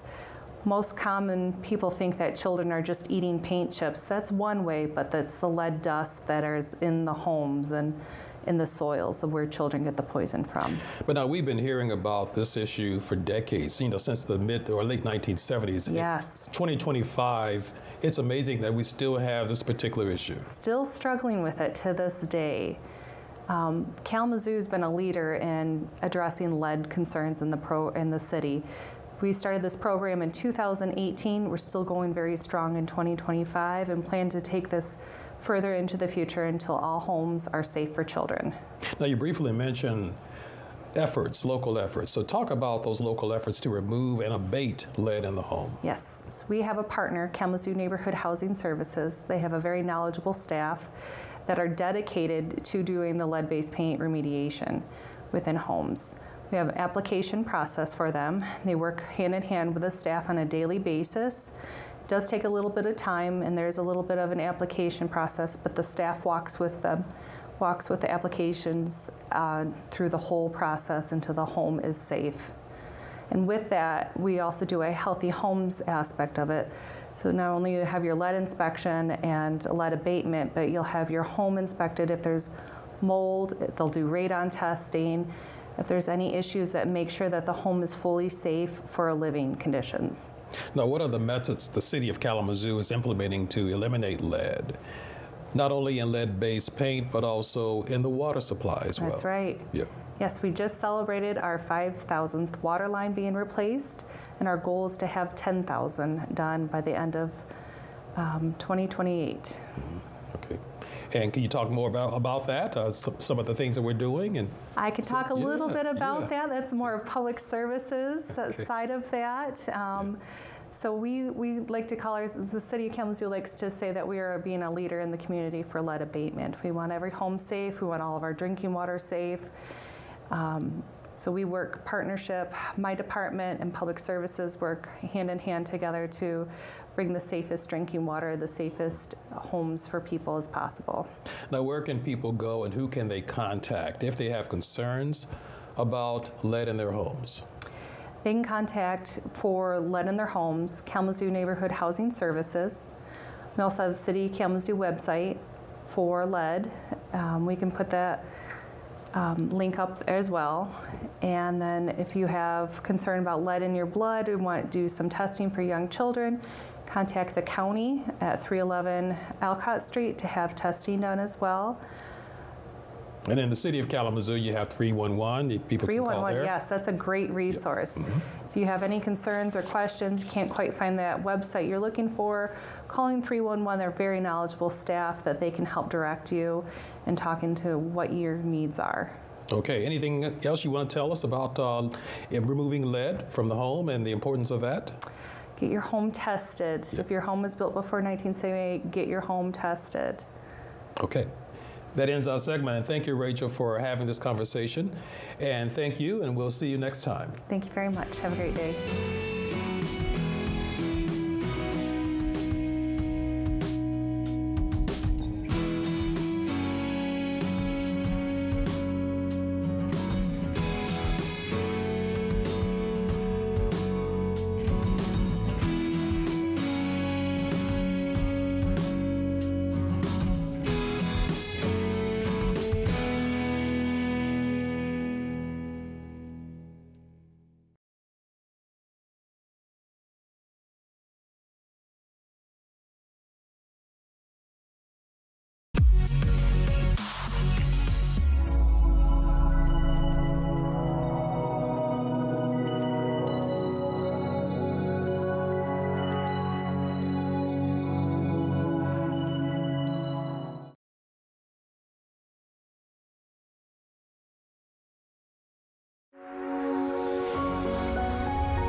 Keeping you connected in and around Kalamazoo, here are the highlights from the September 4th, 2025 Kalamazoo Public Schools Board of Education meeting. Officials discussed the implementation of a new parent app to engage special populations, address low parent engagement levels, and provide access through district kiosks. The board also reviewed the district's approach to communicating academic information and ensuring that all communication methods remain inclusive. Additionally, the meeting covered a community-driven funding initiative aiming to increase public school funding through a constitutional amendment. The board recognized students and community members for their contributions, including the introduction of the Gold Card for senior citizens. School safety, particularly the introduction of metal detectors, is also highlighted as a key concern addressed in the meeting. The next Kalamazoo Public Schools Board of Education meeting will be Thursday, September 25th at 7 o'clock. Watch the live meeting on publicmedianet.org and watch gavel to gavel coverage of a variety of local municipal meetings on demand on PMN. Public Media Network is streaming on Roku, Apple TV, and Fire Stick and online at publicmedianet.org.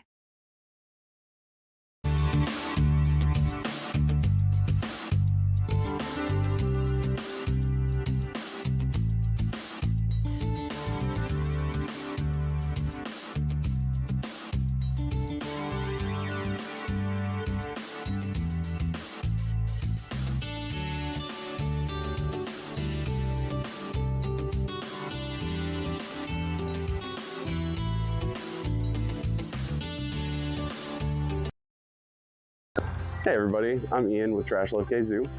We are a volunteer-driven community cleanup initiative. Back in September, I made an inflammatory Reddit post about all the state of the Kalamazoo River Valley Trail and just the trash on the ground in Kalamazoo in general. And while it was mainly my intention just to vent, I created a conversation within the city. And in the midst of that conversation, someone asked me what I had done about the problem. And it really hit me because all I had done about the problem was complain.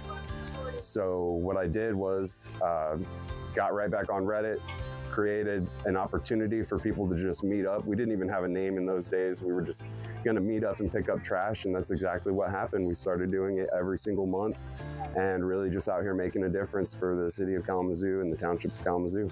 So how we came to settle on this location, a large number of people had mentioned this area to me. It was known to be an area where people had camped and left a large amount of litter when they left. Due to the fact that I was made aware that it was here and I knew that it was abandoned, it makes it a prime location for what I do. We never try to enter areas where people are actively living. Like, we like to go in after people have left, just to kind of clean up what's left over after they're gone and give it back to nature in a pristine way. Right now we're trying to raise funds to buy a cleanup truck so we can haul supplies and haul trash when we don't get disposal support. And in that, I want to put the Trash Love KZoo logo on the side of the truck and kind of increase community awareness around who we are and what we're out here doing so that people can come out and volunteer with us as well. I just picture the group rapidly expanding. Eventually, I would love to make Trash Love KZoo my full-time job and do this every day of the week because I'm very passionate about picking up trash. And yeah, I think that's the future of Trash Love KZoo. You can reach us on Reddit, which is the where we were born, and you'll find the most content at r/TrashLoveKZoo, or on Facebook. We have a Facebook group called the same, Trash Love KZoo. So guys, it has come to the end of our cleanup today, and with everyone's help, we have gotten a huge amount of trash off of the ground out here. I'm very excited to announce that this will be our final day out here. We're no longer going to be doing monthly cleanups at this location. We're to a point now where the site might need maintenance, a little tiny bit here and there, but the bulk of this trash is gone, and it feels amazing to say that. So I really just want to thank everybody who's been a part of this cleanup, from the Kalamazoo Earth Day Committee, Kalamazoo Conservation District, the Kalamazoo Paddle Club was out here, Kalamazoo River Watershed Council always shows love, and everybody who comes out to volunteer. If you like, share a post, engage with any of my posts, thank you. My heart is just filled with gratitude about this, guys, so thank you so much.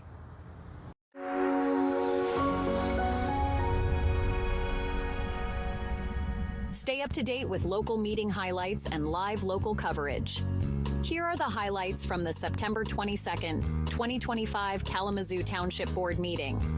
The board reviews the first readings of ordinance amendments and the appointment of Clara Robinson to the Board of Trustees to fill the vacancy left by Tony Kennedy, who was appointed to the Kalamazoo County Road Commission. The board also discussed the importance of revenue sharing for municipal operations and attended various community events. The next Kalamazoo Township Board meeting will be Monday, October 13th at 7:30.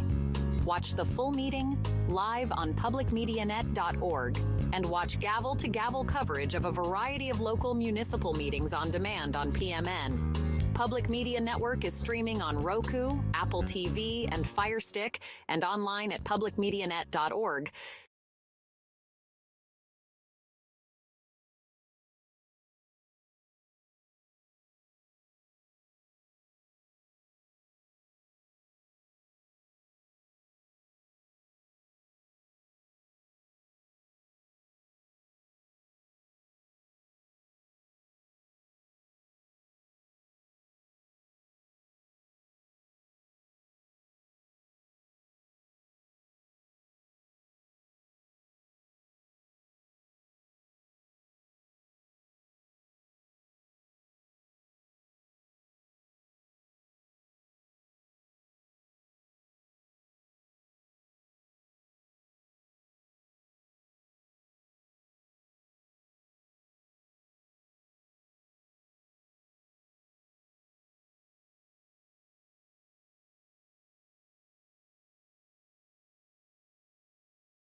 Good evening. I call to order October 1st, 2025 Civil Rights Board meeting to order at 5 p.m.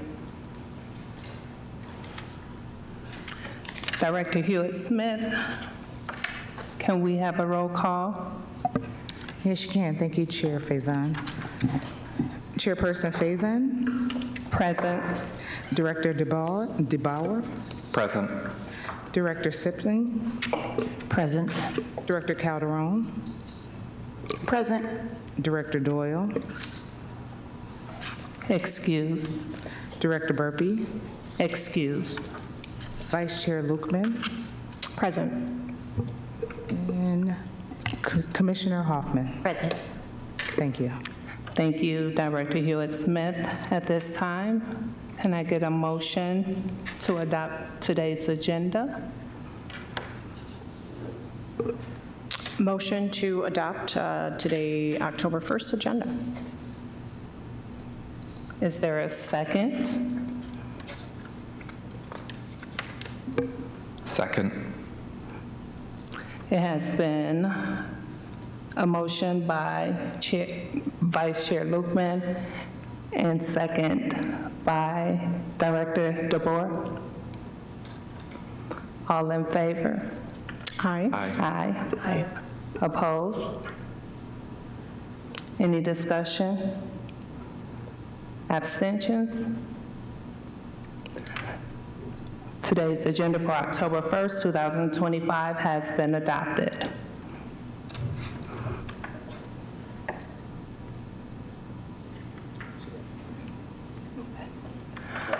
Okay, I do apologize. I will add that there will be a correction. Nope, okay, that is going to be for the minutes. So I'll entertain a motion to adopt the minutes from August 6, 2025. I make a motion to adopt the minutes from said date. Thank you. It's been moved by Director Sipling. Is there a second? Was there a correction to the minutes that was necessary? Yes. That on the discussion. So I'll second. Okay. And any discussion? We will have changes. I did see a misspelling in Director DeBoer's name is Joshua, but it's on there AU.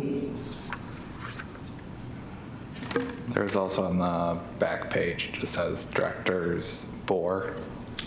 So there's another correction there. Okay, thank you. Any other discussion?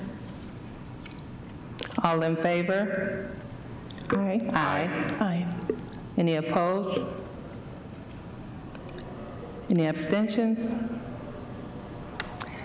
The minutes for August 6, 2025 have been adopted. At this time, do we have any public announcements?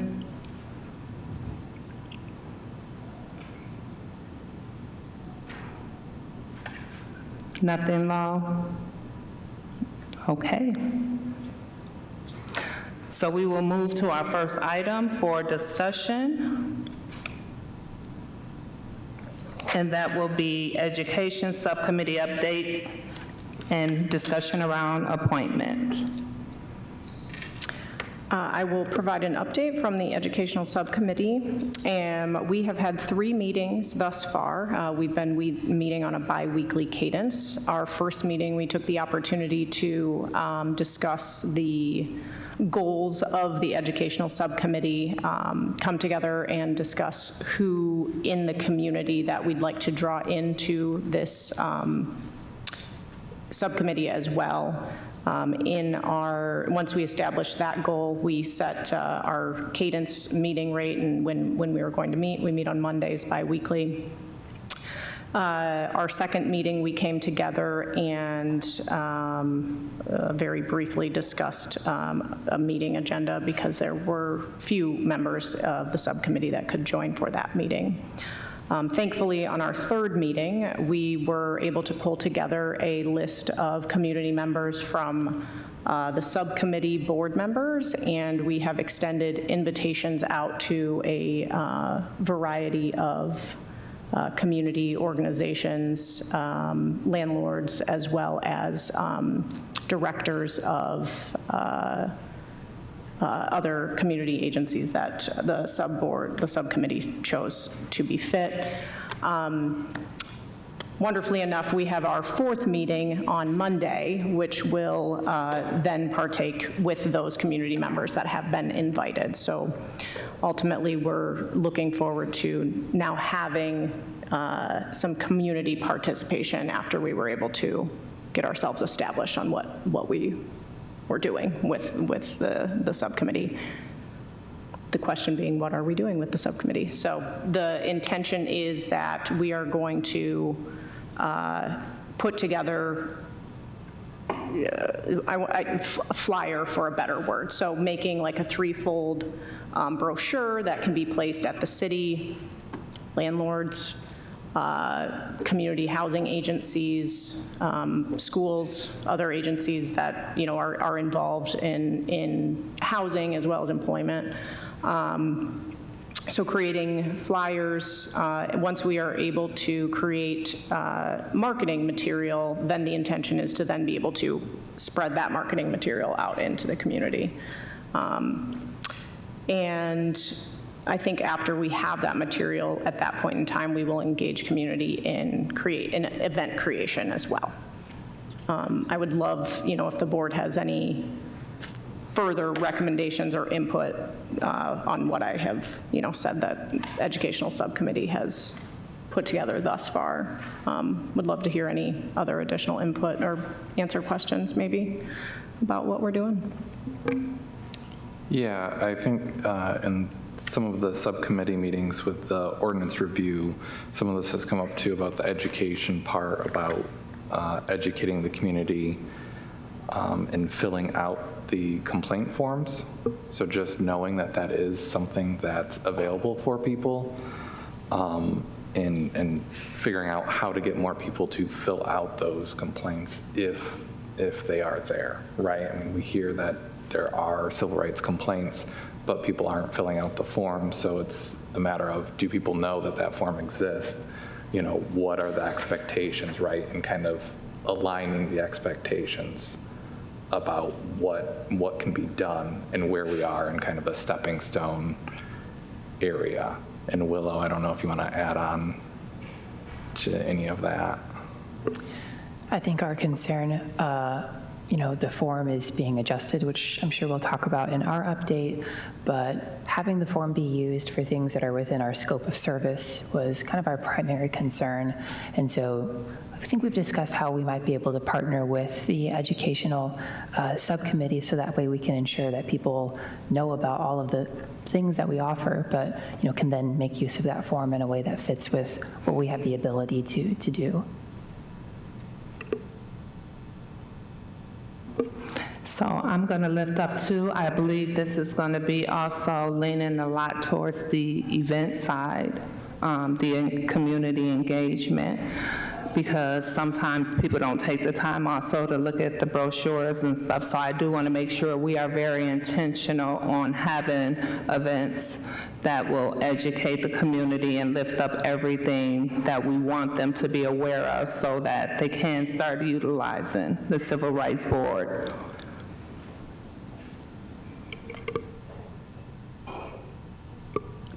Thanks. This is Director Calderon West. So I had given some names of community members. Thank you for sending out those invitations. I was very intentional to make sure that these community members were also tied in with organizations that are already or that have locations where I don't know if it's a possibility once these folks become educated, more educated specifically around what we do, what the form is going to look like, what complaints are within our scope, that maybe they might be made available at those locations.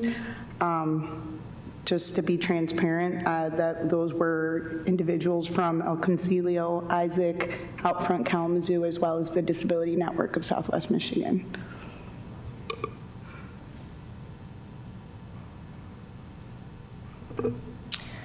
Another discussion that we had in our educational subcommittee meeting was around providing education of the ordinance to the board members as well, because it's, it's robust, and I think that it's also important that the board as well as the participants in this educational subcommittee are educated on what the ordinance says, what it means, what the intentions are behind it. So the subcommittee has made a request to the city attorney's office to prepare some type of training that we can participate in order to make sure that we are educating, factually as well.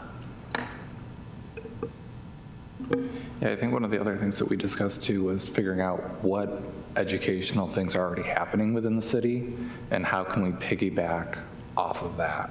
So for example, one of the things we just briefly discussed was kind of partnering with other city departments, right, seeing what they do, like I guess KDPS does bias training, right? So what does that look like? It's a program that already exists. What type of training does the Housing Commission do in regard to landlords and fair housing, right? And what training do city employees already receive, and how can we piggyback, right? We don't necessarily have to recreate everything, and it sounds like that's the direction we're going in. So it's just kind of looking at what's already there and kind of making that information more accessible, I think, is the other part. So it'd be good to keep that in mind, I think, just to make things accessible on the website too, easy to find.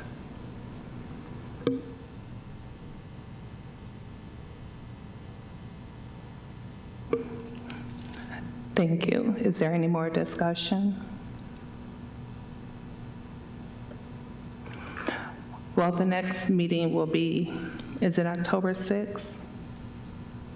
Yes, it is October 6th. At 1 p.m. So the community members who have been invited should have received an email. I'm hoping that people are watching that if you didn't receive it, or if it's something you would like to partake in, because you may have an organization that could benefit from being part of it, as well as displaying the information once it's created, then you can be able to contact one of us in regards to that as well.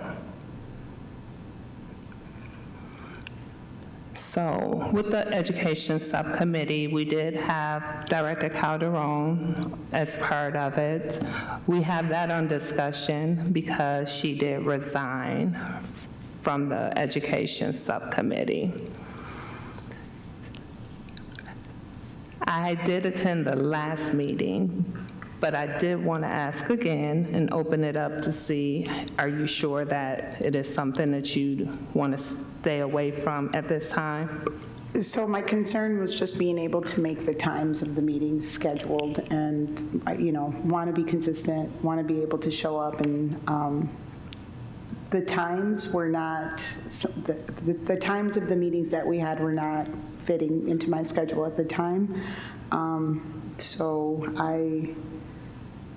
I would rather not commit and be available wherever needed. As we're talking, I'm like, oh dang, I can make that one, and I have a new name for you. So I mean, I'm still very much willing to support that committee.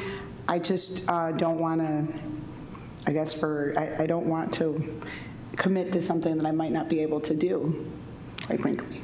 Okay, thank you, I appreciate it. Was there any type of leniency around moving the time to help accommodate schedule? Because I know we did it for the ordinance review, if that would be helpful. So that would be helpful, and if the committee was willing to take a look at that, then that's a discussion I could have with them. Okay, because for me, to have this discussion, Director Doyle, Moore Doyle, is not on the subcommittee. So I wanted to extend that offer to her before I just stayed in the educational subcommittee. But if you are willing to stay on, then we can visit this conversation next month if things don't work out as far as being able to find the time.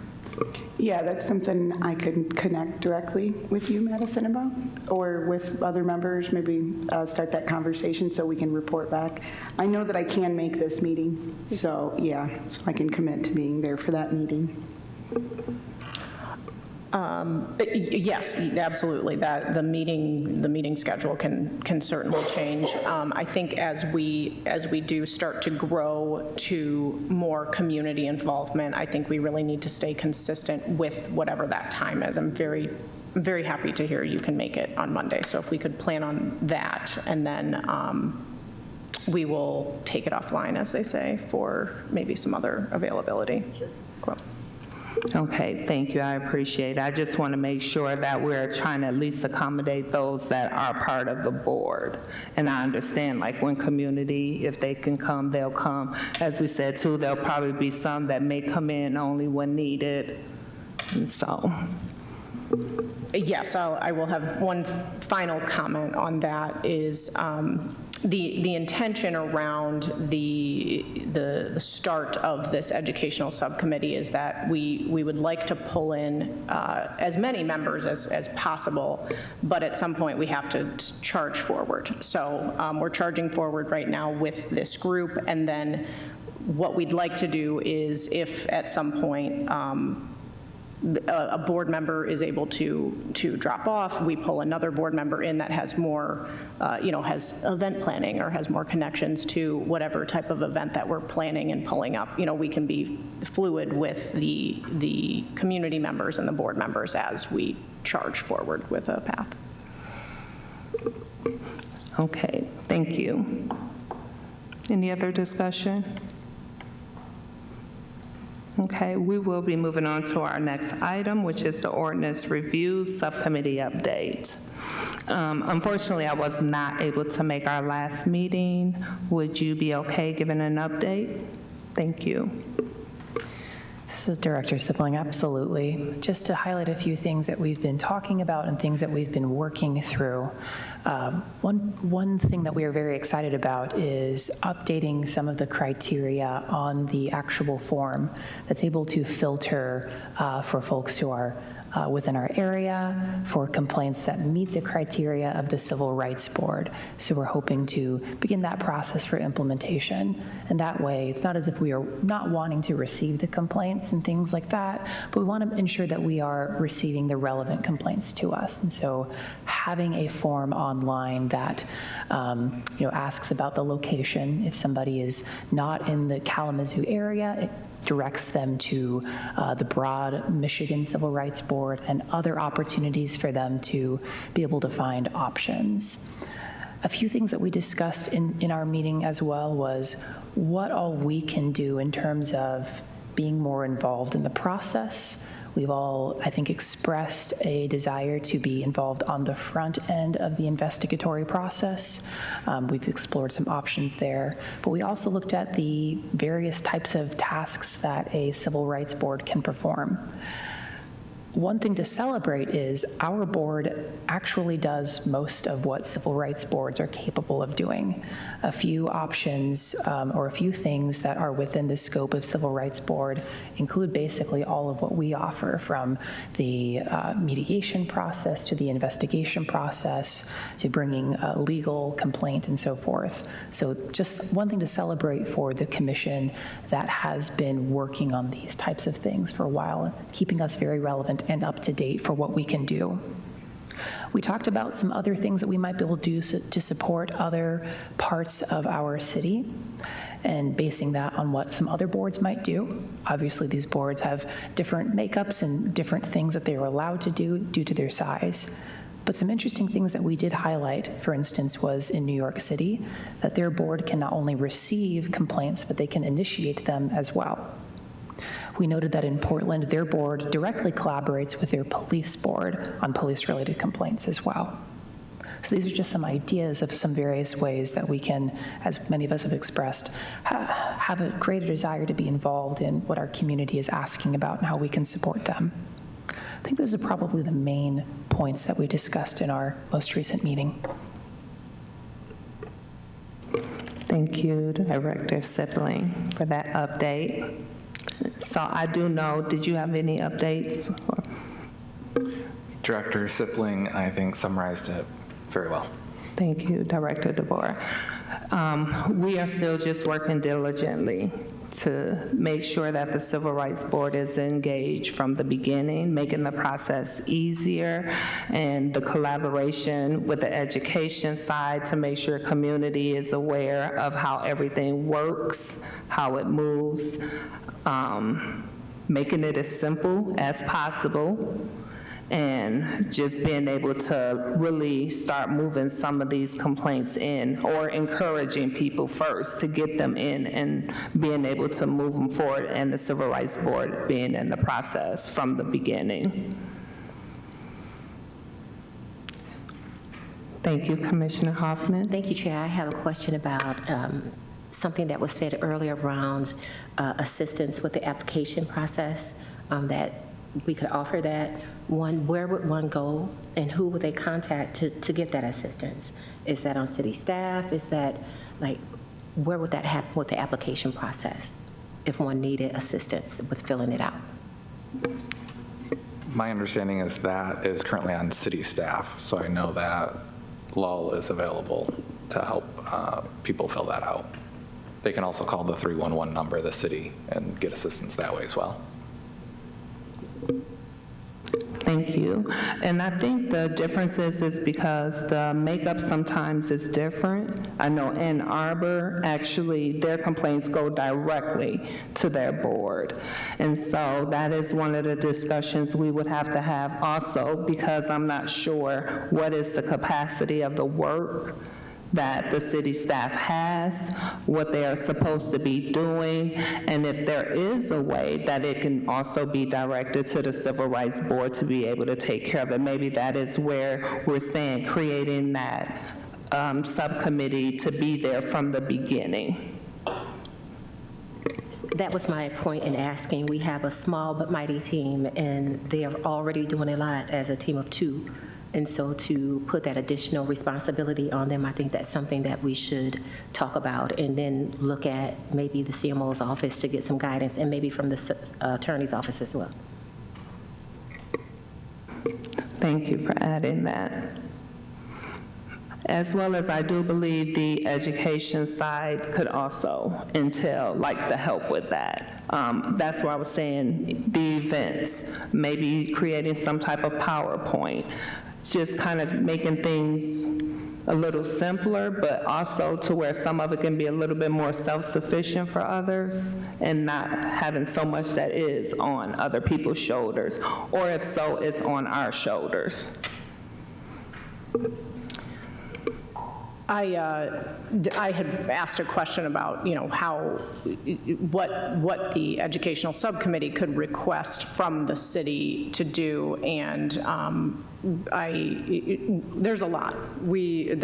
So what our subcommittee needs to do is figure out what exactly we're looking for, and then city staff can put that together. So, like, what we've done is I've grabbed a couple different types of trifold flyers and a one-pager from different municipalities.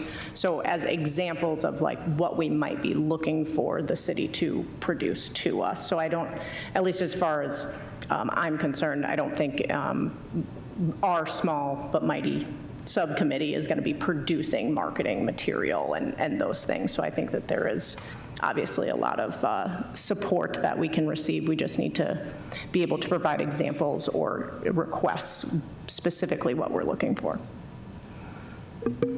I think the other thing on the form, the intake form, part of the changes that we tried to make and are pushing to the city is to say, how can we maybe weed out some of the ones that don't actually pertain, so that way the city staff aren't using their time on ones that don't actually apply. And I think Director Sipling worked on some of those, but really to say, right, is it inside or outside of the city, and not to discount people's alleged complaints, but to really say, are we the right spot for that complaint, and re-putting in again that question, say, is this an actual civil rights complaint that you're filing. If it's not, this isn't the place to file that, file it somewhere else. So that was, I think, the update with that is to make sure that the city staff isn't, using their time on those things that don't actually relate. And then we can focus on getting in those legitimate complaints so we can have some kind of documentation there to go, okay, what are the issues that are identified so we can come up with solutions to those. In my opinion, that is one of the larger priorities, to say, what are the documented issues, right? I know there's issues. It's trying to get that documented to say, okay, here's the actual complaints of the constituents. How can we solve that?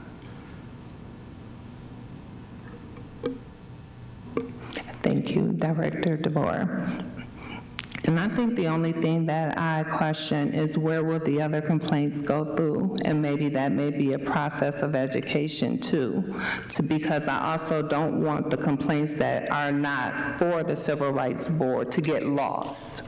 Because you have those that, like you say, may need to go state. There's some that come in for KDPS. So I still want to make sure people's complaints are directed to where they need to go. Director Hewitt-Smith? I wholly agree. I wholly agree with that. I think I'm a firm believer the baby has to crawl before it walks. So starting with even with the drop down of let's be able to determine that you're not in Kalamazoo County, because from experience we have received complaints from as far as Indiana that was not ours. I mean, nowhere near the scope of civil rights. So I think even if we just, I think everything is in layers and buildable. So if the subcommittee determines, as we stated earlier, what we don't want, because if a person is going in the wrong direction, we also are not streamlining their process, because it's sat in our box for so long, well, not really long, but it's sat in our box to where that's just one step they could have been in that county of Indiana, opposed to not being a part of the city ordinance. So like I said, we're here to support in any way, any examples, foundation. Yes, Madison did reach out to law that I'm aware of as far as like your publication. We have a close relationship with our communications team, so I don't foresee any problems when it comes to building that platform or building that mailer or brochure that you're trying to at least have a template for. So yeah, we're here to support you.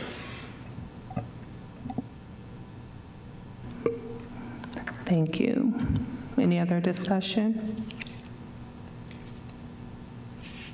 Okay. At this time, we will move to public comments. You will have 3 minutes. Please sign in your name and address. Thank you.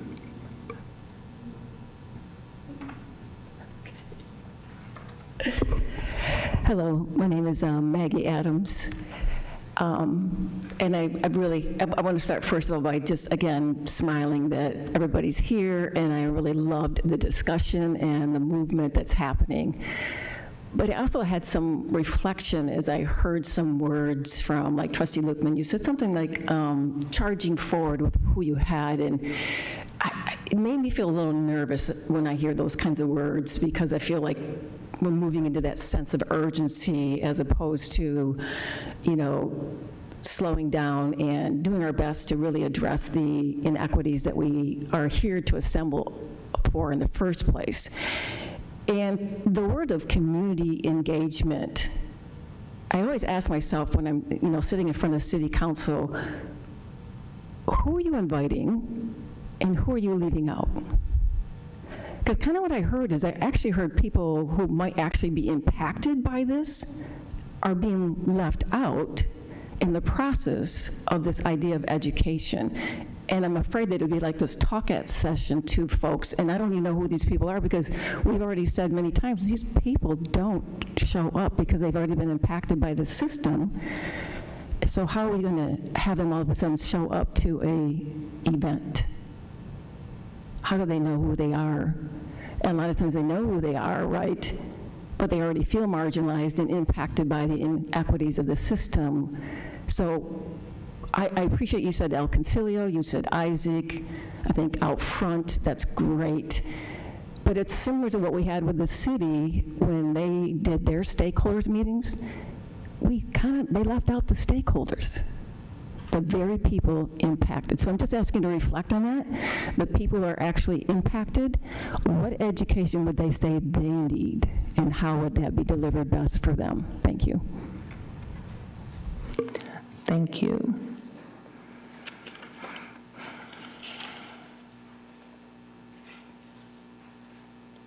Good evening to our chair, our co-chair, chair, our vice chair, our board members, director, commissioner, all of you. My name is Charlotte Davis with Isaac. Good to see you all. I want to always first say thank you all for your hard work. This is not easy work, so I want to lead with that. I want to say again, welcome to those who are newer to the Civil Rights Board. So happy to have you all. I always have to give a shout out to Vice Mayor Patrice Griffin, who got all this started with the housing brief that she wrote years back. She was a catalyst for this work. And I also want to lift just a little bit of the history. This ordinance, after Vice Mayor Patrice was a catalyst, came about in collaboration. So it's all been about collaboration. That was TRHT, that was Isaac, that was a fair housing, the city of Kalamazoo, and many more in DCR as well. And so I just want to lift that because collaboration got this started, and collaboration is going to see us through to where we want to get. I want to ask too, as we are talking about collaboration, and what stands out for me is the education committee, and I'm so happy, again, Isaac is so happy to help, and I was so happy to hear out front, and El Concilio, our family members as well at both of those organizations.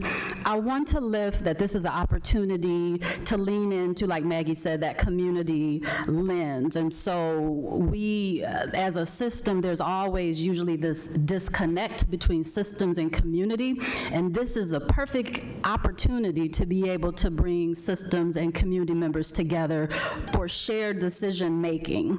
And so again, the charge forward comment, when I heard that, I understand that's a task-oriented mindset. I get it, but this is a time to really make sure that, and this is what I humbly ask of the education committee, times, the dates, that they're inclusive, that they are open. There shouldn't be anybody who wants to be on that committee who cannot attend because there are limited times and dates. And so when we're thinking about that, the times, the dates, the decision making, I would love for there to be a co-chair from our CRB and also a co-chair from the community members as well, so that there is shared decision making. Or what might happen is that in our mindset of moving forward, like Maggie said, we're going to be leaving community members out. Why? Because we want to press forward. No, we want to press forward with each and every person who wants to be a part of this work. We don't want to leave anybody behind. So again, thank you all for your hard work. We are here to support and to do this together. Thank you. Any other comments? Do we have anyone on the phone, Lau? We do not. Thank you for all your comments. Appreciate the passion that is always expressed at the mic and the willingness to be engaged. At this time, we will have board comments.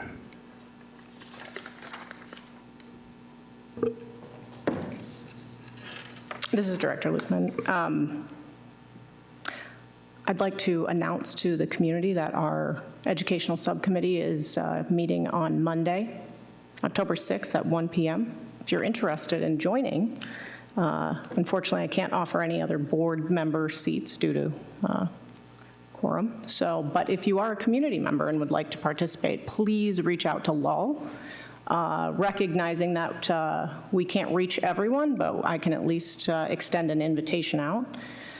I'm more than happy to be flexible about meeting times, but it is also up to the members to join at those meeting times that are set. So if we have anybody that would like to be included, please let me know. I think that the phrase charge forward is ignited from me because of the community comment to try to press forward and do something. And I think that several of our board members previously have expressed, like, what are we doing here? I don't see us moving forward.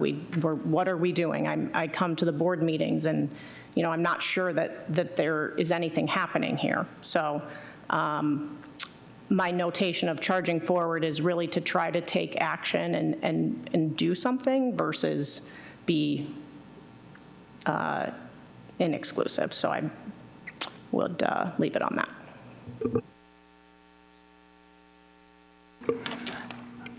Thank you, Vice Chair Lookman.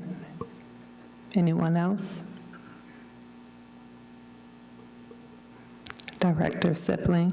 I just wanted to sort of be mindful of so many helpful comments that we've been hearing. I remember in our last session, it was pointed out to us to remember to refer to the folks in our area as part of our community, not just citizens of Kalamazoo, but residents of Kalamazoo.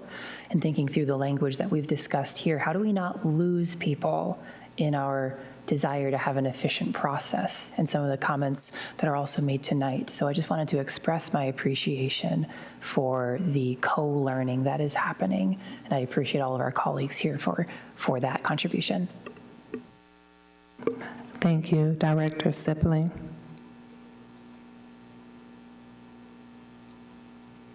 Okay, so first I will start off by saying, Vice Chair Lookman did say you are able to contact Law, so I will provide her email, which is tluangil@kalamazoocity.org.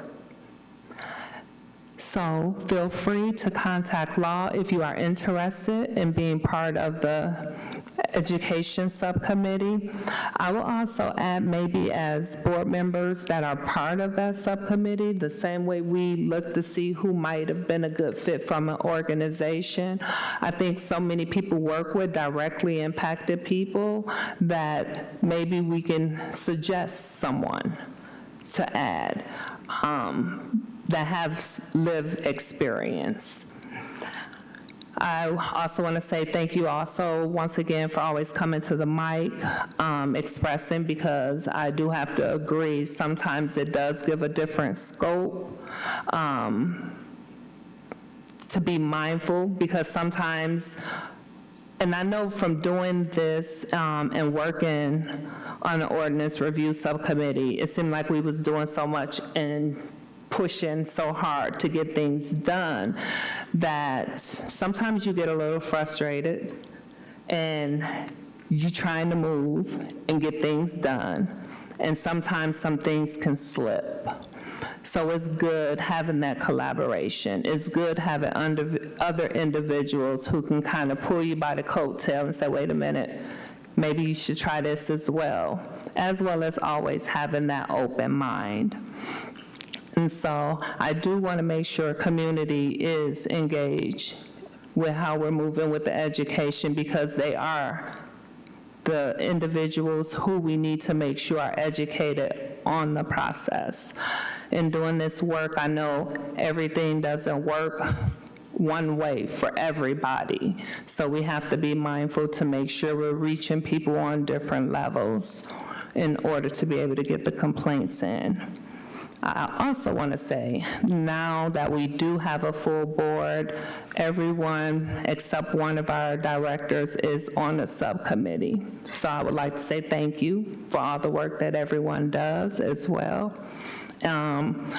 It's not a single person effort. We have to be a collaborative up here as well. And so thank you also to the city for all that you do.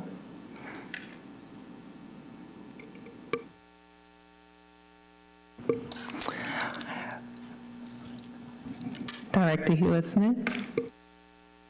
I would also like to say I appreciate the conversation that we have had today, especially from our community members in the audience as well as the board of directors here. Dr. Davis did raise a great point as far as and I'm not running the education committee, however, but it was a great idea that she stated possibly having a co-chair. And you guys did list 3 of the pillars of the community. If they are able to find someone that actually can speak from experience, maybe that should be the individual that should be the co-chair. Because it's nothing like being able to, when you're making that decision or that's going to impact the community, or someone who has basically had that experience, have that also that voice. So that's just a suggestion for me. Thank you. I do appreciate it. I always say those closest to the solution are those closest to the problem. I will leave that up to the educational subcommittee to have a discussion in regards to that. I won't be attending the next one since Director Calderon will be able to make it.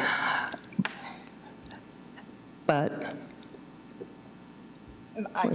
This is Director Lukeman. I just had a question about co-chair in a subcommittee. Could this be, it does not have to be a board member, correct? It could be a community member that could co-chair as well. Okay, great. It's a new process for me, so. Okay, so I think I'm kind of questioning the co-chair side of it, because when I heard co-chair, I kind of heard as if the board has the subcommittee, and there's a co-chair as a community leader and a co-chair of a member. Is that what you were saying, to say those be the 2 co-chairs alongside with what is going on with the subcommittee? So that's what I had pictured. There have been other initiatives that I've been part of where there's been a committee from outside of like the entity, the main entity, and then a community member to push the initiative, mostly due to reasons like this, which would be relativity or how close they are to the subject. So.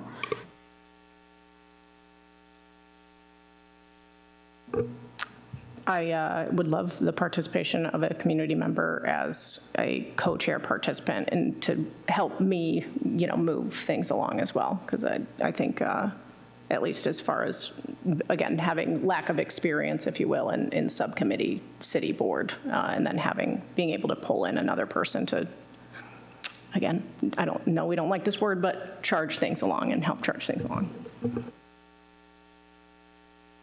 I think what I don't want us to do is get caught up on titles. And because it's a subcommittee, I think co-leaders is more palatable, because folks aren't getting paid. It's still a volunteer experience, and I want to ensure that we are not setting ourselves up for anything that could come back in a way that could be harmful. And so I also want to say, I know that the United Way has some community members that they've been working with that have lived experience, and I'm wondering if we could have a conversation and collaborate with them about who they already have that are doing the work that will be willing to serve as a co-lead with the subcommittee. So again, going back to, we don't have to recreate anything. We have people already who have been slated and have been doing the work, so why not lean on some of those when they're also being compensated too? So I think there's a way that we can collaborate with the United Way as well, with the COC, with the COC. Thank you, I appreciate it. And I think this is a really good discussion as well for the next educational subcommittee to kind of finalize and get things figured out. Was there any other comments? Okay, well, at this time, I will entertain a motion to dismiss. I'll enter the motion to dismiss. Second. All those in favor? Aye. Aye. This meeting is adjourned at 5:45 p.m.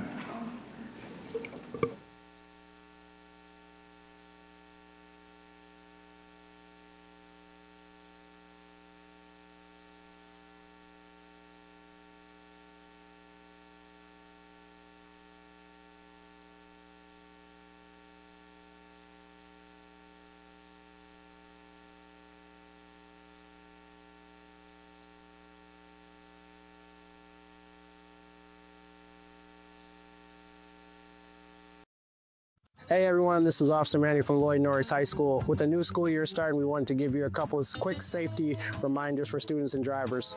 Parents, always use the designated drop-off lane and pick-up lanes, and avoid stopping in the middle of the street so we can keep everyone safe. Drivers, remember, school is back in session, so that means there's more kids on sidewalks and crossing streets. Be sure to slow down in school zones, avoid distractions, and always put the phone away. If you see a school bus stopped with its arm out and lights flashing, don't try to pass. Make sure you stop because kids' lives depend on it. Students, always use a crosswalk and make sure you look both ways. And if you're biking, make sure you always wear a helmet and stick to safe routes such as bike lanes. Once inside of school, make sure you're always courteous to others. Walk, don't run. Lastly, if you ever feel unsafe or see something, make sure you find a teacher or your school resource officer. Together, let's make this the safest and best school year yet. Look out for each other and follow the rules.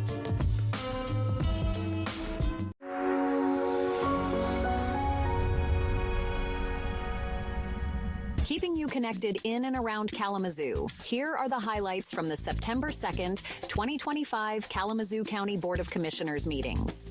First, in the Committee of the Whole meeting, commissioners reviewed proposed budget adjustments with a focus on Finance Director Ryan Post's presentation. Discussion centered on reallocating forfeited ARPA funds for emergency shelter funding in collaboration with the City of Kalamazoo, addressing the needs of the unhoused during extreme weather events.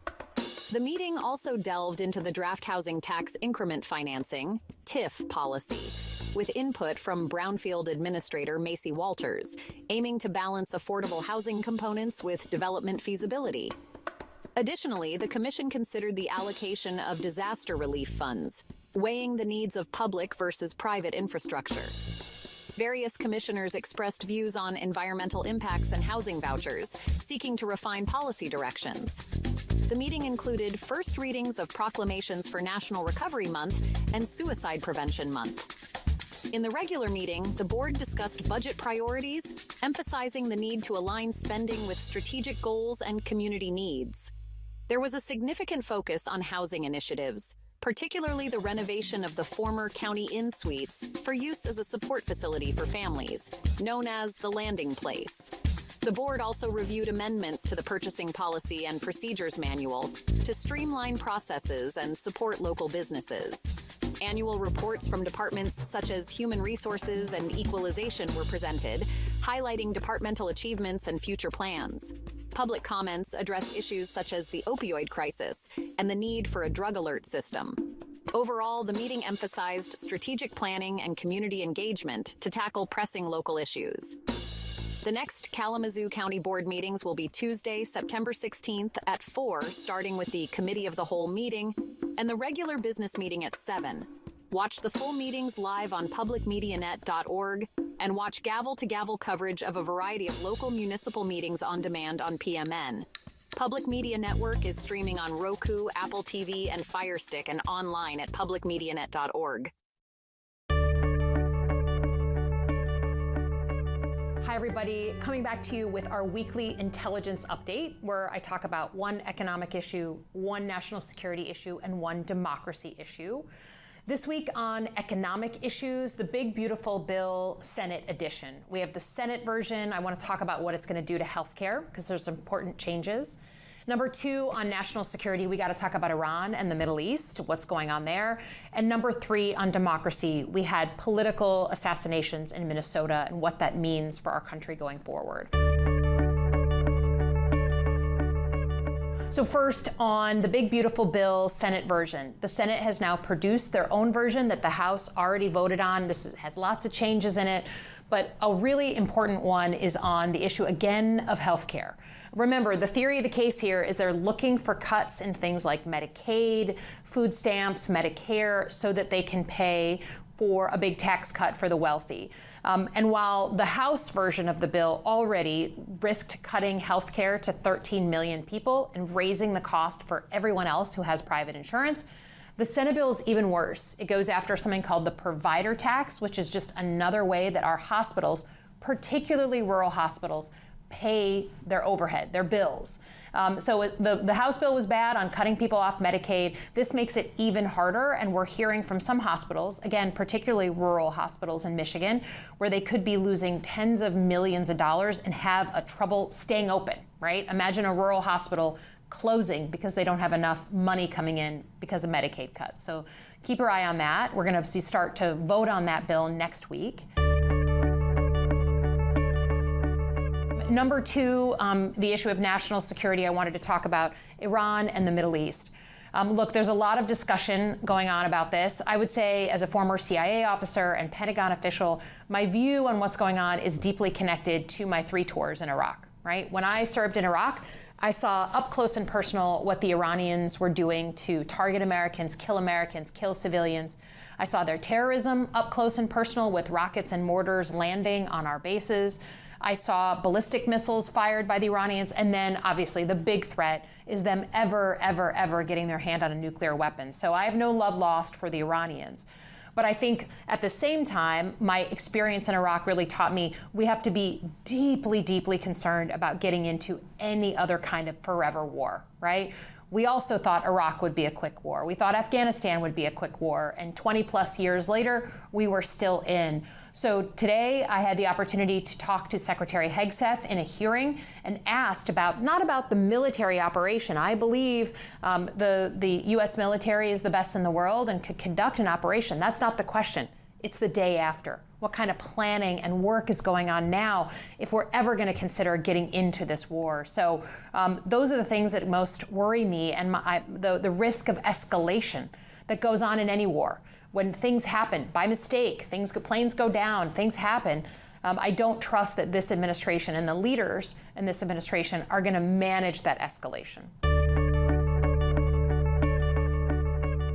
Lastly, on democracy issues, we had the political targeted violence against Melissa Hortman and her husband and other lawmakers in Minnesota this week. There was a list that they found when they captured this assassin of other people on the list. I was on the list, but I think the most important thing is what is happening in our country now, where we are so angry and so agitated with each other that it's bleeding into literal targeted assassinations and killings. And it doesn't matter whether you're a Democrat, like Melissa, or Republican, when President Trump was targeted. We are in serious trouble if it becomes normalized and okay to have targeted political assassinations because of the way people think or vote. And to me, this was driven home how important leadership is in this conversation. I had peers here in the Senate who were making fun of that political assassination, who were blaming Democrats for that political assassination. And I just think that we have to get back to what we would teach our children, which is you can have as much of a disagreement as you want with someone else, but you can't target them with violence that crosses a line. In this case, the people who perpetrate that violence should be held accountable to the letter of the law as much as we can do to go after them, to send that signal. And we need to call out that political violence, even if it starts small, with graffiti or destruction of property. People often climb a ladder of escalation. They go from doing smaller things to bigger violent things, and we need to intervene and call it out wherever we see it. So those are the 3 things I'm watching this week. I'll come back to you next week.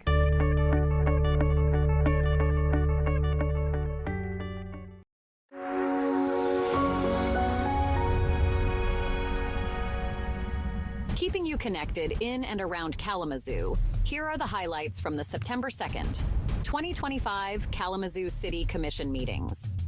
With no committee of the whole meeting, the commission only met for their regular business meeting. The commission reviewed the establishment of commercial redevelopment districts and a transformational brownfield project. Public concerns were raised about stormwater management, public safety, and interactions with federal agencies.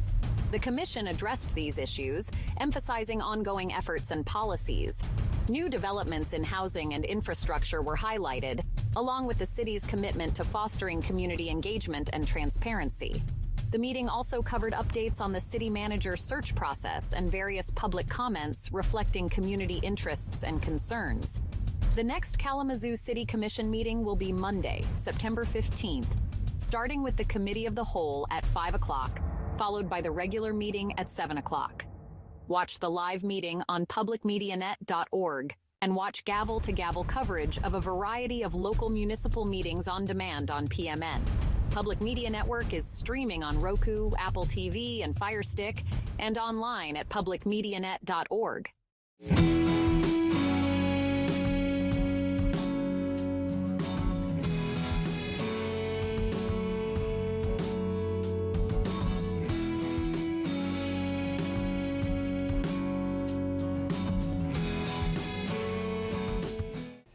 Hello and welcome to Kalamazoo and You. This is a program where we have conversations with city staff on important topics. Today we're at the Kalamazoo Water Reclamation Plant, and we're talking about the issue of waste removal, or specifically biosolids removal. And with us to talk about this is James Baker. He is the Director of Public Services for the City of Kalamazoo. Welcome, James, and thank you for having us here to talk about this. Thank you. Let's talk first about the history of the water reclamation plant, its process, the system, and all that. Yeah, thank you, Mike. Thank you for giving us this opportunity to talk about wastewater treatment and biosolids and how that impacts our residents here in Kalamazoo. First of all, the Kalamazoo Water Reclamation Plant, we're a regional facility.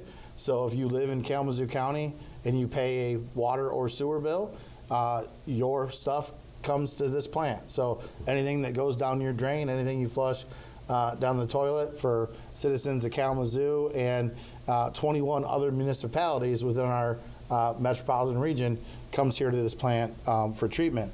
This plant was built in 1953, completed in 1955, originally just primary treatment, and then that plant has advanced over the years. The plant utilizes different processes to treat that incoming wastewater. We receive about 27 million gallons a day of wastewater that comes into the facility. We have permits with the state of Michigan to discharge cleaned water to the Kalamazoo River. We have got a permit that requires specific parameters for treatment of that water that's discharged to the Kalamazoo River. In fact, the water that we discharge is cleaner than the river itself. So we're returning 27 million gallons a day of clean water to the Kalamazoo River. Through those processes that we have here at the treatment plant, we then have a byproduct. That byproduct is what we refer to as sludge or biosolids. It's a liquid product that this sample here represents, what that looks like. If we shake this around in the jar, you can see, it's kind of a viscous, thick liquid. It's around 5% solids or so. Looks a little bit like mud. Mm-hmm. So that process then has to be treated. We treat that in our centrifuge process, and we'll actually go out and see that centrifuge process and what that looks like. This cake here is what comes out of that centrifuge process. So this cake is about between 18 and 23% solids. So that's up to 77% water that is contained here. And then from this point, it goes to the landfill. And that's kind of where we're at, where our process currently is to go from wastewater that comes in, clean water to the river. We've got this sludge byproduct that is a result of those processes. It's about a 5% solids. We send it through centrifuges to thicken it up. It's now 18 to 23% solids, and from there goes to the landfill. But what are the logistical factors behind the current process of biosolids removal? Certainly, in our plant, it goes through the thickening tanks, and from there we add a polymer to it, a coagulant. It goes in the centrifuge. You'll see that centrifuge process. That is a machine that spins the sludge at about 2,600 RPM and kind of dries it out in the process of it. It then goes to a cake storage area, and then we're serviced anywhere between 5 and 6 days a week by a hauler that hauls our sludge from this facility to different landfills across the state of Michigan. And that's got to be very expensive, right? That's very expensive, and it also involves a lot of trucking costs. I didn't mention that this material, we generate about 200 tons a day of this material. And if we put that into dump trucks, that's roughly about 20 City Kalamazoo full-size dump trucks. So if you recognize like a City Kalamazoo plow truck, we'd fill about 20 of those a day with that material. So there's a significant amount of cost with that, significant amount of trucking with that, diesel fuel, you name it. That currently costs us to haul this to the landfill about $13.5 million a year in today's dollars. If we go back to just before COVID in 2019, we were paying $4.5 million. So in just a short period of time, 5 to 6 year period, we've had quite an extensive cost escalation from 4.5 up to now $13.5 million. And our customers bear the cost of all that, is that right? That's correct, Mike. That's an operations cost, and that's part of the reasons why the cost of your water bill has been going up year after year after year. Because we're having to deal with those escalated costs of solids handling and sludge disposal. Okay, so let's talk about the process that was approved by the City Commission recently. You have an agreement with an engineering firm in which there is an alternative biosolids plan. If you want to talk about that, and then you'll be able to show us out in the field what that's all about as well. Yeah, thanks, Mike. That's been about a 2-year in the making process. About 2 years ago, we engaged a group of stakeholders and included engineers for the city, outside contractual engineers. We included, I mentioned there's 22 different municipalities that we serve. We invited some of those folks, township officials. We invited some of their engineers. We've got industries, folks such as Pfizer, pharmaceutical manufacturer here in Portage. We invited those folks to participate. And so we had a group of technical experts that would look at some future alternatives. We also had some other folks there from other departments in the city. We had folks from our sustainability team there, folks that work in our community planning and economic development office. We also had public safety. We had folks that are experts in DE&I for the city that participated in that work. And we submitted a RFP, which is a request for proposals or request for qualifications, to really kind of get a wide array of possibilities for sludge disposal options for Kalamazoo for the future. We received over 30 responses to that RFQ, that's very positive. So we had 30 different technologies that we wanted to evaluate and look at and analyze to see what process would be best for Kalamazoo. Not just price, but also looking at several other environmental factors.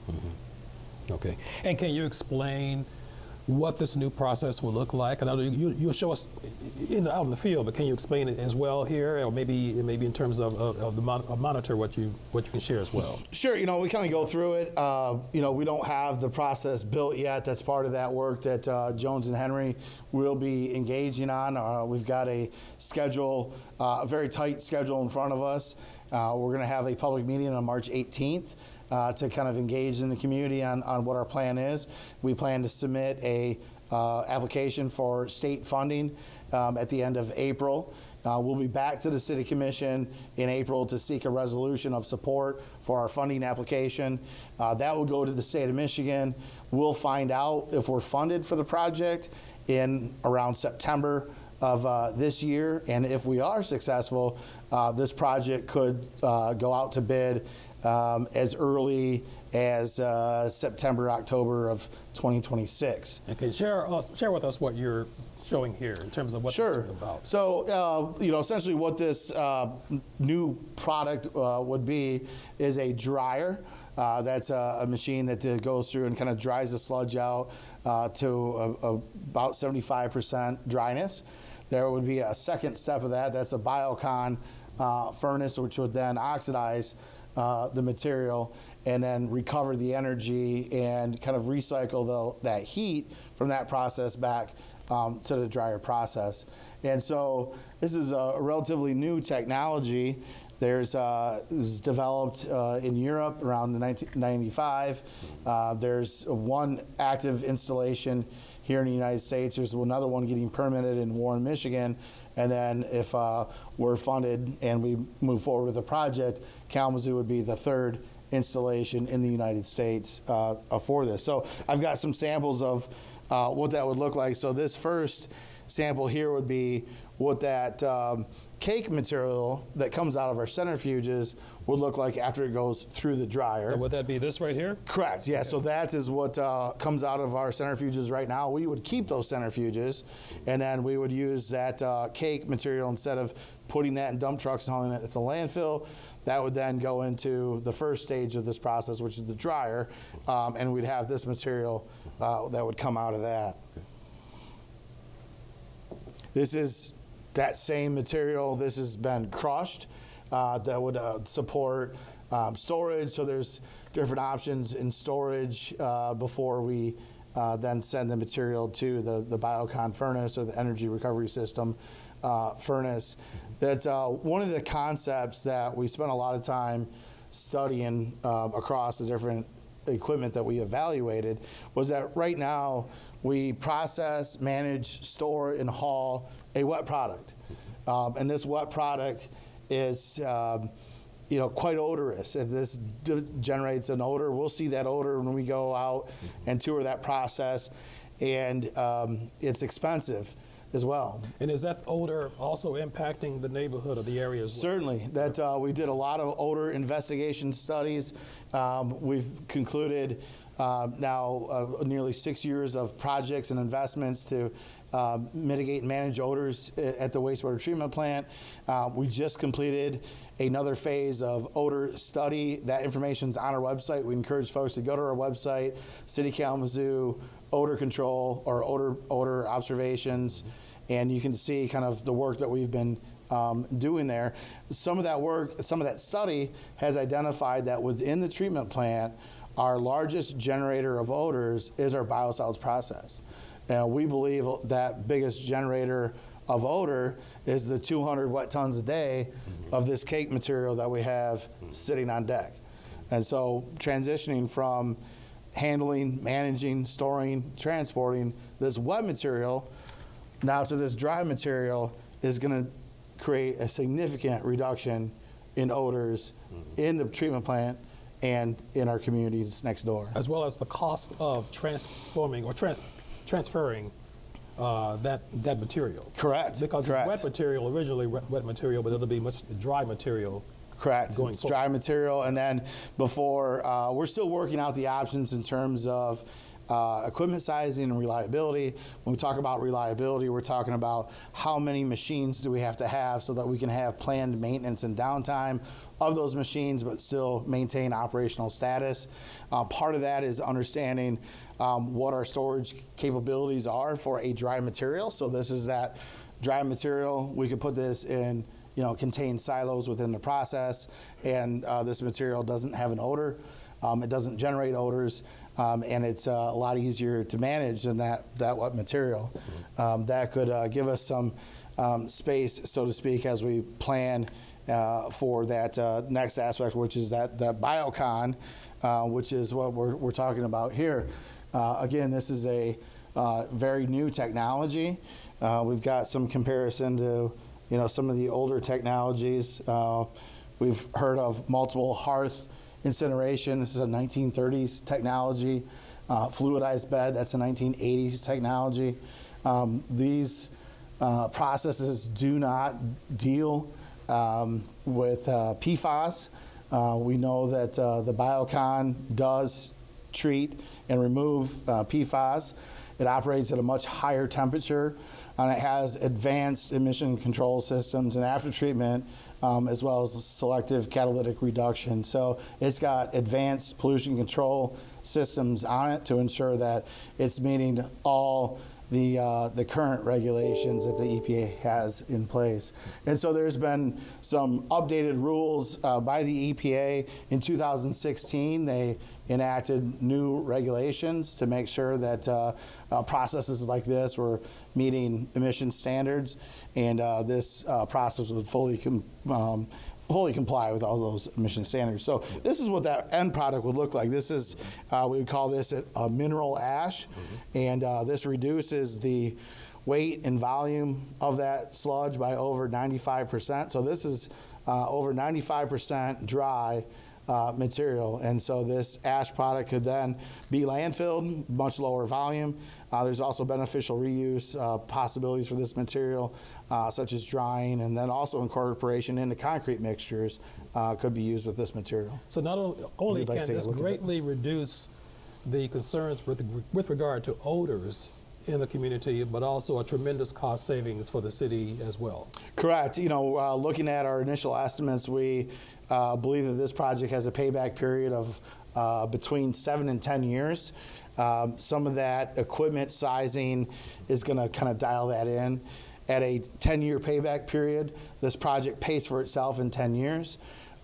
This project, if implemented based on our current analysis, would result in a need to forego any rate increase that we would have in 2030. Now, between now and 2030, we've got to continue to do what we're doing, which is landfilling this centrifuge product, which is at 18 to 23% solids, currently paying $13 million a year to landfill. So if we're successful and we can implement this technology and we can build this system, we will now no longer be spending $13 million a year to haul cake to the landfill. Okay. We'll have a dry mineral ash product, and we'll be sending that to the landfill. Okay.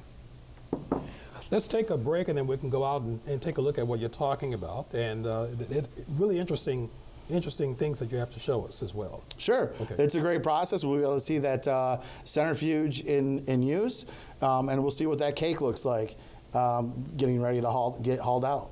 Okay. All right. Yeah, Mike, we're here today in the centrifuge control room. This is where our trained operator maintainers work.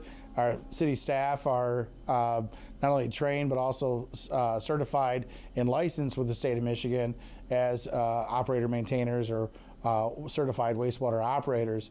That's a municipal worker program. That's part of our ASME union group, which is the American Federation of State, County, Municipal Employees. And so our ASME staff here in Kalamazoo do a wonderful job operating the treatment plant, operating our water system. There's over 5 different municipal worker focus areas that you can be in if you work in public services, and it's a great apprenticeship program and a great program to learn a skilled trade and to work for a great employer for the city of Kalamazoo, a place you can retire from. And as always, we're always hiring, so if folks are interested in water and wastewater, or specifically interested in centrifuges, take a look at the website and submit an application. So anyways, just a quick plug for our great workforce here in Kalamazoo. This is some pretty high-end work focusing on these centrifuges. These centrifuges represent about $15 million of equipment. So this is no light task to operate this stuff. There's a lot of things that they've got to keep track of, bearing temperatures. They've got to look at the bowl speed and their differential set points, their delta N, how this machine works. The theory and concept of operation is that sludge goes in, that 5% solids that we looked at, it spins inside those big machines at about 2,600 RPM. That creates a lot of forces that kind of throw that material out to what we call the outside of the bowl. And then there's a scroll, which is like a screw, that spins kind of counter rotation to that bowl and brings that material, conveys that material out. And that's that dry material that we'll see, that dewatered material for that process. There's also a polymer that we add. Polymer is a coagulation agent that helps to kind of create and dry that material out, helps the material go through the centrifuge. We'll also see the pumps that pump the cake from the centrifuge process over to our bunker storage area. And we'll just kind of see all that equipment and machinery in life and work and here in the process in Kalamazoo. The staff that does this work, they're out doing rounds, so there's equipment checks they've got to do. They're going around and they're checking everything. They're checking those bearing temperatures. They're taking readings out on the machine and looking at, what the computer's telling them as well. So it's some computer work to control it. It's also a lot of hands-on. That ends our segment. Thank you, James, for having this great conversation with us to share us what this biosolids process will be about as well. So thank you again. Thank you, Mike. We really look forward to this project. We really look forward to reducing odors in and around our neighborhoods, and we look forward to implementing a sustainable biosolids option for the future of Kalamazoo. Okay, that ends our segment. We'll see you next time.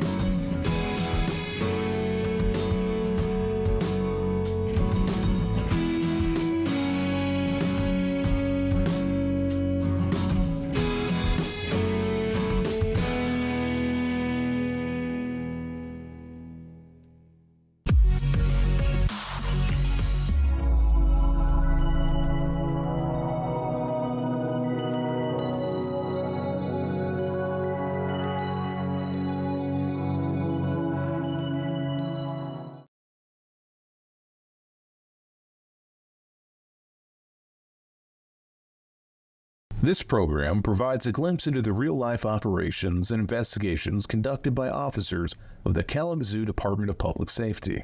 Individuals featured in this video are presumed innocent until proven guilty in a court of law.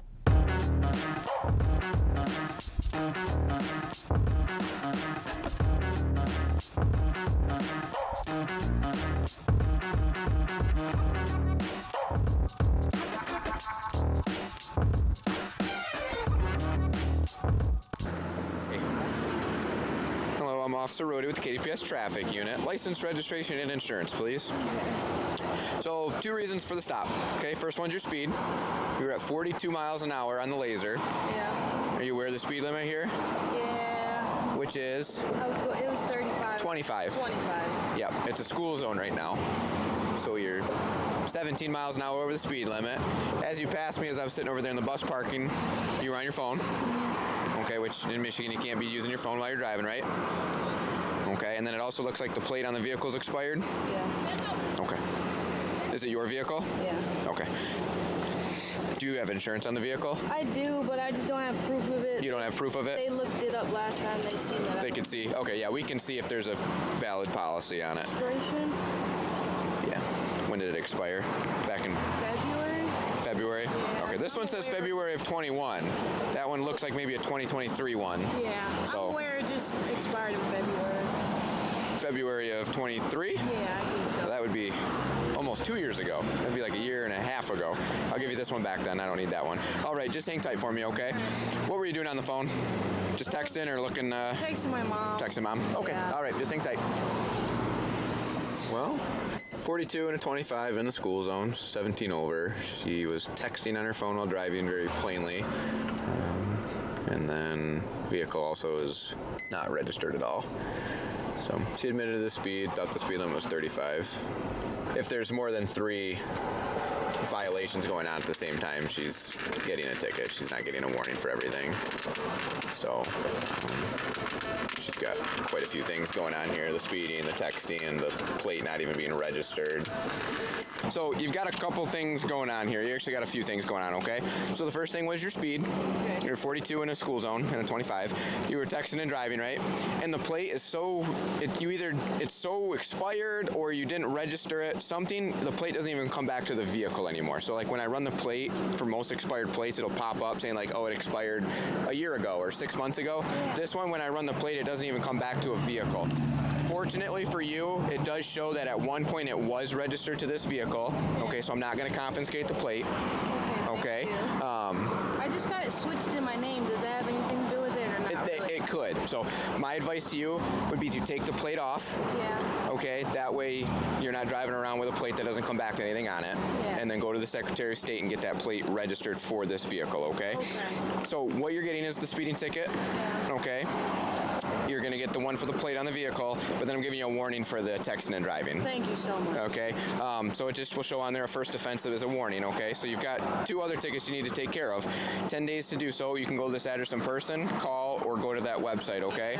Please get some of that stuff taken care of and pay more attention to speed, especially in the school zone, okay? I'm sorry. That happens, all right? So please drive safe. All right. Thank you. So how often do we deploy this? How often? As needed. When I deploy it, I try to deploy it for at least 2 weeks so we can get accurate results and readings for it. Our IT guy downloads the speeds and puts like a chart together of what the speeds were. I usually only can put it out in areas where there's like a single lane of travel, so 1 lane each way.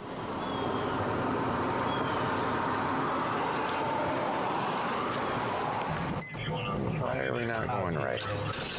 Pull to the right.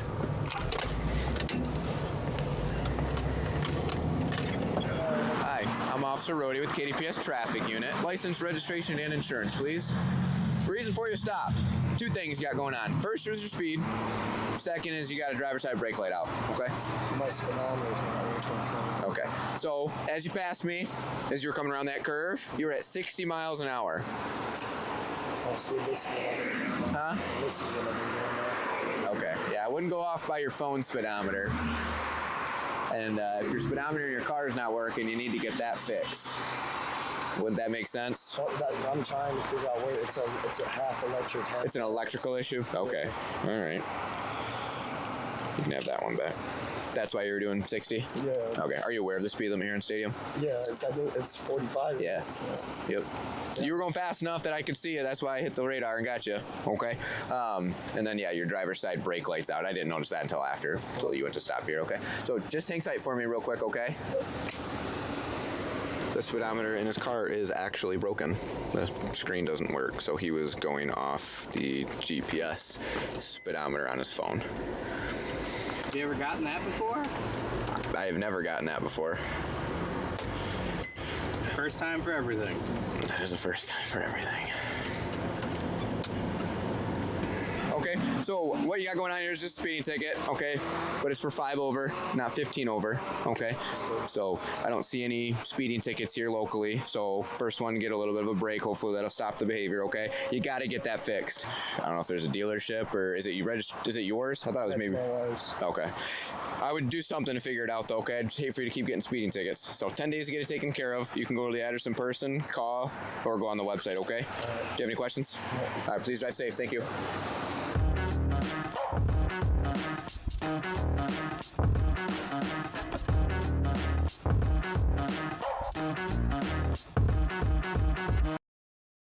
My path into public safety was a little bit different. I was in college, and I remember one night that I just realized that I needed a job, my personality, where I was not tied down to one place. I couldn't be in a cubicle. I didn't want to stand in front of a machine. And I was walking on Wayne Street in North Manchester, Indiana, and there was a police car. And I looked at it and I said, well, that person probably doesn't stay in one spot, and they don't know what they're going to do from day to day. So I applied to the police academy in Kalamazoo, and at the same time I applied to Southwest Airlines. It was going to be a airplane mechanic, because I thought, hey, I can fly standby, see the world, right?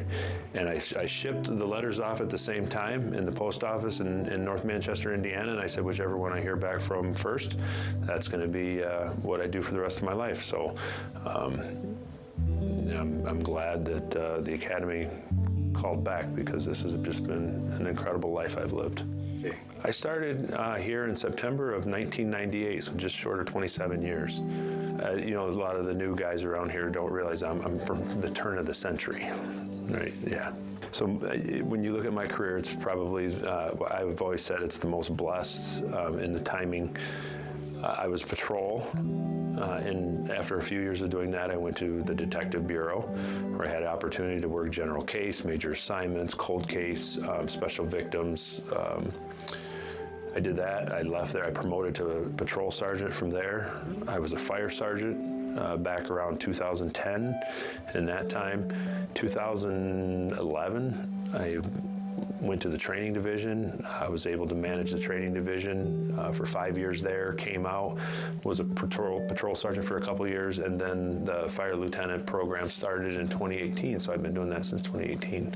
So I feel like I have had, if you look at kind of my career, I've had like a bunch of just tiny little careers all in one spot, about 4 or 5 years, and then I've been given this new challenge. It's been amazing. Is there a time that stands out to you when looking at your crew here and your time here where you look at it and you're like, wow, this is like, I could not be more proud of my team? It's not really a fair question to try to narrow down to a single or even a dozen moments that I would proud, especially the crew that I'm working with right now. I'm always proud of them, and I think the biggest thing is I've watched them grow. They've grown so much in their skills on fire scenes. They've grown in their skills as just roommates, employees, men. I give them a tremendous amount of credit for my personal bringing me to faith. I'm with a crew who's very faithful. I'm very outward and open with that. And they made it very comfortable for me to walk my journey and walk my path. And last year I was baptized, and I give them a lot of credit and the encouragement and just the example that they gave me. Now, this is bittersweet here. I'm very thankful that you're here, but the reason that it's bittersweet is that you are coming up on retirement. Yeah. What has that been like now that you've officially submitted the paperwork? I don't want to use the word indifferent, but I am so comfortable and so accepting that it's their time, right? We've got, anyway you use the term, I don't want to be disparaging and use the term young kids. So there's young adults who I'm going to step aside, and they will have an opportunity to love and talk about their career years down the road just the same as I did. I love being in this role where I wake up in the morning here in the fire station because I get to hear the night shift going off duty, right? And they're sitting around at their end of the shift, and they're like, oh, and then this guy did this, and then I did this, and and they're laughing, and you know who they sound like? Exactly. They sound like the guys I dressed with 27 years ago when we went home in the morning and we were like, this is the best job in the world. I can't believe they pay me to do it, right? So it's not bittersweet. It's not, I have no negative. I've been so blessed with everything I've done here, but I'm not looking forward to leaving, and I'm okay with not staying. Does that make sense? I just know it's my time to go, and it's their time to shine. How excited is your family to have you around more? My family is very excited. The big thing that they were talking about is like, oh, you're actually going to be here when you're here, right? And I'm looking forward to that too, to not only have the day off, but to be present. And then also, I'm not leaving to go train. I'm not going, I'm off today, but really I'm not coming home until after this training or something. So they're pretty excited about it. And I had made a promise with my daughter, and I think I've told you this in the past, that one day she just out of nowhere said that I want you to stop sleeping at the fire station. So I was like, okay, I'll do it. We made a pinky promise, and I'm going to keep that promise to her, and she's pretty excited for that. How do you hope that you'll be remembered when you do finally leave the job and you retire? I hope that if I'm remembered, that I hope that people will just say, hey, I think he cared about me as a person, right? I don't care if they remember me, that I knew how to do a job or whatever. I think if you do this job right, and to do this job right, to me, you show up every day, you care about the people around you, you support the people around you, and you go through your day with humility, I don't think you're going to be remembered long. So I hope they remember that I care about them as people. And then I hope I'm forgotten in the natural course of time, because that's the way it's supposed to be. I said it's their department now, and for them to actually, for them to blossom and grow, those of us in the past need to fade away. What's next for you after retirement? Great opportunities. So I get to go around the country, the state of Michigan, and then visit quite a few states teaching firefighters. Rescue stuff, different things for a couple different companies. So it's not that knowledge that I've got here won't just go and atrophy somewhere, but I get to go share it with people who are coming to these schools because they want to learn, so they're eager to learn, and it's just awesome to be able to share that stuff with them. So some fantastic opportunities. MUSAR here in Michigan, and training to perform under pressure that works for the Gary Sinise Foundation, and the work that Gary Sinise is doing for first responders and veterans is it's something I believe in, so it makes it such an honor to be able to work for him. What will you miss most about the job when May comes? I think the thing that I'm absolutely going to miss the most is riding in a fire truck, not on the way to the fire, but always on the way back, because the crew is in a great mood. They're energized. They just did all the stuff, and the comments and the barbs back and forth, and just the camaraderie, and you'll never laugh harder, and you'll never be more connected to other people other than your family than what you are in those moments. So I absolutely will not be able to get that experience anywhere else, and by far I'll miss the most.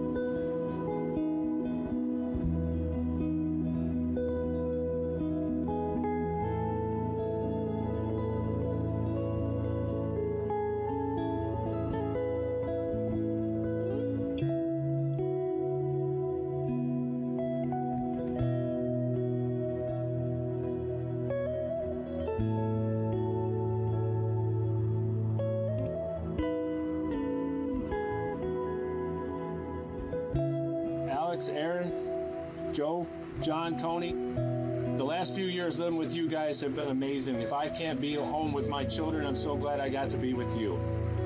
Men who so openly talk about their faith, they pray openly, they support each other, but more importantly, they're just so good at their job. It made my job actually pretty boring to just sit there and watch them do great things. So thank you so much.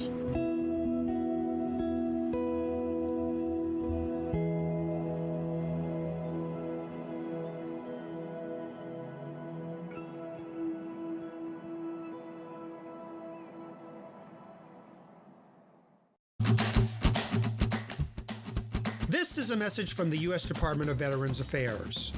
VA Video Connect, VA's secure app for video visits, allows veterans to meet with VA healthcare providers on a smartphone, computer, or tablet.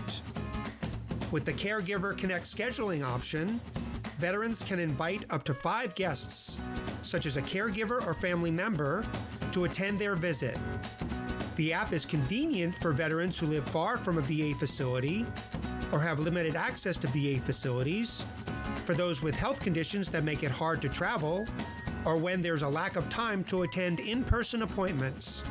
Veterans should talk to their provider to see if a VA Video Connect visit is a good option.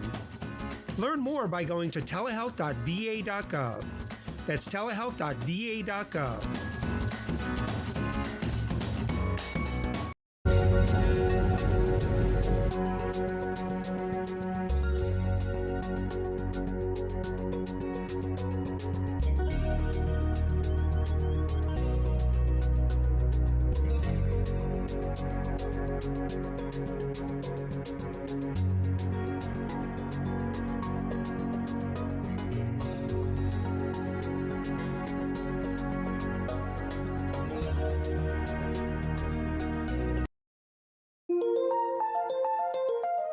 Hi, I'm Mike Richmond of the U.S. Department of Veterans Affairs with this message for veterans.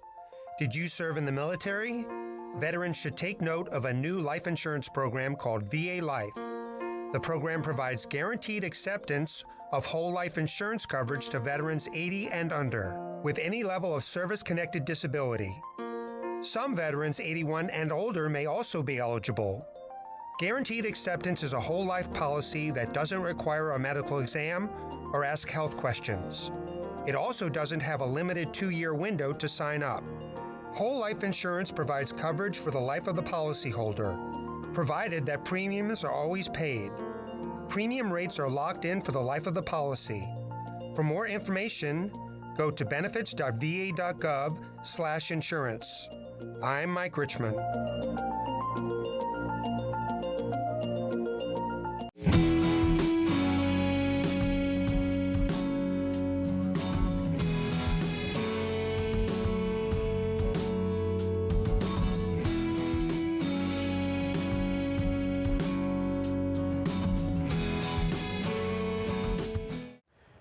Hello and welcome to Kalamazoo and You. This is a program where we have conversations with City of Kalamazoo staff on important issues involving the city.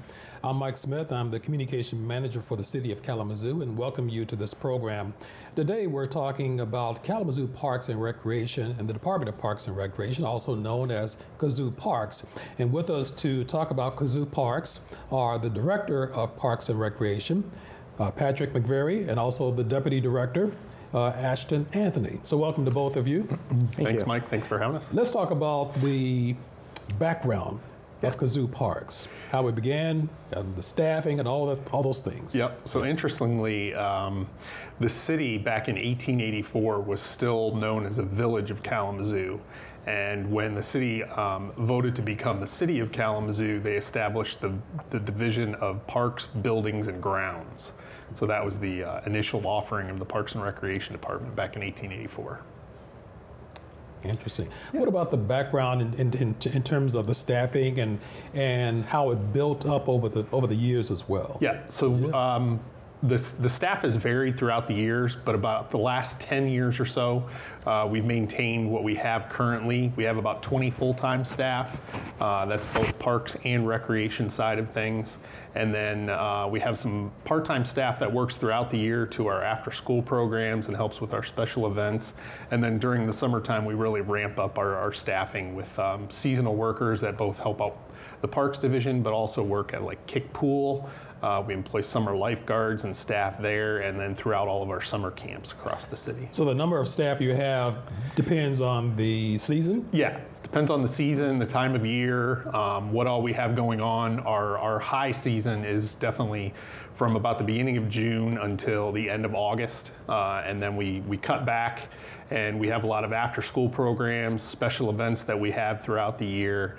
And then, yeah, every year it's kind of a cyclical process, and the summer's our busiest time with our most staff. And are your staff mostly high schools, students, college students, or does it run pretty much? Yeah, it varies from high school all the way up to some college students. There's even some retirees that help us as far as driving our kids around for our after-school programs and our summer camps, but it's a wide array of people that help us out. Okay. Is it difficult to get staffing? It is somewhat, but we've been lucky enough, knock on wood, that we've had a good contingent of staff people that come back year after year and enjoy our programs and what we offer. So we've got a great nucleus that we have every year that we rely on. Now, Ashley, let's talk about the activities and events taking place this spring and summer. Let's talk about that. Yeah, so right now we're busy planning a lot of things that are going to happen in the summer. The next thing coming up is the egg hunt. That's traditionally the Saturday right before Easter. That's going to happen this year on April 19th from 2 to 4 at Mayor's Riverfront Park. Presented by Advia Credit Union. We also partner with the Kalamazoo Growlers on that and several other volunteers. We work with the local high schools and have them help with the spreading of the eggs and the arts and crafts and things like that. In May, we actually have a bike rodeo on May 14th. That's going to be from 5 to 6:30. We work closely with Kalamazoo Department of Public Safety and, again, a variety of volunteers to help run that event. That's for kids and families to come in. We do everything from helmet fitting, light bike repairs, all the way to hand signals when you're riding on the road and things like that. So there's different vendors and music and just a lot of fun at that event too. So, and that takes place during Kalamazoo Bike Week. How many people are we talking about attending these kinds of events? So egg hunt, we have recorded up to 1,000 kids. We don't track the parents and family members that bring them, but we do register the kids as they come in because they're eligible to get prizes. So, you know, we estimate between 2,000 and 3,000 on our highest years, and it's weather dependent. If it's nice weather, we're going to have the park packed. But bike rodeo, it can be a little bit, it's busy for the hour and a half we're out there, but it's much smaller in nature. So we're talking a few hundred or so throughout the entire event, but it's a good opportunity to get outside, reacclimate yourself, riding your bikes, and get ready for the summer season. I remember a couple of years ago at Millen Park, you had the egg event, and there were thousands of people there. That was amazing. It gets crazy. It's a lot of fun. We hand out a lot of candy and do a lot of arts and crafts, and we do music, and the bunny's there and taking pictures, and just, yeah. It's a good time. Now, speaking of Millen Park, you guys have some exciting news to share with regard to what's going to be taking place in Millen Park. So let's talk about that. What's going to be happening? We do. We're finally at the point where we're about to start park improvements within the next year, hopefully. We are currently applying for 2 grants through the DNR, the Department of Natural Resources, to try and help with some of the budgetary concerns for the park. But we're excited about the process. We did a master plan with the community in 2023 to try and take input in of what the community would like to see at the park. There hasn't been many improvements to the park in over 20 years. We redid the playground in 2022, and that turned out great, and it's been a great addition, and it's always packed when the weather's nice with kids and families. But what we're looking forward to in the park improvements is we're actually going to improve some of the parking areas. The main parking lot, people will know by the large picnic pavilion, is in a little bit of disrepair. It needs some updates. We're going to redo the parking lot there. We've got another parking lot that's kind of along Lover's Lane on the northwest side of the park that's going to be brought into the park to make it a lot safer and also be more accessible to people throughout the park, so they can actually move throughout the park a lot easier than being closer to the road. Along with those improvements, we're actually looking at developing an accessible pathway along Portage Creek that will actually lead to a couple different wooden overlooks that we're going to install. That's something that we have not done in the past. And along with those improvements, we are currently right now rebuilding the restroom at the main park pavilion. And then on the eastern side of the park, we're going to hopefully redo that restroom into a completely new accessible restroom, along with a picnic pavilion that we haven't had there in the past. And that restroom was heavily damaged due to thunderstorms about a year ago. It was, yeah, correct. Last summer, it took a large oak tree that fell right on the restroom that had been there for a while. So we're actually in the process of rebuilding that. That'll be done this summer. So that one will be brand new, and then we're going to kind of model that one on the eastern side of the park as well. Okay. Yep. Now, and also you mentioned something, I've heard something about Portage Creek, you know, the creek that runs through it, and that you're going to be dredging it or deepening it? Yes, pretty much. yes. So we did the first phase back in 2021. Essentially what it was, people will notice that we removed the dam in that phase, but we also shortened up the creeks, the creek banks, and deepened the creek in that portion of it. What that does is it lowers the water temperature. It's more conducive to fish and kind of riparian life in the area. We're going to extend that into a second phase and do kind of the upstream portion that's closer to where a lot of the public enjoys the park. Pretty much the same thing, and in turn what that'll do, it'll create a healthier stream environment throughout the park, also conducive to fishing in the future as well. And then you also have the bridges or the roadways that that go over as well. Yep. And I believe those are going to be reworked with public services in 2027. So that infrastructure will actually be brand new as well, leading into that year. So you won't be able to drive over those bridges anymore, pretty much. Yeah, correct. Okay. The bridges in the park, yeah, those we're going to maintain for pedestrian and bike traffic. Those bridges were originally put in, I think, in the mid-30s as part of the WPA program that was in the city.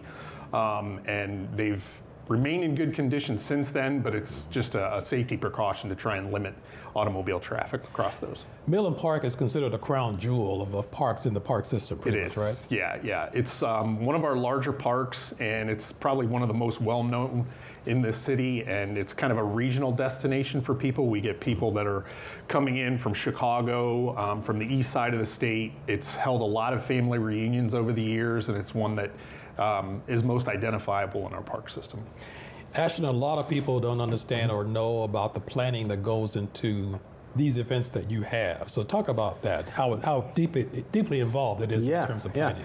So it depends on how big of the event is. It could be a process that starts the day after your event ended the year before. But we focus on communication. So a lot of times when we're working with external partners or vendors, communication is key, making sure we all understand our roles and responsibilities.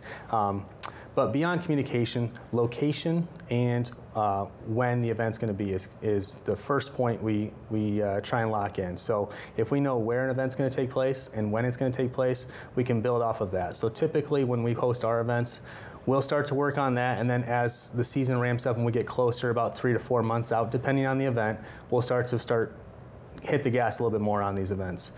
So for example, something like our Halloween event, we'll lock in some of the vendors that are going to come in and maybe do a magic show or our food trucks a few months beforehand, but then as we get closer, then we're really getting to it. We're starting to build the games and lock in our volunteers and things like that.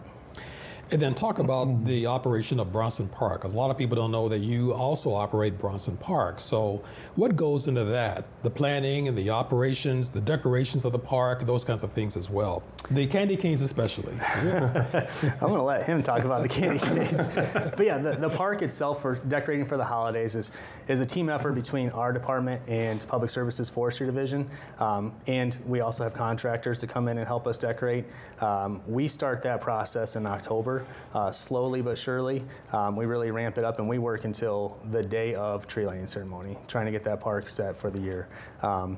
In early November is when we typically start putting out the decorations that you can see a little bit more to the naked eye. So the October work is maybe up in the canopies or the tree trunks, but once we get into November, that's when you're going to start seeing the candy canes that I'll let Mr. McVeary dive into a little more. Yeah, the candy canes is a process that it takes a lot of work. We store those throughout the year, and then pretty much right when the holiday season's over with, our park staff brings those back in-house into some of our storage facilities. We go through those, make sure that there's no damage or anything. We actually had a few that had damage this year that we have to repair, and then we store those throughout the year, and then those come back out. Yeah, the end of October, beginning of November. Everybody talks about candy canes. I mean, that's the big thing about Bronson Park during the holidays. Yep. Yeah, the big controversy was back in 2016, 2017 when we had to remove the old ones. They were in pretty much disrepair. We couldn't find an organization that actually wanted to help refurbish those. They were kind of beyond its livable life. And then we also had some ADA concerns at the time, and we were able to source these new ones. I know there's a big contingent of people that love the new ones, and then there's obviously the ones that love the classic look. But we were able to secure these new ones with kind of some guidance from the city manager's office and put those in place. So it's been a good addition to the park. How challenging is it to manage and operate all of these operations, all of these locations, because you have how many parks in the system? I'd say over 50. And it can be challenging. We're spread out throughout the entire community, but that's what we want to do. We want to be in a walkable space from everybody where they live. So we have a team of, we're just bringing on one new staff member, new full-time staff member, so we'll be at a team of 6 park coordinators, and each of them have a set of parks that they oversee. So on a daily basis, they're driving around and make sure that we've got a safe park, welcoming, clean, and all that. We also have, like Patrick said, we bring on a lot of seasonal help that come on in early May. But it can be a challenge being spread out. But again, our team works hard. We're up for that challenge. We go out there every day and we're checking and repairing and fixing. And we're also working very closely with contractors. So all of our parks and spaces are mowed by contract help. We have a ton of volunteers. This is the time of year where we have a lot of volunteer groups that want to come help us out in the parks. get them cleaned up from the winter, and get ready for the busy season. Now, are the contractors the one who do the landscaping, those kinds of things? That is, we have a landscape coordinator who does the vast majority of our landscaping. We do work a little bit with a contractor to help us out a little bit downtown in the Arcadia Creek Festival Place in the North Mall, but our landscape coordinator develops those plans and helps to our contractor to implement them on site. But otherwise, our landscape coordinator is out in the field, very busy all day long, maintaining all of our spaces. Okay. For a city of its size, Kalamazoo has a really unique and special parks system. What do you want to tell folks about how special this city is with regards to its parks and trails and all that? Yeah. So. One of the things I think is our department, all of our staff together, kind of have a personal investment in the system. Everyone enjoys what they do. Obviously, everybody goes through some downtimes, but everybody enjoys what they do, and they put in their own personal effort and kind of touch on things, and they really enjoy providing a park system and programs and special events that is welcoming to the community, but also we take in input from the community on some new things that they'd like to see. So our department's really invested personally in the work that they do. I think that seeing the smiles on kids' faces, that's probably got to really be a big incentive. Oh yeah, it's especially like special events, all the work that goes into this special event, and it can be long days thinking about, somebody's got to stuff those bags that are being handed out to the kids, but when you're handing those bags out to the kids and families, that makes it all worth it. Okay, anything else you guys want to say about Parks and Rec? No, I just appreciate you having us on here to have a chance to talk. Okay, great. Thanks, well, Mike. Thank you. Well, that ends our segment, and thank you, and we'll see you next time.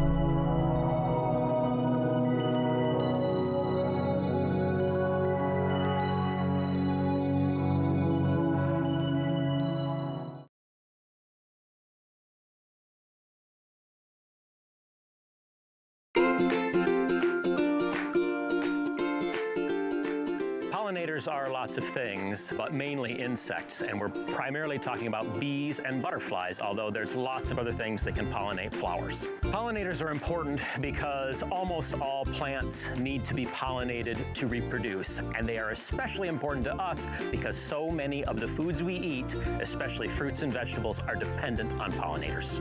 Pollination is so important to agriculture that, in fact, professional beekeepers move their colonies around the country to pollinate different plants, from blueberries in Michigan to citrus in Florida to almonds in California and more. You may be surprised to know how many different kinds of bees there are. It's more than just the honeybee and the bumblebee. In fact, in Michigan, there are hundreds of different kinds of bees, and in the United States, there are 4,000 different kinds of bee. Michigan is one of the largest producers of fruits and vegetables in the United States. And because fruits and vegetables are dependent on pollinators, pollinators are critically important to Michigan's agricultural economy, and it is necessary that we protect them. When commercial beekeepers need to move their colonies to other states to provide pollination services, our inspectors are there to inspect those colonies for diseases and invasive species to make sure they can be moved safely. If you want more pollinators in your garden, I think there are 3 things to consider. First is planting a range of nectar-producing native plants to attract them. 2, it's providing habitat for them to live, like artificial pollinator boxes that you can find on the internet. And 3, if you want to attract butterfly pollinators, you have to have more than just the nectar plant, you have to have the plant that the caterpillar eats as it's developing. For example, for a monarch butterfly, it's a milkweed plant. Another step people can take to protect pollinators is the careful use of pesticides. If you need to use pesticides to control insects in your lawn or garden, just be sure you're using pesticides that are the safest possible for pollinators. If you need to use pesticides to ensure that you're using them as safely as possible for pollinators, first, contact Michigan State University Extension for a recommendation, and second, follow the label directions. For more information on pollinators, contact Michigan State University Extension. Thank you for watching.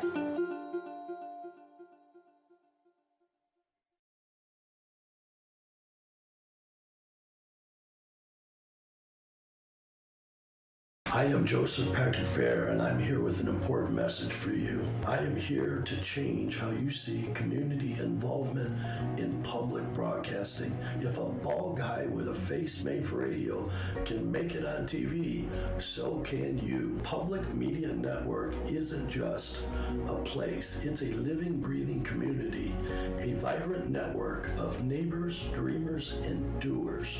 And guess what? This community needs you. Yes, I mean all you watching right now. Let me ask you something.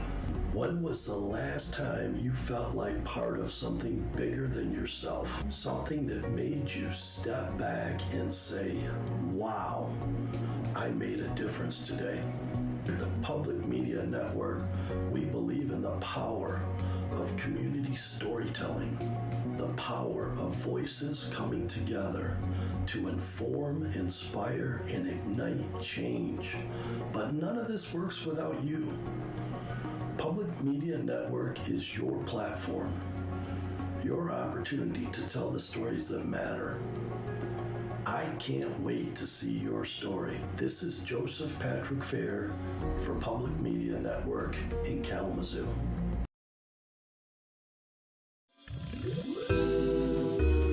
Kalamazoo's water reclamation plant serves the city of Kalamazoo and 22 surrounding communities, treating wastewater around the clock 365 days a year. On an average day, the plant processes more than 26 million gallons of wastewater, removing approximately 1,200 pounds of phosphorus, 4,100 pounds of ammonia, 61,000 pounds of suspended solids, and 83,000 pounds of CBOD.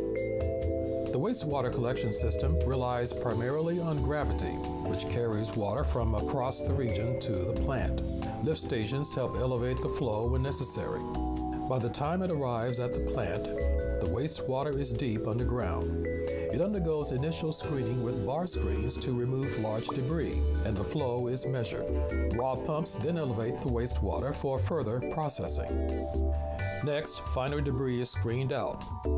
The water then flows into settling tanks, where under calm conditions, settleable solids sink to the bottom.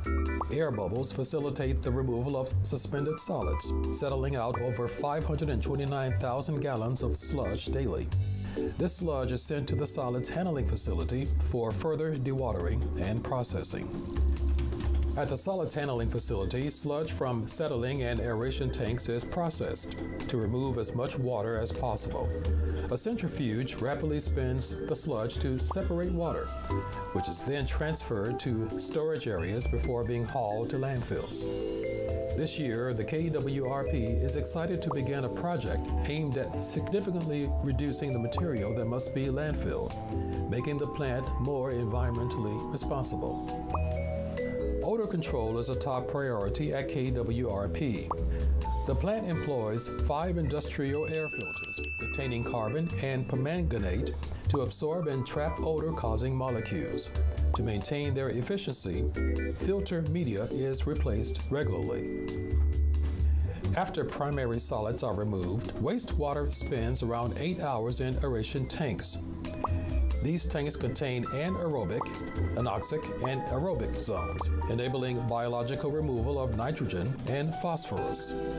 Using large blowers, oxygen is supplied to microorganisms that perform most of the BOD removal and nitrification. Carbon is added to protect these microorganisms, which turns the water dark gray. In the secondary clarifiers, bacteria used for biological treatment settle out, forming activated sludge. Clear water flows over the weirs, while large pumps return the activated sludge to the aeration tanks for reuse in nutrient removal. Microscope analysis of microorganisms in the aeration tanks ensures the bacteria's health and the effectiveness of the treatment. Disc filters provide the final polishing step, removing any remaining small solids and microplastics. These filters trap debris in fine mesh screens, which rotate for cleaning when dirty. KWRP processes more than 9.5 billion gallons of water annually, removing 96% of phosphorus, 99% of suspended solids and CBOD, and nearly 100% of ammonia. The plant proudly protects the Kalamazoo River and its surrounding environment through innovative and efficient wastewater treatment practices.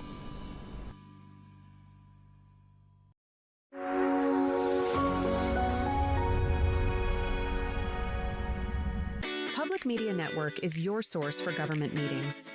From the city of Kalamazoo to Comstock Township, Kalamazoo Public Schools to the County Road Commission and everything in between, we help our community stay up to date on local government information.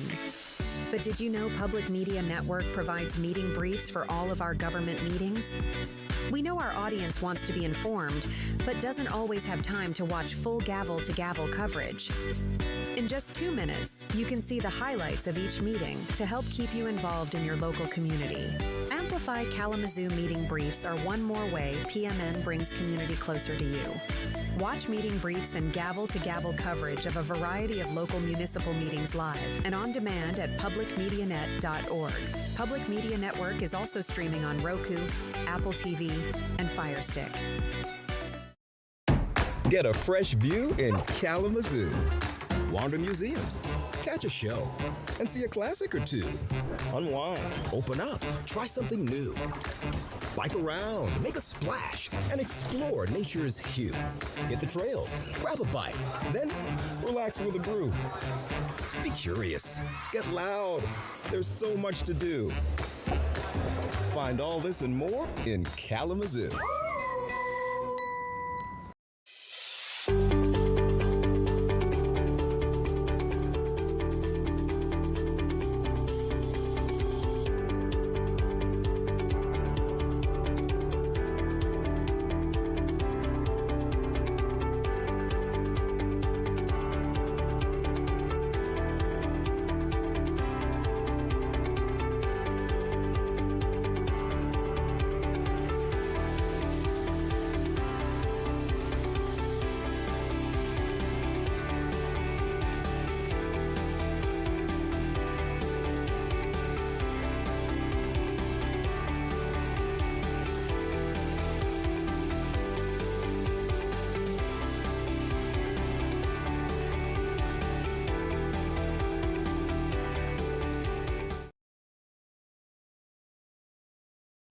Hello, this is Joseph Patrick Fair. I am at City Hall meeting today to watch the City Hall meeting and hopefully discuss a few issues with citizens here in Kalamazoo that want to talk about the issues that face Kalamazoo today.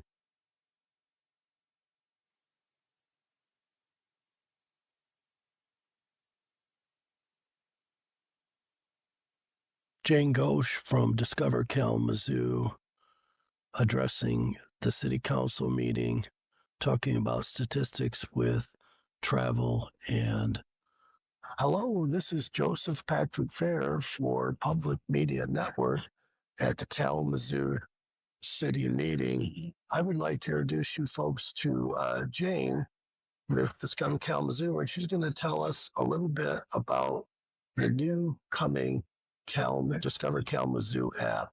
Go ahead, Jane, and let us know all about it. Thank you. So I'm Jane Ghosh. I'm the president and CEO of Discover Kalamazoo. We are the Convention Visitors Bureau for Kalamazoo County. So our job is to bring in out-of-towners, and then when they come in, give them a great introduction to Kalamazoo to help them navigate around the city and find places to eat, places to go, things to do, and that kind of thing. And while we do that, we also find that those are all great services to residents of Kalamazoo County, because those are the exact same questions that residents have. Where can I go? What's happening this weekend? In order to do a better job of what we say, meeting people where they are. So how can we provide people information about places to go, things to do, where they are, where they want that information? We are very soon going to be launching a Discover Kalamazoo app for your phone. And I have a beta here, and I'm not sure if you'll be able to see that. Maybe see it right there. And yes, so I can see that. it's not quite ready for prime time. Yeah. Starting February 1st through 9th is Kalamazoo Craft Beverage. It's an annual event we do every year. And we're going to be launching the app, as our plan to launch that app in conjunction with Kalamazoo Craft Beverage. So all of our partner businesses, many of whom I believe watch things on public media networks, all of the businesses that we have listings for on the Discover Kalamazoo website will have a listing on this app, because the app is directly fed from the Discover Kalamazoo website. And to make that work as well as possible, we need those partner businesses to upload photos of their businesses so that the users of the app have a great experience. So for example, I showed you this app. If I click on food and drink here, it'll load restaurants. So these are just restaurants that happen to load. And if the restaurant hasn't uploaded a photo, it defaults to our default Discover Kalamazoo photo. And that's not nearly as good an experience for the user as you'll see, some restaurants that, this is a bad example, restaurants that have uploaded a photo. So as much as possible, we want your listeners and your viewers to upload photos of their restaurant owners. Hello, this is Joseph Patrick Fair for Public Media Network, reporting in from City Hall.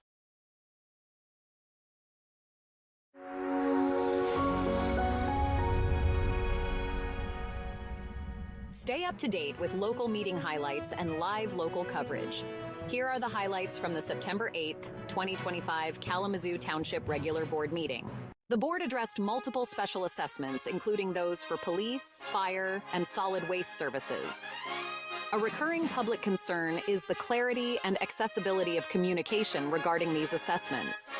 Residents expressed the need for better public notice and clearer language, especially concerning the renewal of assessments. The board also discussed the adoption of resolutions related to these assessments and approved the purchase of police evidence management software. Trustee Glass plans to attend a climate action conference, and board members reminded the public of upcoming suicide prevention initiatives and local elections. The next Kalamazoo Township Board meeting will be Monday, September 22nd at 7:30. Watch the full meeting live on publicmedianet.org and watch gavel to gavel coverage of a variety of local municipal meetings on demand on PMN. Public Media Network is streaming on Roku, Apple TV, and Fire Stick, and online at publicmedianet.org.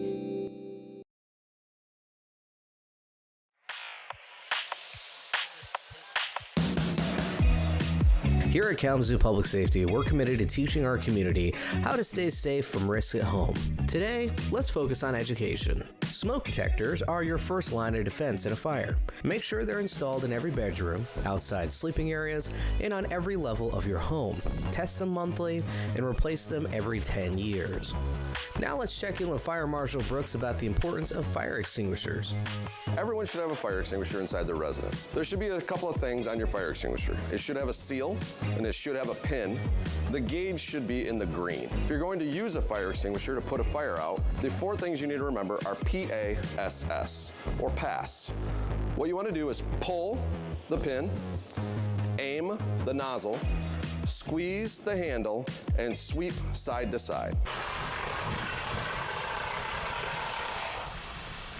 PASS. If you don't have a fire extinguisher at your home, you can pick these up at hardware stores or big box stores such as Lowe's, Home Depot, or Menards. It is highly recommended that you keep one near your kitchen. In the event that there is a fire incident, you'll always know where it's at. And remember, these are just some of the ways you can mitigate risk in your home. Be sure to join us throughout Community Risk Reduction Week to learn how you can keep your family safe.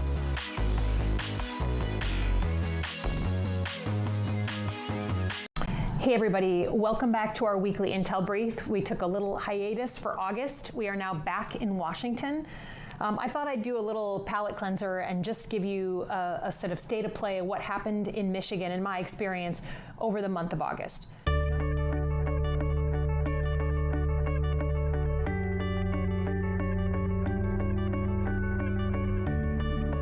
Number one, the topic of conversation still for everybody is the cost of living and costs going up in every category, but in particular on the issue of healthcare. And this is because the big, beautiful bill that was signed by the president in July, the chickens are really coming home to roost as people understand what is going to happen with their healthcare. And I think, in short, between the cuts to Medicaid, the cuts to the subsidies for anyone on Obamacare or the marketplace, and the fact that to compensate for those cuts, every single person I know is going to have their private insurance costs go up. People are really reeling with the fact that they are going to have to pay more for their health care come January 1.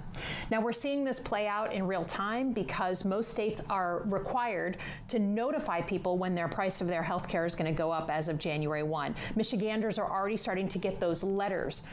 Right now, the Michigan healthcare plans, Blue Cross as an example, Meridian Health Plan, United Healthcare, are going up on average by 16%. So unfortunately, a lot of Michiganders, probably most Michiganders, are going to be getting notice this fall of a significant rate increase in your private insurance. What I'd encourage you to do is get that letter that you're going to get, black out your address and your name, and post that online. I want people to understand that the rate increase that you're getting is because of what the president has decided to do on healthcare in this country, and we shouldn't take that lying down. The way the price of healthcare affects what's going on here in Washington, and now that we're back this month, is we are facing the potential again of another government shutdown deadline on September 30th. The government runs out of money on September 30th. The president and the Republicans have not come to talk to the Democrats. We need a bipartisan way forward. If you want our votes, you got to come to us and have a negotiation, have a conversation. One of the things that the president can do in order to make this a real conversation is walk back some of those cuts to Americans' health care. Walk back some of the ways that Americans are going to feel those additional costs. He could walk back the Medicaid cuts. He could walk back the rise in price to everyone on Obamacare, and he could restore health research funding so that we can continue to invent the newest cures, the newest treatments.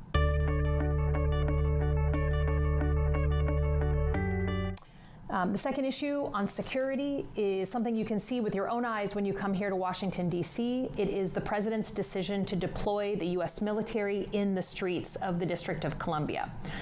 Just to review the bidding, the president deployed the National Guard first in Los Angeles, now in D.C. There's currently 800 officers on the streets of D.C.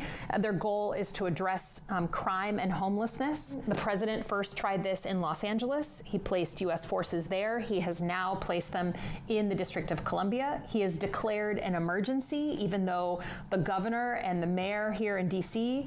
had never asked for there to be an emergency declared. He is now threatening to do this in places like Chicago and Baltimore and other places. And look, we all want American cities to be safe, right? That is something that we know has been a struggle, and every American deserves to live in a safe American city.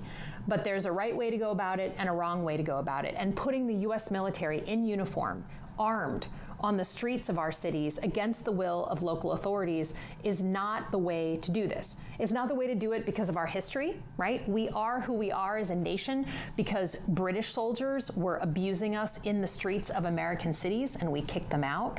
It's not the way to do it because those uniformed military are deliberately trained not for law enforcement, not for crowd management, not for cleanup in American streets, but for protecting the U.S. homeland.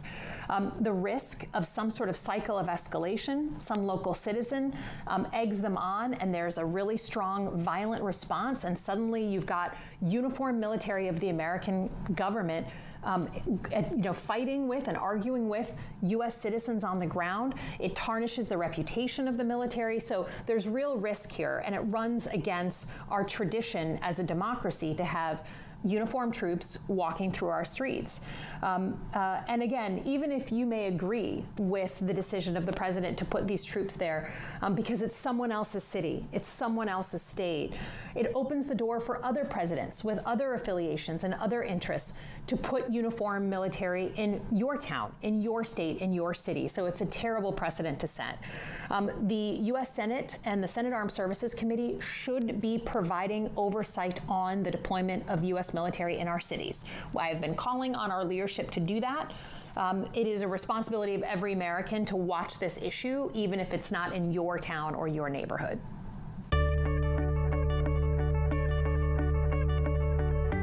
And then lastly, on the issue of democracy, President Trump in August announced that he is leading a movement to try and end mail-in voting in our elections. Now, just to review the bidding, in 2020, mail-in voting became a much more popular thing. People wanted to be able to vote from home in a mail-in ballot. Right now in Michigan, 40% of all voters in the last election voted by mail-in ballot. Another 20% did early voting. There are entire states like Washington and Oregon that are all mail-in voting. So this is a very, very live issue. Just to make sure we all know where the pressure points are, the secretaries of state in our states are the ones who control elections. And so the president can decree an executive order, he can talk about wanting to get rid of mail-in voting, but it really is up to the states to decide how they allow people to vote legally in their state. But what we've seen is the president put pressure, particularly in Republican states, on leaders there to bend to his will and start changing the rules of their own elections. In Michigan, we won't have that problem, but we know across the country that is a real risk. Also, the president should be careful what he asks for. I think while he tried to use this issue in 2020 as an excuse for why he legitimately lost the election, there are plenty of both Democratic and Republican voters who are now normally using mail-in voting as a way to participate in our democracy. So it's not something that's divided by party. It's something that's much more balanced than I think even the president thinks. So if you care about this issue, if you're worried about this issue, you should contact your Secretary of State and make sure they are prepared and have a plan to deal with the pressure that will inevitably come from the president. We should also pay attention to the races for secretaries of state. They're not always the sexiest elections, but they're extremely important people in our states for managing our elections and our democracy. Thanks for watching. Glad to be back. Have a good rest of the week.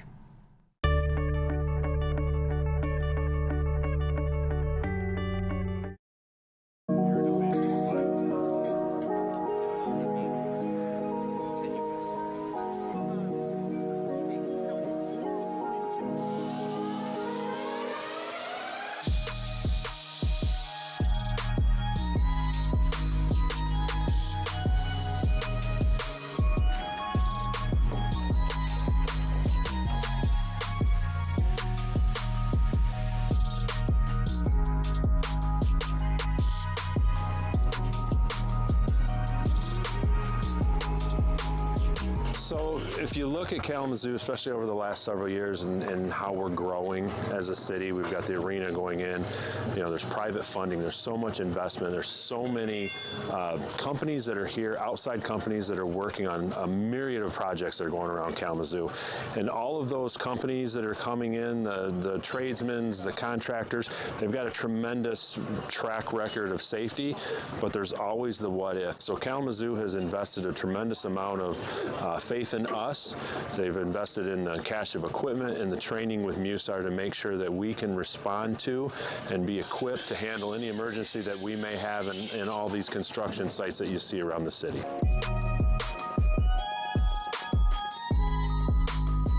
Our instructor cadre is from Midland, Summit Jackson, Grand Rapids, the Thumb of Michigan, Oakland County is represented, and many of those instructors also respond with the Michigan Task Force.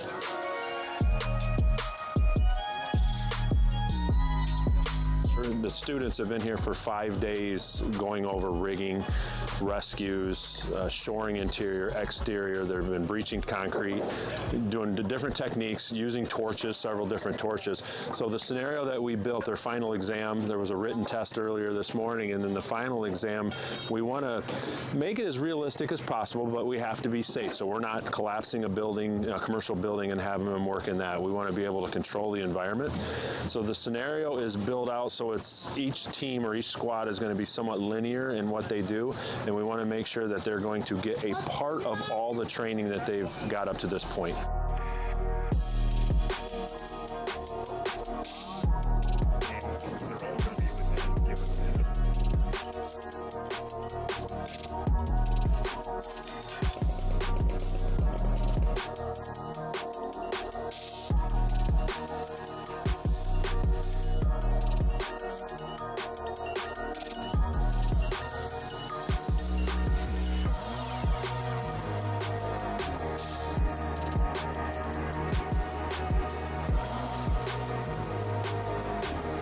A person that was entrapped within the debris, and the various techniques to lift heavy concrete, to rig, interface with outside agencies. The operating engineers come in with a crane.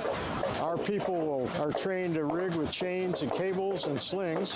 The operator picks the load, so we hook to his machine and move the load. We would then bring in rescue personnel, medically trained, to treat the person, and then the rescuers will package and remove.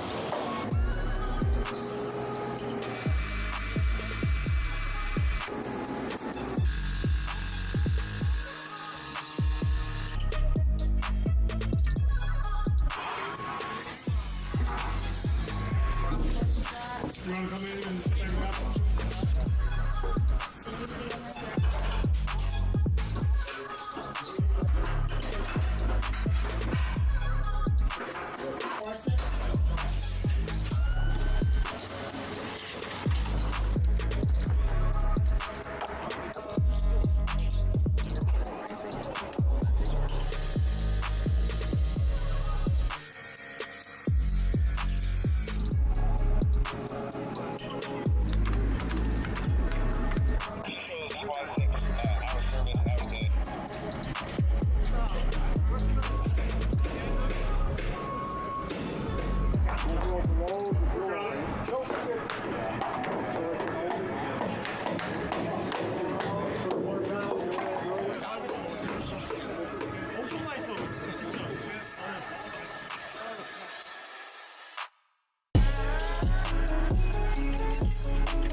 What you saw there on the 5th floor was just kind of the final, I guess, cherry on top to show why are we doing the rescue, right?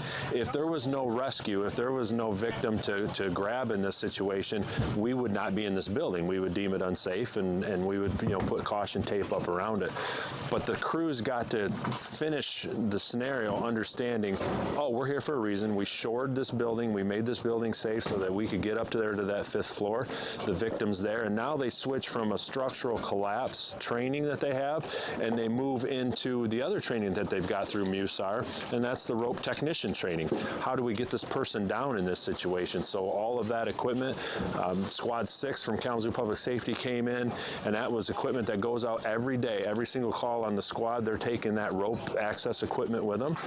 We called them in to help us here this morning. The lieutenant on the squad provided that equipment, so the folks here were able to make that rescue that you saw.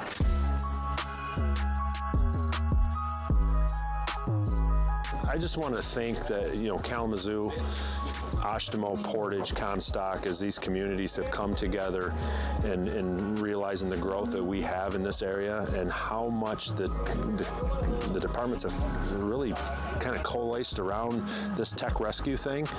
We were always kind of on our own little islands. We didn't work together a whole lot. And the crews that we have, even though the patch may say Portage, the patch may say Ashtimo or Comstock, City of Kalamazoo, this is one team. And to watch this team come together, see how they work, it's phenomenal.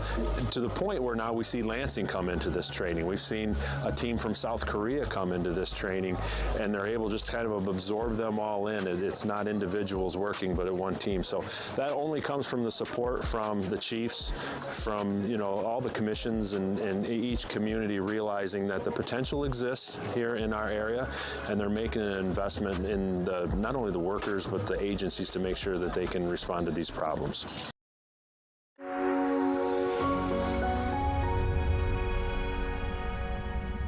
Keeping you connected in and around Kalamazoo, here are the highlights from the September 23rd, 2025 Natural Features Review Board meeting.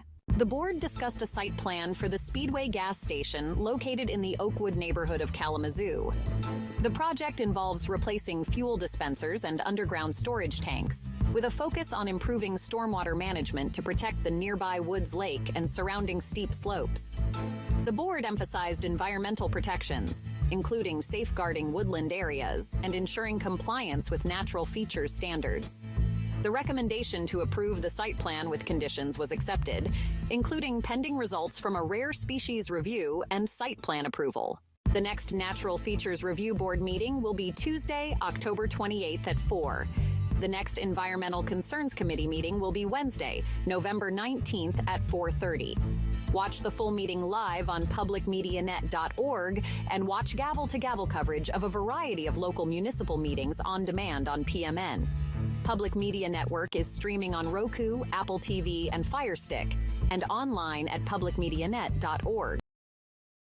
Thanks to CFR for having me, and thanks, Nick, for that introduction. I'm really happy to be here because you all are really the standard bearer on bipartisan thought on foreign policy.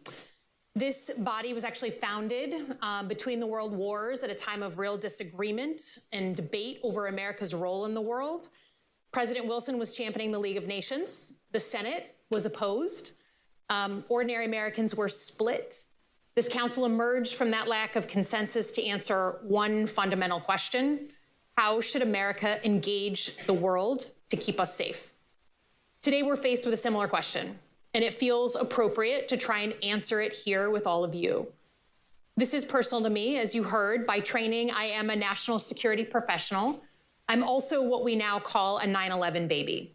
I happened to be in New York City on my second day of grad school when 9/11 happened. It completely changed my life.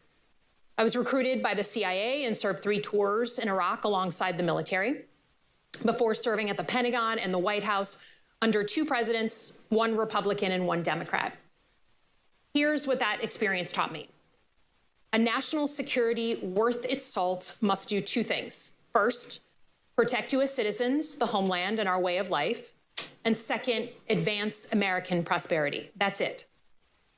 But that's easier said than done. In the years since I left the Pentagon, the world seems increasingly chaotic, contested, and out of control. Authoritarian powers are on the march, coercing smaller neighbors. A full-blown revolution in technology is underway. Institutions we all grew up with are fading. The global economy is fragmenting. We all know, especially in this room, that the old playbook isn't working, and we don't yet know what the new playbook looks like. President Biden nibbled at the margins of this playbook. President Trump is burning it all down, the good with the bad. With all that noise, it's easy to spend all our time on the issues of the day. Troops, American troops in US cities, Ukraine, Gaza. But for our safety over the next 50 years, we have to think longer term. Because if I've learned anything as a CIA officer and a Pentagon official, if you don't give the future a seat at the table, you make America less safe. So let's get back to basics. To do that, I went to what most in this room would probably think is an unlikely source, Michiganders. Since 2017, I've been representing the greatest state in the union, Michigan, in Congress, first in the House and now in the Senate. I often feel like I have one foot in the national security world, one foot in my life in Michigan. So when I decided to give this speech, I wanted to do something that most national security types wouldn't think was important: reach out to regular Michiganders and get their thoughts on the subject. Last month, I held town halls on national security in Benton Harbor and Troy, Michigan, with people across the political spectrum. For 90 minutes each, we talked about what they saw as the greatest threats to their safety and prosperity and what they expect from their government. Here's what I heard. First and foremost, economic stress is impacting every aspect of their lives. No matter what we're talking about, our discussions veered into the cost of living, trade, tariffs, and how U.S. policies could hurt the already struggling economy. Michiganders across the board saw China as the single biggest threat to American economic security. To them, China owns everything: the clothes on our backs, the phones in our pockets, our treasury, our debt.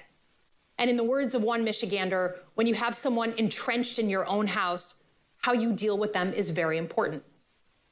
Second, technology is putting our citizens on the front lines, and the government isn't doing enough to protect them.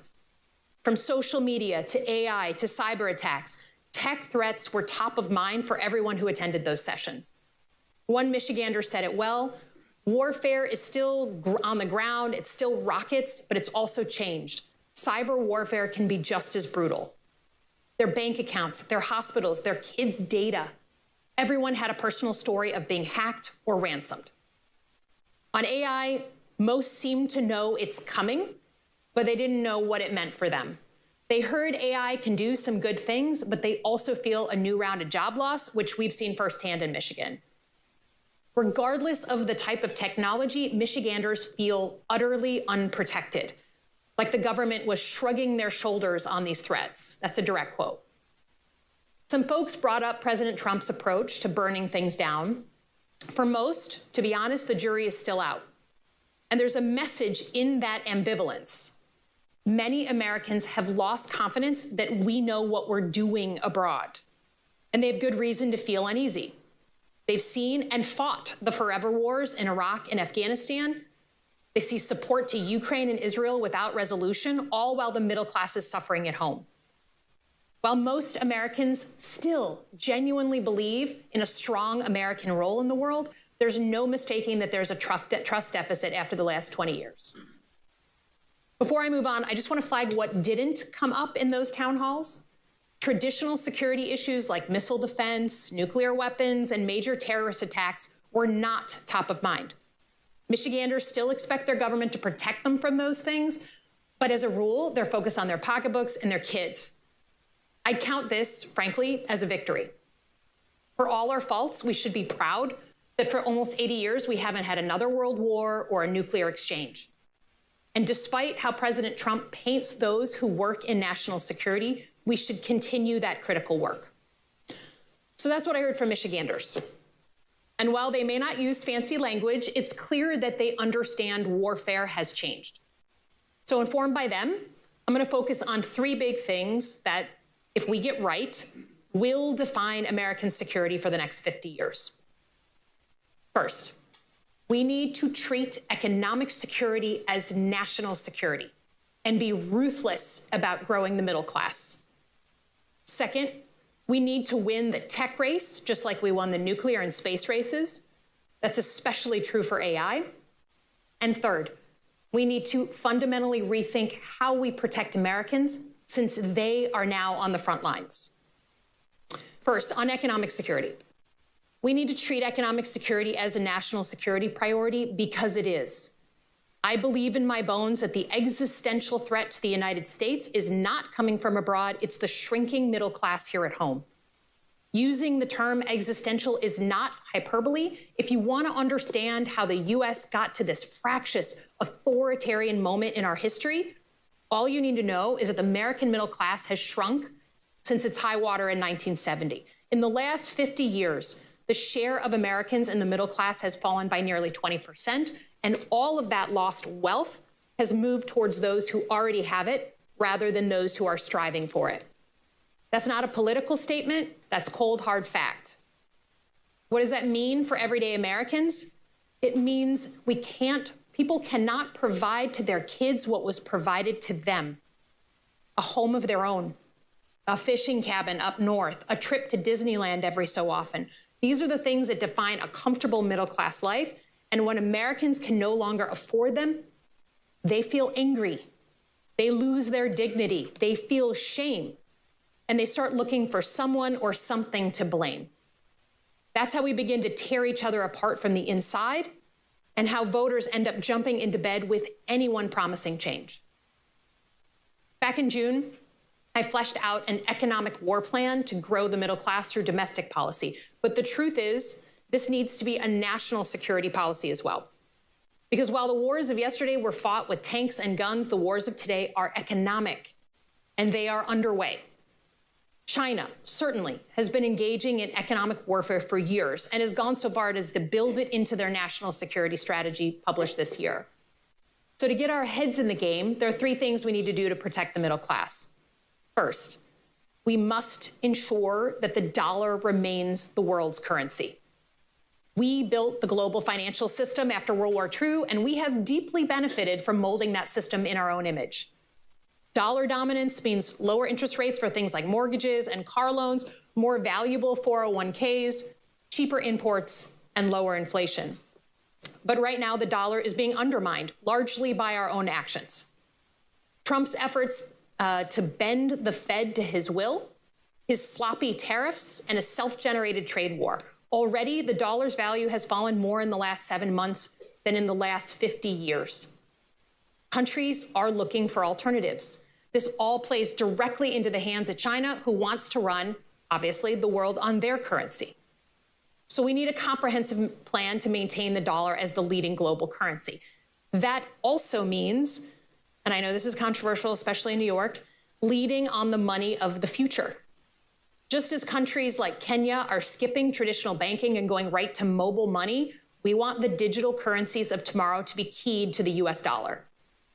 Despite Trump's abuse of the meme coin, we need to double down on dollar-backed stablecoins.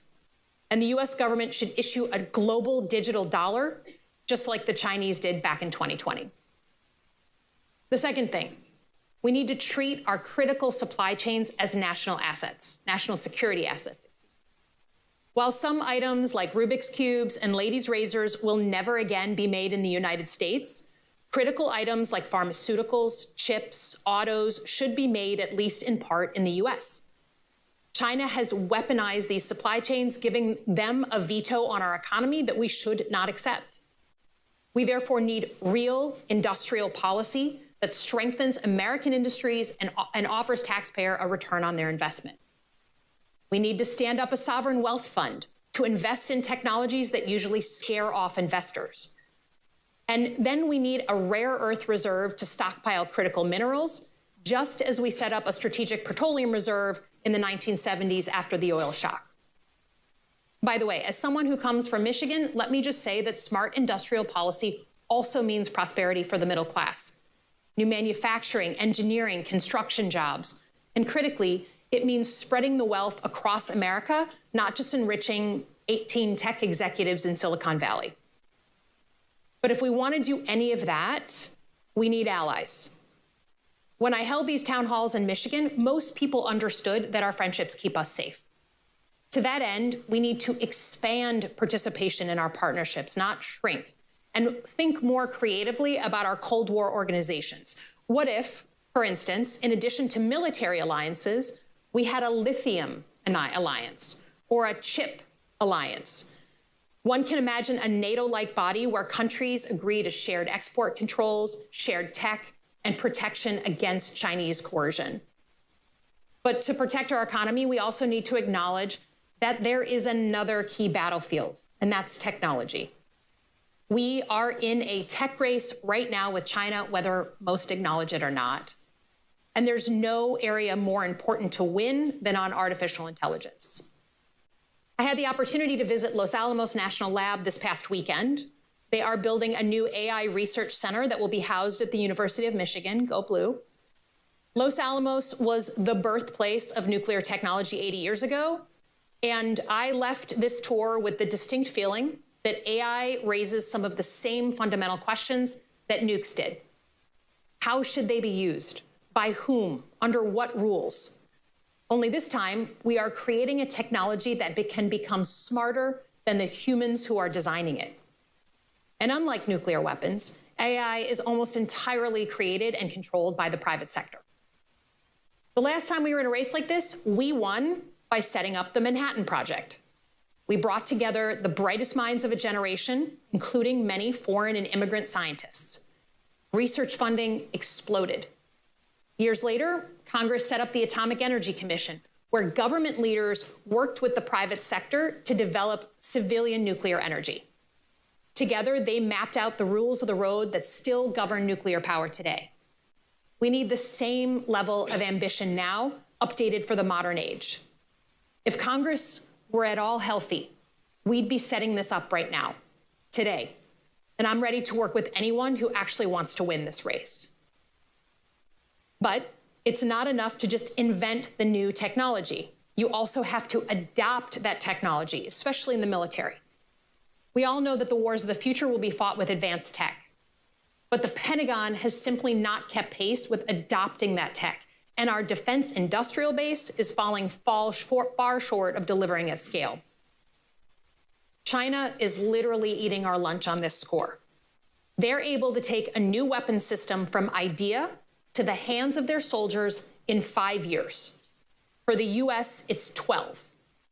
To help speed up that adoption, we should actually take a page from Ukraine.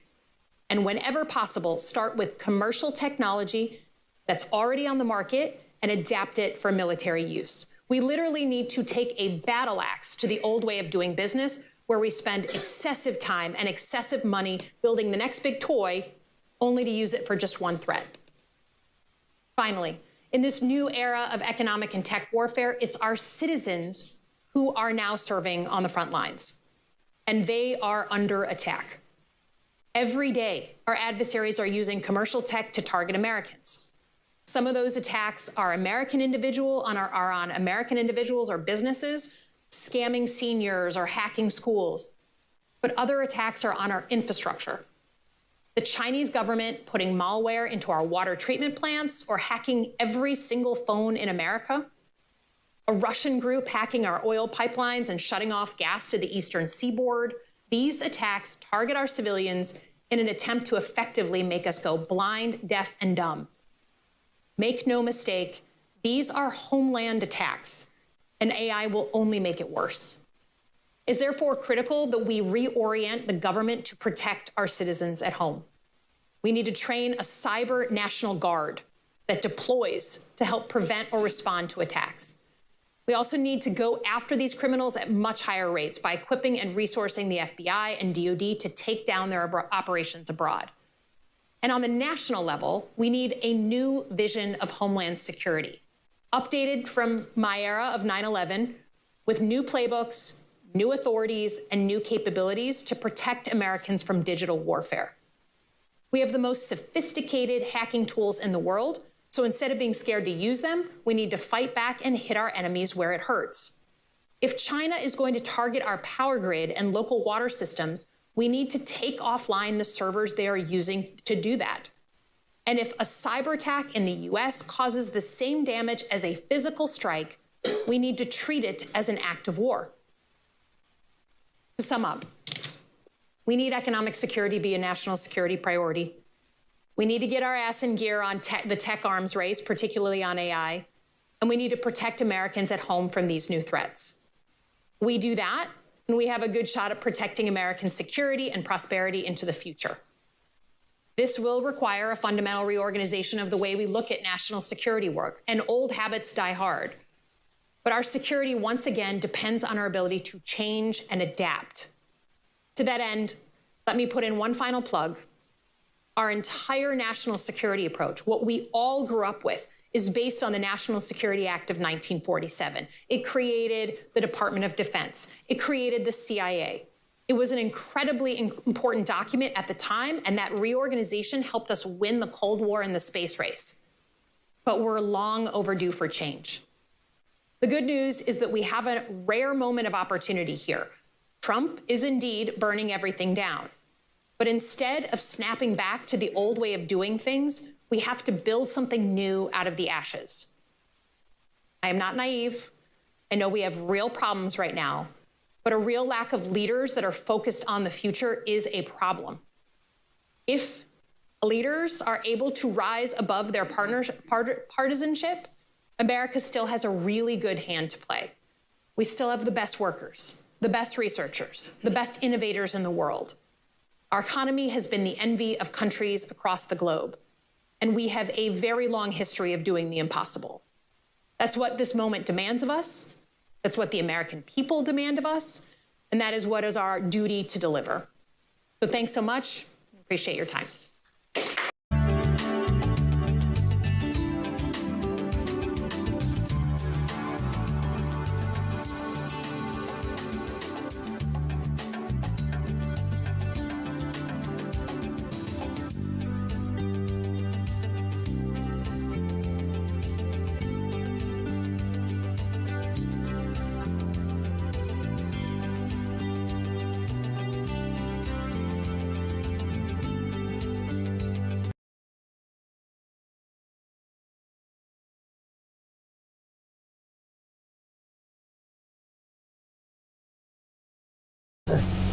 This is a wild scene, dude.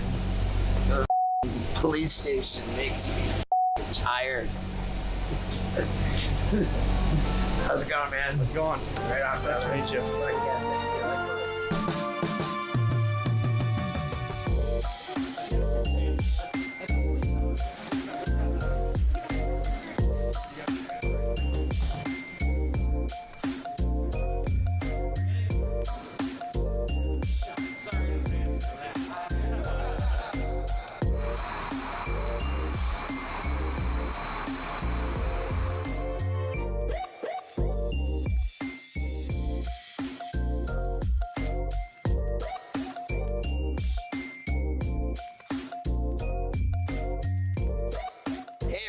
I'm Steve-O here at Kalamazoo Public Safety, and I've never felt less safe in my life.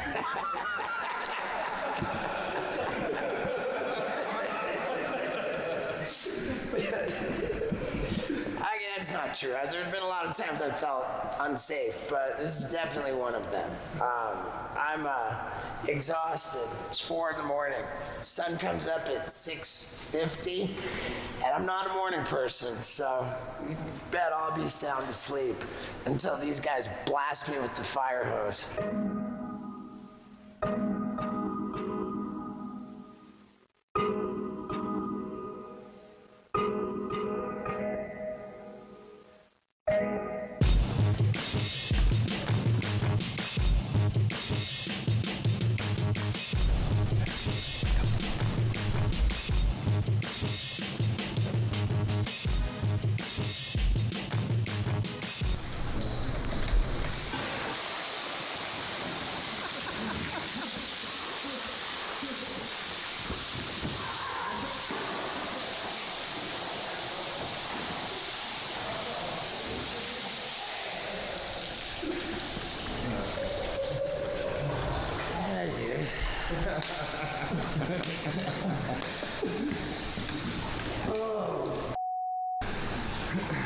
How'd you sleep? Not so good.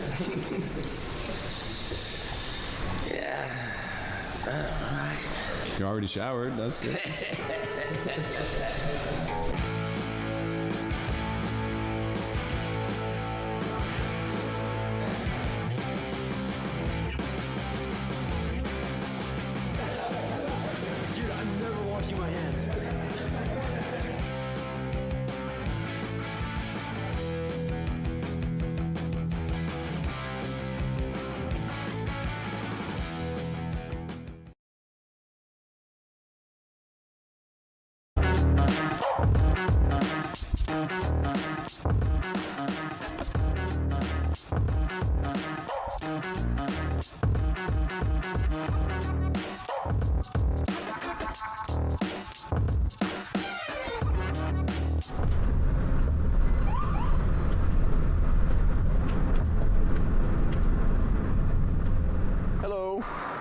Hi, I'm Officer Rody, KDPS Traffic Enforcement. License, registration, proof of insurance, please. There's my license. Okay.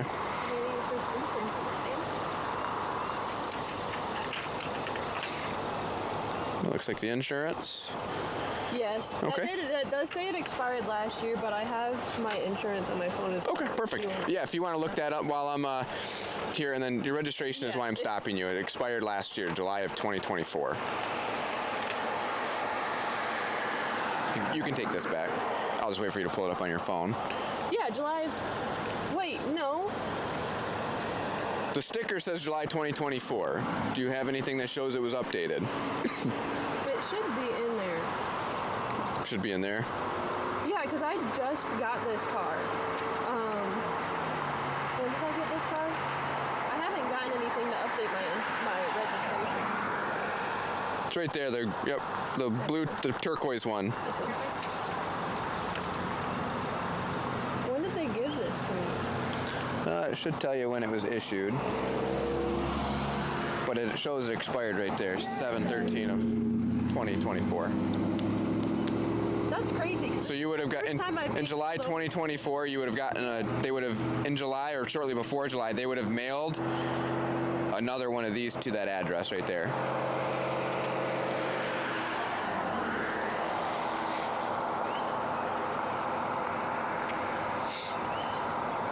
I don't know if I can log on to it, but I promise I do. I have insurance. Okay. It gets mailed to my mom's house, and my mom. The insurance does? Yeah. Okay. All right. I'll confirm the insurance, and I'll confirm with Secretary of State if that was renewed. If not, you'll just receive a citation for that. Okay. That's fine. Just hang tight. All right. So, while in the area of Mount Olivet, Riverview, I observed this white Ford in front of me with a green 2024 sticker. Made contact with a driver who was only able to provide me registration paperwork for July 2024, so that's when it expired. Also stated she had insurance but was not able to provide me any proof of that, so she will receive a citation for the expired plate since it's, almost a year expired, and then she'll receive a citation for no insurance. That as long as she takes care of it within 10 days, or can prove that she had insurance at the time of stop within 10 days, they can waive that citation. So she'll receive ultimately 2 citations today. All right, so I was able to confirm it did expire July of 24, so you are getting a ticket for that. If you do have insurance and you're able to get proof of that within 10 days, okay, all you have to do is find any police officer in the state of Michigan. It does not have to be myself. It could be a deputy, it could be one right down here at the Township Police Department. Flag them down, show them that at the time of the stop you had valid insurance on it, and they can sign off on that. Can I text my best friend? Huh? Can I text my friend? For what? The insurance. To send it to her. To send it to her? She's a cop. Oh, absolutely. Yeah, you can absolutely do that. Yeah. Are you? Is that a military ID? Yes. Okay. Are you active right now or reserve? National Guard. National Guard. Okay. All right. So just within 10 days, reach out to the court, call the phone number, or go on the website there. Okay. Thank you. All righty. Please drive safe. Thank you. Thanks, you too.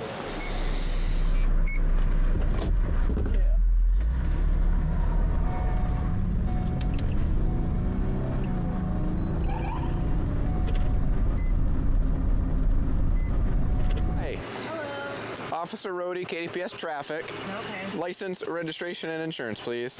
The reason for the stop is your speed. Okay. You were at 39. Do you know the speed limit right here on Glendale? 30. 25. So you're 14 over. License, registration. Okay. Can I show you digital? That's fine. Yep. Yep. And I can confirm it in the car. So just hang tight for me. Okay. Oh, you got it right here? I can pull up the app. Oh, okay. See if that matters. I don't know. Yeah, insurance card. Yep. Perfect. Alrighty. Just hang tight.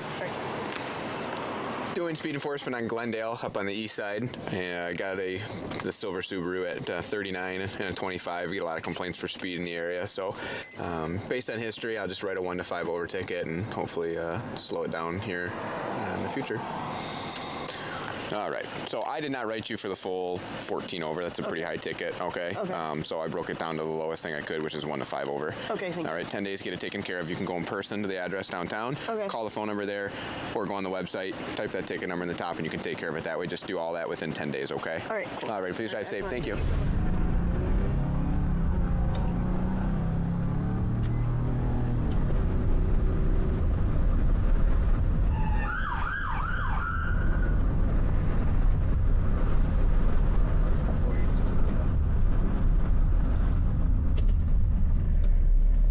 Hello. Hello, sir. Hi, Officer Rody, KDPS Traffic Unit. License, registration, insurance. And the reason for the stop is your speed. Yep. Okay.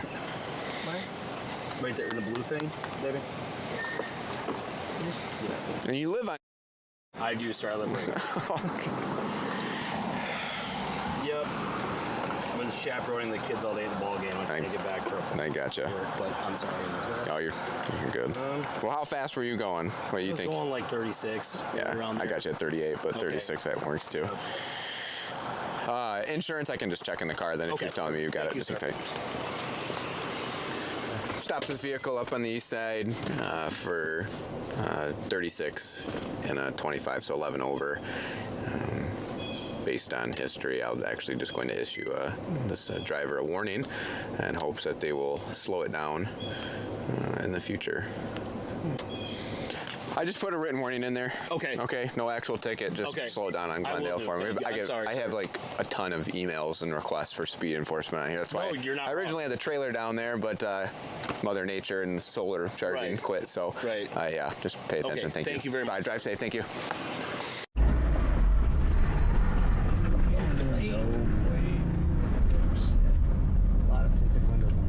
Officer Rody, KDPS Traffic Unit. License, registration, and proof of insurance for me. I just bought this car, yes. Okay. Do you have any paperwork with the VIN on it? Well, the reason for the stop is prior to you slowing down, you were at 44. Do you know the speed limit on Lake? Yeah, I don't know this car like that. Like I said, I just got it. Okay.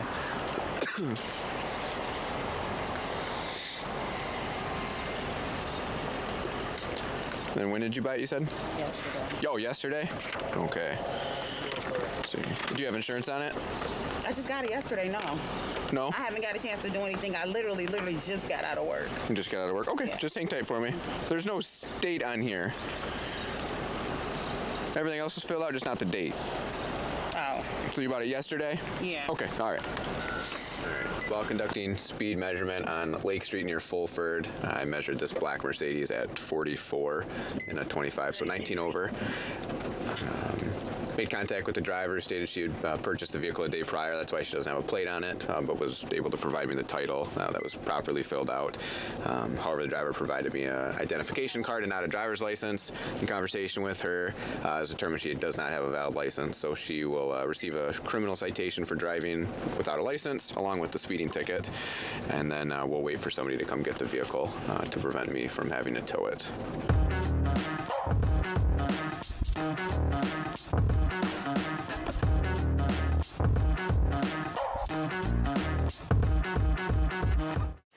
All right, conducting speed enforcement on Glendale up on the east side. Got this. Are you trying to fight me right now with your computer? You kept moving. Oh, I'm sorry. Some of us have things to do.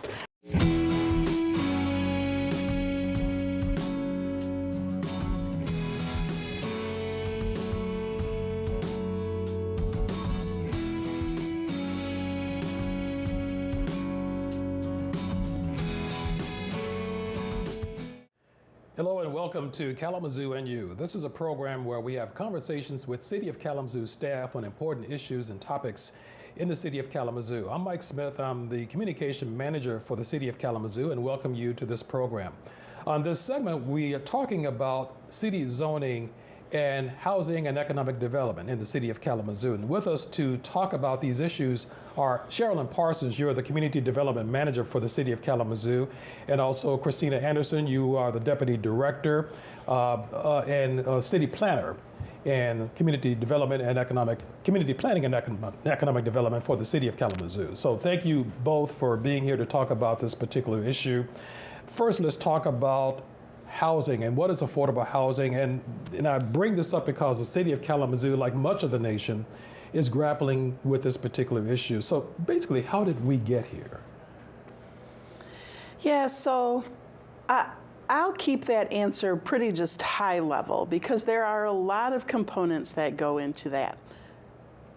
Essentially though, when we had the housing crash that began in 2008, between 2008 and 2010, we had construction rates that were happening at what would be considered construction rates happening based on demand. We had enough construction happening to meet the current demand. After the housing crash, we just have not been able to keep up with construction. So we have run into a lack of supply given the demand. The amount of people that need housing and the supply of housing that is A, available, and B, being built is just not keeping pace. So we really need to focus on increasing the supply to be able to address what is happening with the lack of supply.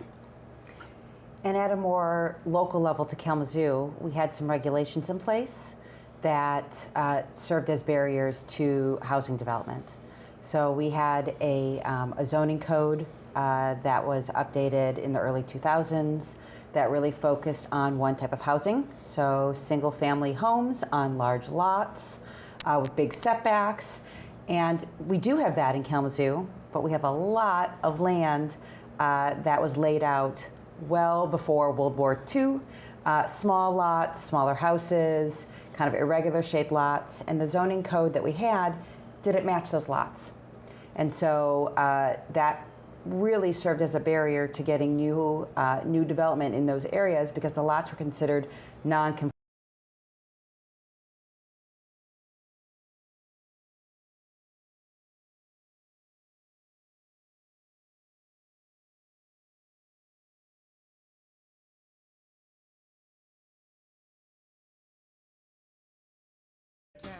Check 1, 2. Okay, there we go. Testing. Still pretty hot, but. No, I think we just don't hit him. What? Oh. Yeah, let's turn it down. I hope he doesn't have his head burned. These don't feed to that, though, do they? I don't think they do. He said yes, they do. Oh, okay, there we go. Are we still audible out there? Okay, cool. Got a thumbs up from the back as well. And we're at 7:30 on the money. Okay, we'll call this regular business meeting of the Kalamazoo Township Board of Trustees to order at 7:30, and we're in order. Clerk Mackey, care to lead us in the pledge?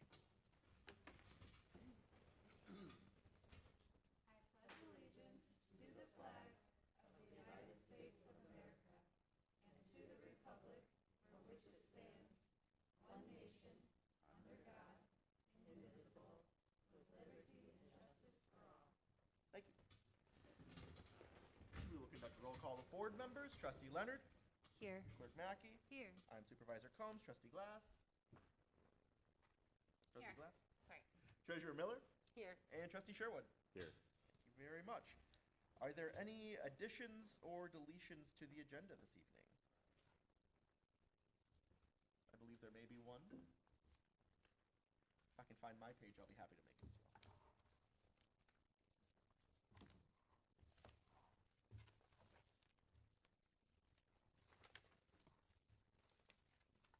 Did every single one of us leave our papers down there? The resolution. Bear with us, folks. We do have one addition to make. Treasurer? Here we go. 643, thank you. Was that your intention, Treasurer, to add the first reading of ordinance 643? Yep. Okay, perfect. I don't believe, do we need to vote on the addition? We do? Okay. Well, I saw a second, I believe, in Trustee Sherwood as well. All in favor of the addition, please say aye. Aye. Any opposed, nay. Thank you very much. We'll move to our first public comment period of the evening. If you'd like to make a public comment, feel free to step to the podium. As usual, you will have 3 minutes to use as you choose. Let us know your name and address, please. Seeing no movement in the room. Superintendent, is there any public comment on Zoom?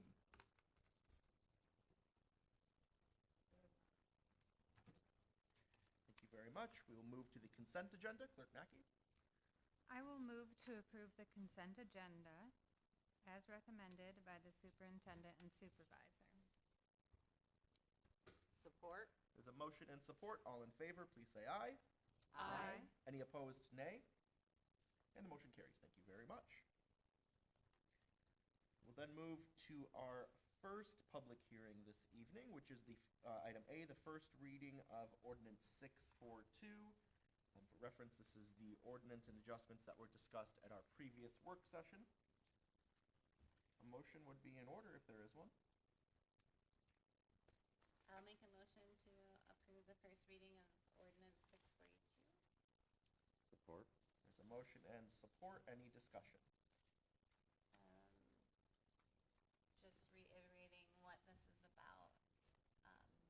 So what we have here is we have one ordinance that does a whole bunch of stuff that we should be doing all along. We can't get it all up in one ordinance and do it. So we're going to repeal some obsolete ordinances.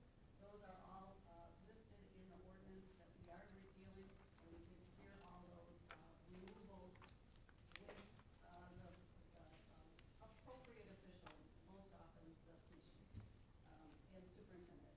So the second thing then that we're going to do is amend our two prior ordinances to adjust the drive aisle width from 24 feet to 26, and that comports with current standards. And that has been requested by the fire marshal for a couple of years.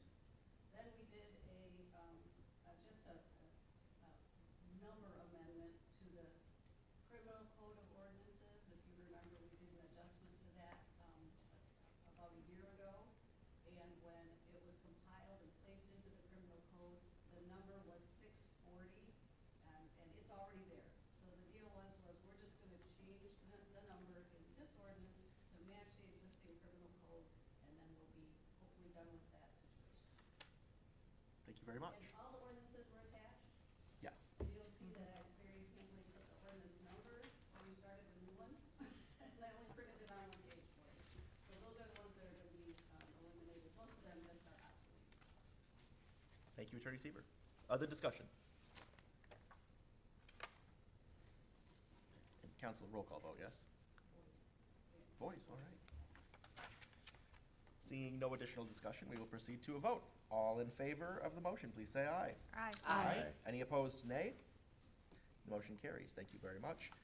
Per our additions section of our meeting this evening, we do have a second item under public hearing and presentations, which was the first reading of ordinance 643.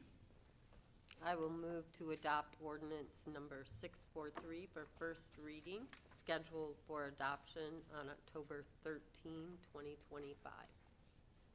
Support. There's a motion and support. Any discussion on 643? Attorney? Your meeting's the 14th. I found that out tonight, so we just. Yes. Thank you. Other discussion? Seeing none, we'll proceed to a vote. All in favor of the motion, please say aye. Aye. Any opposed, nay? And the motion carries. Thank you very much.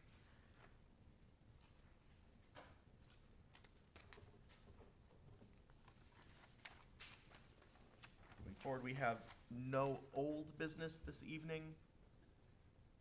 And just to confirm before we move on, we will conduct a public hearing at the subsequent meeting, correct? Do we need to conduct a public hearing on these two after first reading? Okay. Fantastic. We do have one item of new business this evening. Item A, the discussion of the board trustee vacancy and any motions. I will repeat to introduce this item, just some of what was discussed during the work session, both for folks in the room and then also folks who might watch this later. We have a unique situation and opportunity this evening. First, for the second time this year, we have a single vacancy on this board of trustees. Due to former trustee Kennedy's appointment to the Kalamazoo County Road Commission. We're thrilled to have another person from Kalamazoo Township on the Road Commission. And at the same time, we now have a vacancy on this board. We also have a unique opportunity to consider filling that vacancy with the person who was elected to that role, or re-elected, I should say, to that role at the beginning of this term. As some may know, former trustee Clara Robinson, who served in the previous term, was elected to this board and decided ultimately not to take the oath of office this term in order to pursue an employed position here at the township.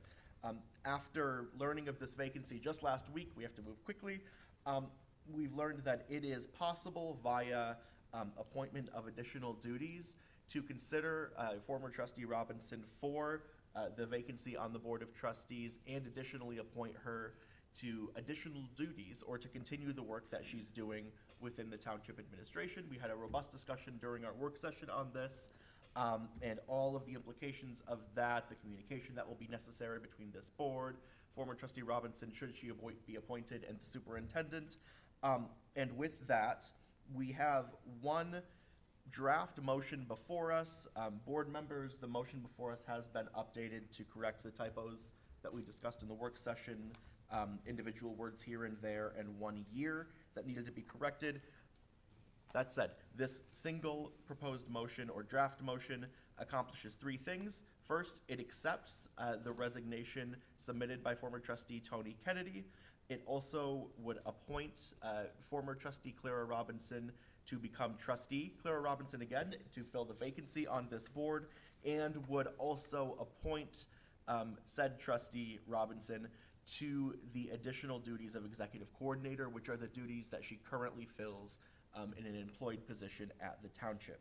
With that being said, and to open any additional discussion, I will move to adopt the ordinance as presented, which accepts the resignation of former trustee Tony Kennedy, appoints former trustee Clara Robinson to the Kalamazoo Township Board of Trustees, and further appoints Clara Robinson to the extra duties of executive coordinator. Support. There's a motion and support. Any discussion? I just wanted to clarify. Please. I know you meant resolution, you said ordinance. Terribly sorry. It's no worries, but, Word soup today. but yeah, Thank you. Thank you for the clarification. Other discussion? Seeing none. We will proceed to a roll call vote for this resolution. Trustee Sherwood. Aye. Treasurer Miller. Aye. Trustee Glass. Aye. I'm an aye. Clerk Mackey. Aye. Trustee Leonard. Aye. Thank you very much. The motion carries unanimously. Congratulations, former and soon-to-be current trustee Robinson, and thank you for your willingness to serve. Immediately after adjournment of this meeting, we will move to swearing in, if that's agreeable to you. Thank you very much. Moving forward this evening, there were no items removed from the consent agenda, so we will proceed directly to board reports. Trustee Glass. I just have one thing. I had the pleasure of attending the luncheon for the sort of annual review and celebration of for community homeworks this past week, and it was wonderful. It was so great to see just how far they've come. They support emergency home repairs in Kalamazoo County, so they service the township, the city, and our surrounding municipalities. And they're on track to have helped almost 400 households this year, which is amazing. They do things like replace a water heater if a family needs that, or roof repairs. All kinds of things that make it possible for families to stay in their homes, keep their children and families together in their homes, because it has to be livable, habitable, and we know we have a ton of old housing stock in Kalamazoo County, and we have a shortage of housing in the county as well. So I see them as sort of like it's helping from both sides, building new and then also preserving what's already there. And it was just wonderful to see the work they're doing in our township, in the city, in the county. And so if you aren't aware of Community Homeworks, they have a tool library where you can rent all kinds of like tools to work on your home. They're all like brand new. You can rent them for free if you don't have enough to contribute, and it's just a really great resource for the community. So it was great for them to invite members of the township board. I know former trustee Kennedy, or Tony Kennedy, was there, and I was there, and it was really great to see the awesome work they've been doing. So Thank you. Clerk Mackey, what do you got for us? I don't have a report, but I'd like to welcome Trustee Robinson back to the Board of Trustees. And I'd also like to just express gratitude to former trustee Kennedy for her service to her community. She brought some interesting perspectives to this board, and I hope that we'll continue to think about how she might view things, because I think it's nice to have that different approach to things. And so I just wanted to wish her well and say thank you to her. Thank you very much. Trustee Leonard. I don't have much of a report either. I would agree with Clerk Mackey, thanking Trustee Kennedy, former Trustee Kennedy. I appreciated her time on this board and agree with everything that was shared. And I think it is great that now we have another advocate for the township on the road commission as well. I think that will be a very good tool for us. And also, welcome to. Thank you. Trustee Sherwood. So last Wednesday, I had the opportunity to attend the Local Officials Academy for Understanding Michigan's Energy Grid that was put on in Southwest Michigan first. I really enjoyed the presenters they had from Consumers Energy and MTE. It was informative and kind of got me thinking about how it does and will impact our township. And I walked away with more questions than answers, and that's a good thing. I have a lot more to learn about.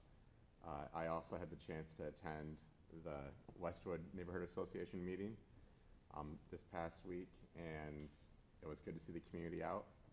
As always, it was a vibrant and exciting discussion. Always fun. And our community policing officers are there as well. And I also want to thank former trustee Kennedy for her time and friendship and all of, I guess, the energy and effort she put into this board. And I'm looking forward to working with her and the Kalamazoo County Road Commission in the future. It's always good to see a friendly face, and I think it will only help to just strengthen our relationship that we're building. And last but not least, it's pawpaw season. So get out into the woods. If you know where the pawpaws are at, don't tell anyone. They're hard to find. They're delicious. If you've never had one, let me know. If I have an extra one, I'll bring you one. What's a pawpaw? Yeah, what's a pawpaw? I've got a fruit for you. So, okay. Pawpaws, you should know about pawpaws. They are the largest native North American fruit. Wow. And they fall into somewhat obscurity. They were trying to be domesticated the same time that blueberries were, and blueberries won out for a whole host of reasons, which I won't bore you with right now. But they're delicious, and if you have a chance to have one, you really should not miss that opportunity. We have to have 2 trees, right, to get fruit. You do, yeah. So many questions that we'll save for later. Yeah. Treasurer Miller. Thank you. I want to thank the staff for stepping up in absence of some additional or some help in the front office. They have stepped up whenever and wherever needed, and I am very grateful. So thank you for that. And Clara, no more free time. That's it. Thank you very much. Well, I'll start with Clara, Trustee Robinson. I'm so excited to serve with you. I think I mentioned this to you early in my term. One of the regrets I had winning election when I did is I didn't get to serve with you on this board. So I'm very excited to serve with you. And thank you for being willing to take on 2 roles here at the township. We're lucky to have you, and I'm so excited to serve with you and have you up here in the discussion and debates with us. Just a couple other things, all really related to budget and money stuff. So last week I had the opportunity to be in a room with Governor Whitmer and Lieutenant Governor Gilchrist, which started my sort of budget thinking saga this week. They had expressed concern about the state of the state's budget process, and terms like shutdown are being thrown around. Just a couple of positive notes to share about that. First, I, along with my fellow township supervisors from Kalamazoo County, voted unanimously as a group, a sort of an informal supervisors group, to send a letter, and this was a truly sort of across the ideological, political spectrum, progressives, conservatives, Democrats, Republicans, all of us together, sent a letter to all of our state-level elected officials for Kalamazoo Township. That's Representative Julie Rogers, Representative Matt Hall, and State Senator Sean McCann, to let them know from a municipal level about the importance of revenue sharing. I think it's in our digital packets. If board members, if you'd like a copy of that, just let me know as well. And that went, again, from all of the township supervisors in the county, because we all rely on that revenue sharing to one degree or another to continue our operations.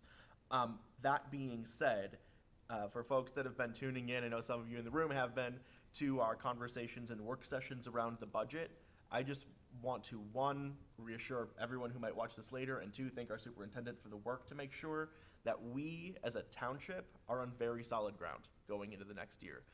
Regardless of what may happen at the state level and what monies come through or don't, we're in a solid position to continue to operate in a financially responsible way and to continue at, again, minimal cost to all of us taxpayers, the major projects like the new fire station that already has a sign up on Gull Road and our new police headquarters coming in the next year. So I'm grateful to you, Superintendent, and all of the staff for the work to keep us on such sound footing, and looking forward to exciting things in the year to come what may elsewhere.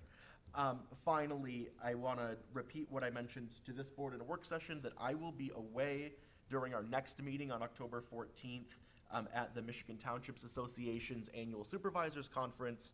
That being said, there will be several significant items up on that meeting in a couple of weeks. First, the public hearing around our annual budget, and then the consideration of the two ordinance or amended ordinances that we moved to a first reading earlier this evening. And so, board, please continue on our good work without me. And to anyone in the room or who might watch this later, next meeting on October 14th is going to be an important one if you're interested in what the township's going to be doing with your money over the next year. So make sure to tune in and show up and have a say if you'd like to during the public hearing. That's all I have, Superintendent. Thank you very much. With that, oh, yes. Just one more thing. Sure. The newsletter.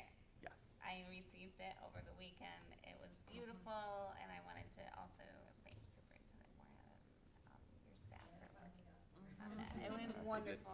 It really was nice. I really appreciate you keeping that going. I really liked it. Agreed.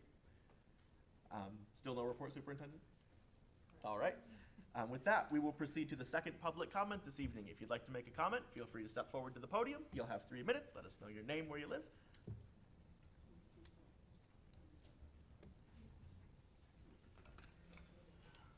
Jeff Brigham, 4265 Winding Way. I'm a frustrated taxpayer. And I did send, I want to tell you, first off, I sent 4 emails out. A couple of them, David, you replied back to me. Cherie, I sent you 2 13 days ago. I've yet to hear back from you on 2 different emails, which I find very frustrating too.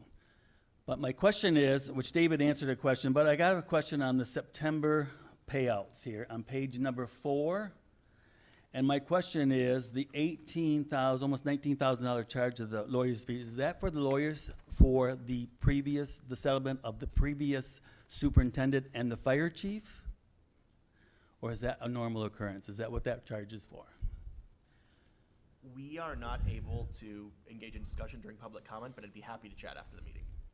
On this charge right here? Correct. Okay, then if that's the same thing, my other comment is, then if there was a payout like I talked to you about, was that something that has to be shown on the budget, or is that a payout through the insurance company, whatever we have? I'd be happy to Can't tell chat me. with you after the meeting. It's going to have to be before 25 minutes before the kickoff day, but if not, you can reply to me by email. I appreciate it. Oh, I plan on making those lines as well. Thank you, sir. Other public comment?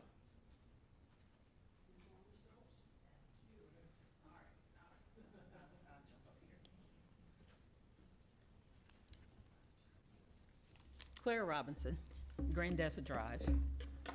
Good evening, everybody. So real quick, just a couple of things. One, thank you all for your vote of confidence this evening. Means a lot. I will say that I probably didn't expect to do this at all. Just didn't expect the opportunity to come the way it did. This has been a year of surprises. Let me put it that way. So I first want to say to Tony, congratulations to her. I will say that her voice is so needed. Her perspective is so unique and so necessary. And her voice for us as an advocate on the Road Commission will be so amazing and so wonderful to have. So I'm so glad that she's on that side for us. So I just want to congratulate her on that appointment.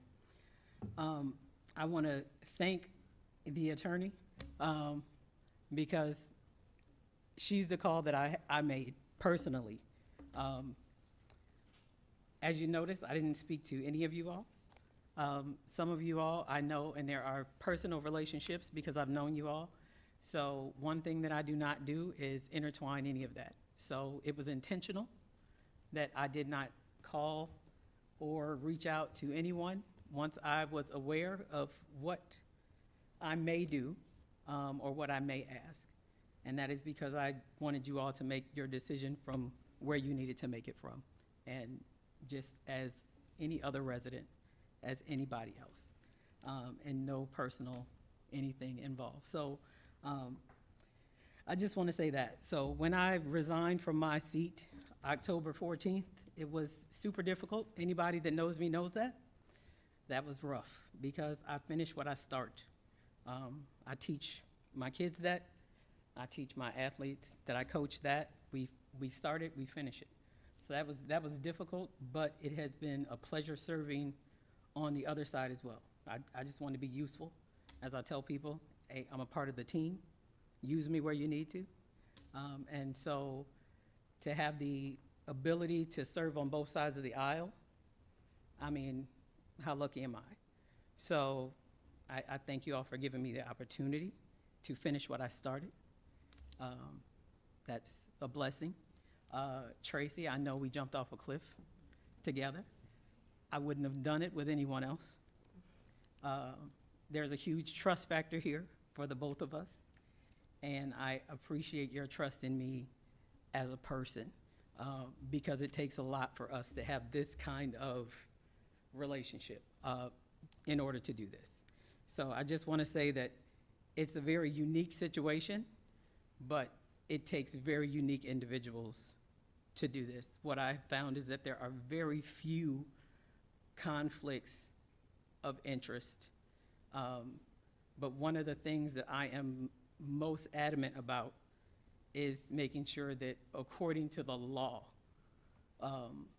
I wasn't doing anything that was not right. And so that was my very first ask of the person that I have known longer than anyone in this room. And that was the first thing that I said to her. Could you please just give me some guidance and some advice and let me know, is this even something that I can do? So it was not something that was asked of me. It was something that I asked if it was possible. So I thank you all for making it possible. I appreciate you all. And that is all I have to say. So it will be great working with you all. I look forward to the challenges that lie ahead, and let's get it done. Thank you very much. Thank you. Any other public comment this evening? Seeing none. Is there any public comment on Zoom, Superintendent?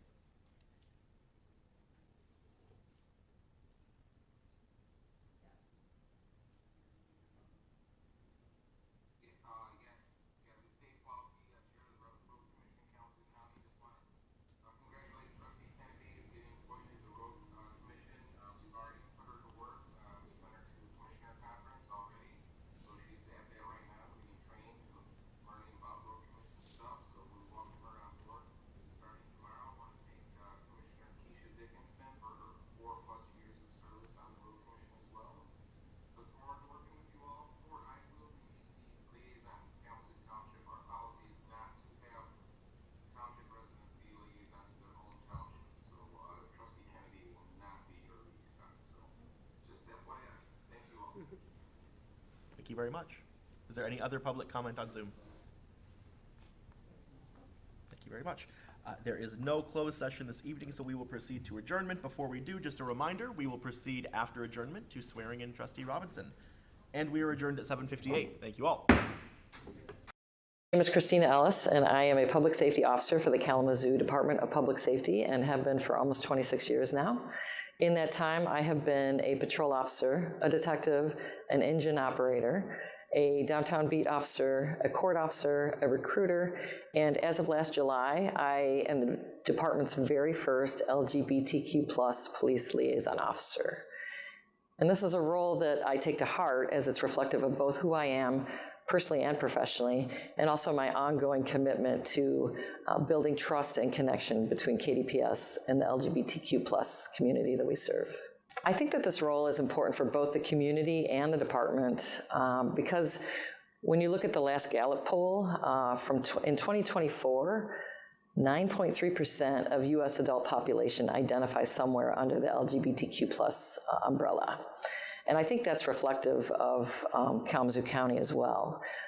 So that means that approximately 24,000 people in Kalamazoo County identify as something other than heterosexual. And that doesn't even take into account people who are still living in the closet. So that number is probably a little bit higher. One of my roles as the liaison officer is to help my peers understand this and to also ensure that everyone in our community is treated with dignity and respect. To basically ensure that the community understands that our police aren't going to treat anyone any differently based on their sexual orientation, their gender identity, or their gender expression. It's important for the LGBTQ+ community to know that there's someone in uniform who understands, someone who's like them. And it's also equally important that the department continue to learn, grow, and serve everyone in this community. I believe that this role helps create a safe space for dialogue, mutual respect, and even healing where there may be hurt or mistrust. If somebody were to reach out to me, they can expect to be seen and heard without judgment. I can help connect people to support services.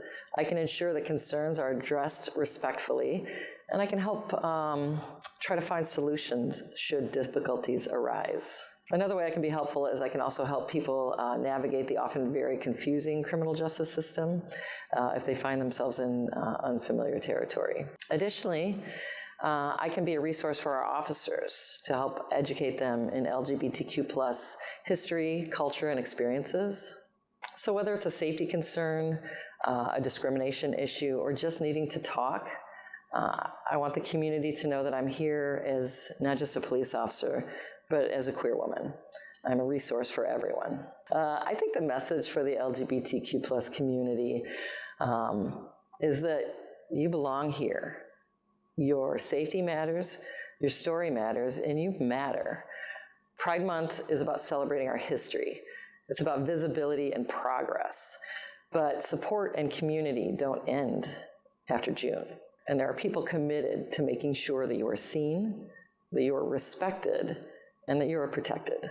If somebody wants to contact me, the easiest way is probably through my email address, which is ellisc@kalamazooCity.org, or they can call my desk line, which is 269-337-8935.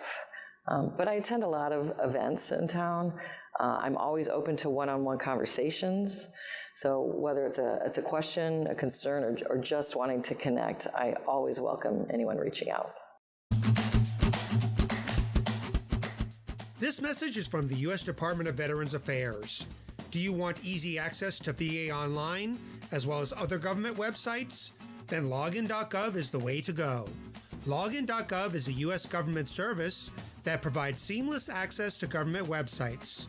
By creating a login.gov account, you can use the same email and password to sign into VA.gov, My Healthy Vet, VA DoD e-Benefits, and the VA Health and Benefits mobile app, among other VA services.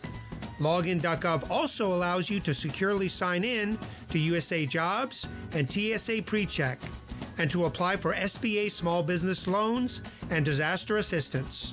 One login, many resources. To create a login.gov account, simply go to va.gov and click Sign In.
Hi.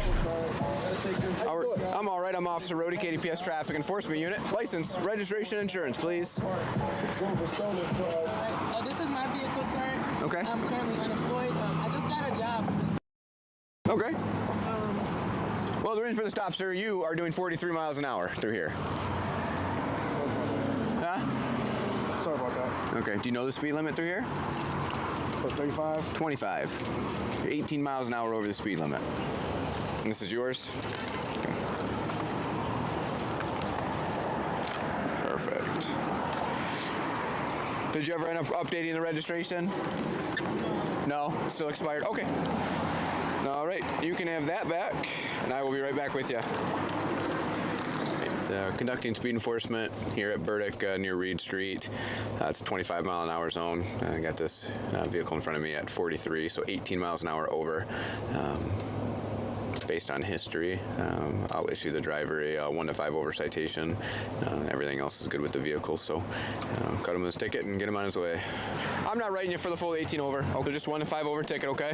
So civil infraction, all you got to do is contact the courts, and you can either go in person, by phone, or online, and take care of the citation that way, okay? Thank you. I just do it within 10 days. Thank you, sir. All right, please drive safe. Thank you.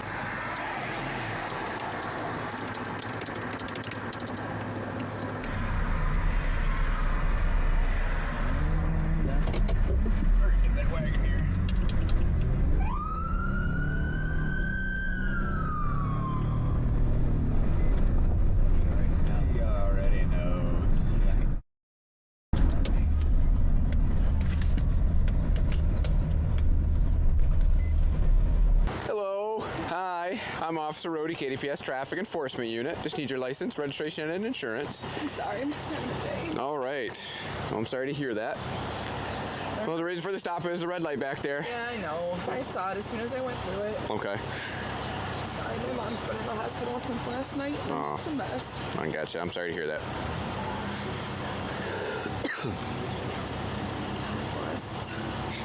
I don't even know the last time I got pulled over by the police. Well, that's a good thing. Thank you. All right, just hang tight for me, okay? Do you have insurance on it? I'm sure you do. If you want to look for it, if it's on your phone, go ahead and look for it. No rush. I can confirm it in the car, okay? This is for you. Oh, there's your insurance. Thank you. Unfortunately, there's something else going on here in the city. So fortunately for you, I'm just giving you a warning, okay? And you are free to get going, okay? I hope your mom's okay. Yep.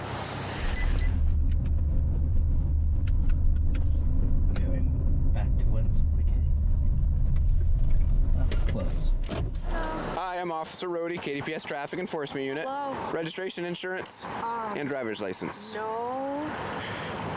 The tags, those are... That's why I'm stopping you. I noticed it's a tag from 2024. Yesterday in Pawpaw. Okay, did they give you a ticket? Nope, they gave me a warning. Okay. Said get them fixed. There's that. All right. And then... All right, I will be right back with you, okay? I appreciate the speeding. I'm sorry, what? The road. You what? I got it clocking at 3. Okay, I will do my best. Just while driving downtown, observed this white Honda in front of me with the green tag from 2024. On stopping the car and talking with the driver, she admitted that the plate had expired back in December and had previously been stopped by another agency.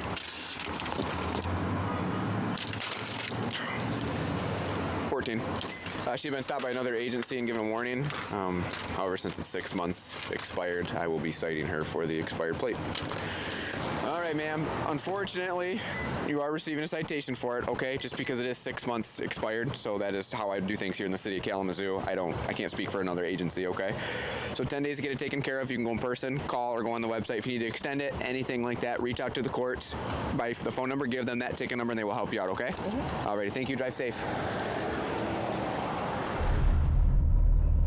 Degenerates, all of them. They seem nice, but they'll come right after you. It's like they're like walking their head like, come on, move. Police are here. I'm Officer Rody, KDPS Traffic Unit. I need your license, registration, and insurance, please.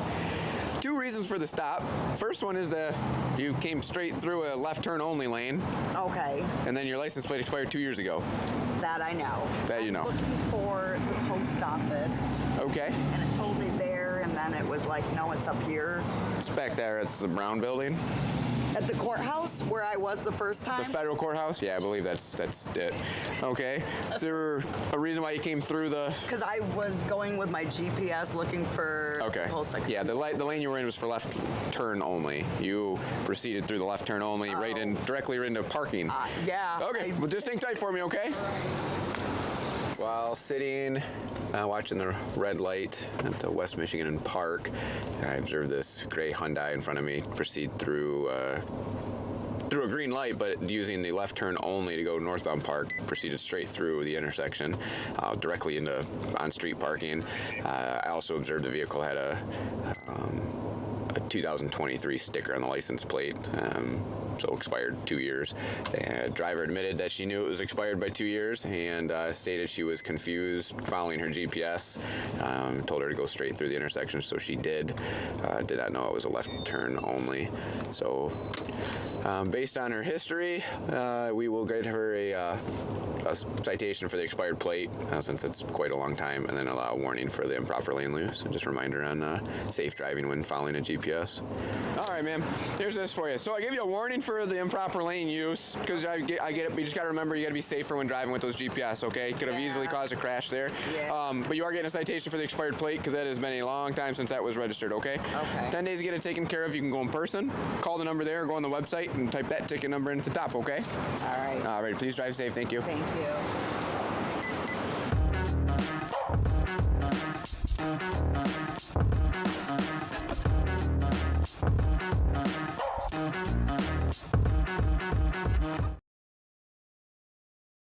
This program provides a glimpse into the real-life operations and investigations conducted by officers of the Kalamazoo Department of Public Safety. Individuals featured in this video are presumed innocent until proven guilty in a court of law.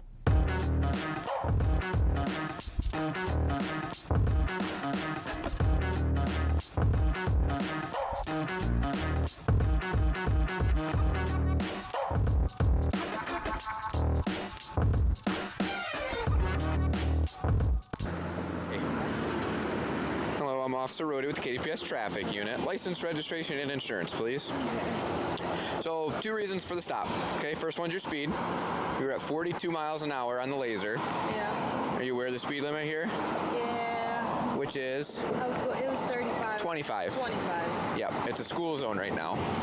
So you're 17 miles an hour over the speed limit. As you passed me as I was sitting over there in the bus parking, you were on your phone. Okay, which in Michigan you can't be using your phone while you're driving, right? Okay, and then it also looks like the plate on the vehicle's expired? Yeah. Okay. Is it your vehicle? Yeah. Okay. Do you have insurance on the vehicle? I do, but I just don't have proof of it. You don't have proof of it? They looked it up last time. They seen that. They could see. Okay, yeah, we can see if there's a valid policy on it. Registration? Yeah. When did it expire? Back in February? February? Yeah, Okay, this one says February of 21. That one looks like maybe a 2023 one. Yeah. So, I'm aware it just expired in February. February of 23? Yeah, I think so. That would be almost 2 years ago. That'd be like a year and a half ago. I'll give you this one back then. I don't need that one. All right, just hang tight for me, okay? What were you doing on the phone? Just texting or looking? Texting my mom. Texting mom? Okay, Yeah. all right, just hang tight. Well, 42 and a 25 in the school zone, 17 over. She was texting on her phone while driving very plainly. And then vehicle also is not registered at all. So she admitted to the speed, thought the speed limit was 35. If there's more than 3 violations going on at the same time, she's getting a ticket. She's not getting a warning for everything. So she's got quite a few things going on here. The speeding, the texting, the plate not even being registered. So you've got a couple things going on here. You actually got a few things going on, okay? So the first thing was your speed. You're 42 in a school zone and a 25. You were texting and driving, right? And the plate is so, it's so expired or you didn't register it. The plate doesn't even come back to the vehicle anymore. So like when I run the plate for most expired plates, it'll pop up saying like, oh, it expired a year ago or 6 months ago. This one, when I run the plate, it doesn't even come back to a vehicle. Fortunately for you, it does show that at one point it was registered to this vehicle. Okay, so I'm not going to confiscate the plate. Okay. I just got it switched in my name. Does that have anything to do with it or not? It could. So my advice to you would be to take the plate off. Yeah. Okay, that way you're not driving around with a plate that doesn't come back to anything on it. Yeah. And then go to the Secretary of State and get that plate registered for this vehicle, okay? So what you're getting is the speeding ticket, okay? You're gonna get the one for the plate on the vehicle, but then I'm giving you a warning for the texting and driving. Thank you so much. Okay, so it just will show on there a first offensive as a warning, okay? So you've got 2 other tickets you need to take care of. 10 days to do so. You can go to this address in person, call, or go to that website, okay? Please get some of that stuff taken care of and pay more attention to speed, especially in the school zone, okay? I'm sorry. That happens. All right, so please drive safe. All right. Thank you. How often do we deploy this? How often? As needed. When I deploy it, I try to deploy it for at least 2 weeks so we can get accurate results and readings for it. Our IT guy downloads the speeds and puts like a chart together of what the speeds were. I usually only can put it out in areas where there's like a single lane of travel, so 1 lane each way.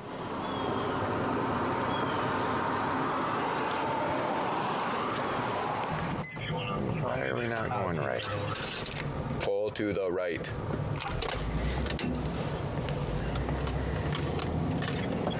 Hi, I'm Officer Rody with KDPS Traffic Unit. License, registration, and insurance, please.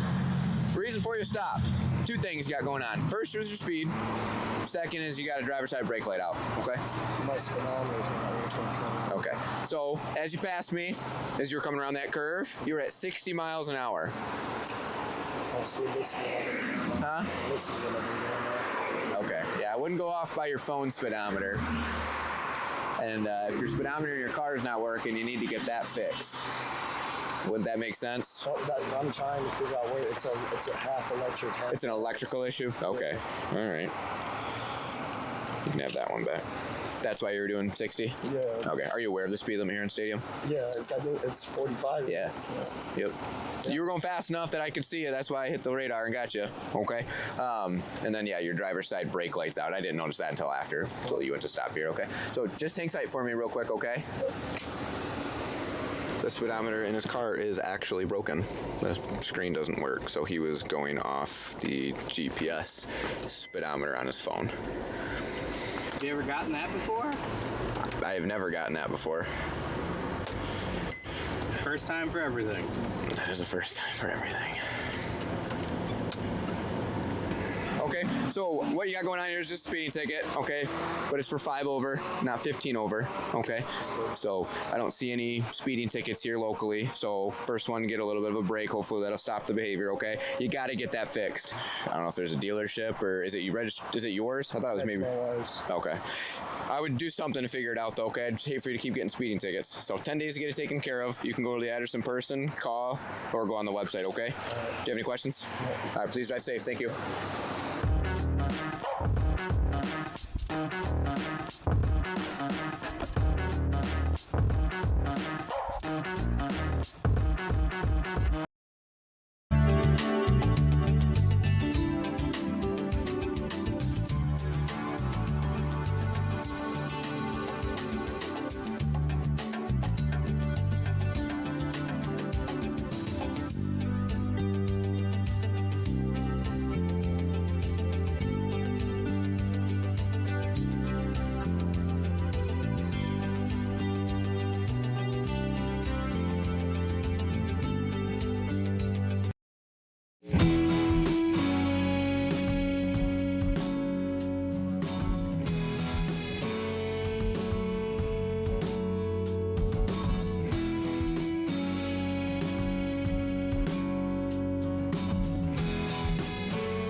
Hello and welcome to Kalamazoo and You. This is a program where we have conversations with City of Kalamazoo staff on important issues and topics in the City of Kalamazoo. I'm Mike Smith. I'm the Communication Manager for the City of Kalamazoo and welcome you to this program.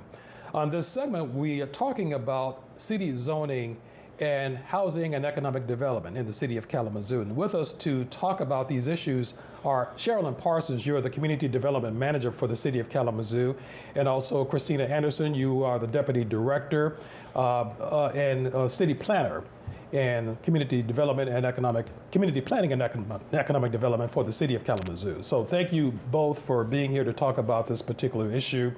First, let's talk about housing and what is affordable housing. And I bring this up because the city of Kalamazoo, like much of the nation, is grappling with this particular issue. So basically, how did we get here? Yeah, so I'll keep that answer pretty just high level because there are a lot of components that go into that. Essentially, though, when we had the housing crash that began in 2008, between 2008 and 2010, we had construction rates that were happening at what would be considered construction rates happening based on demand. We had enough construction happening to meet the current demand.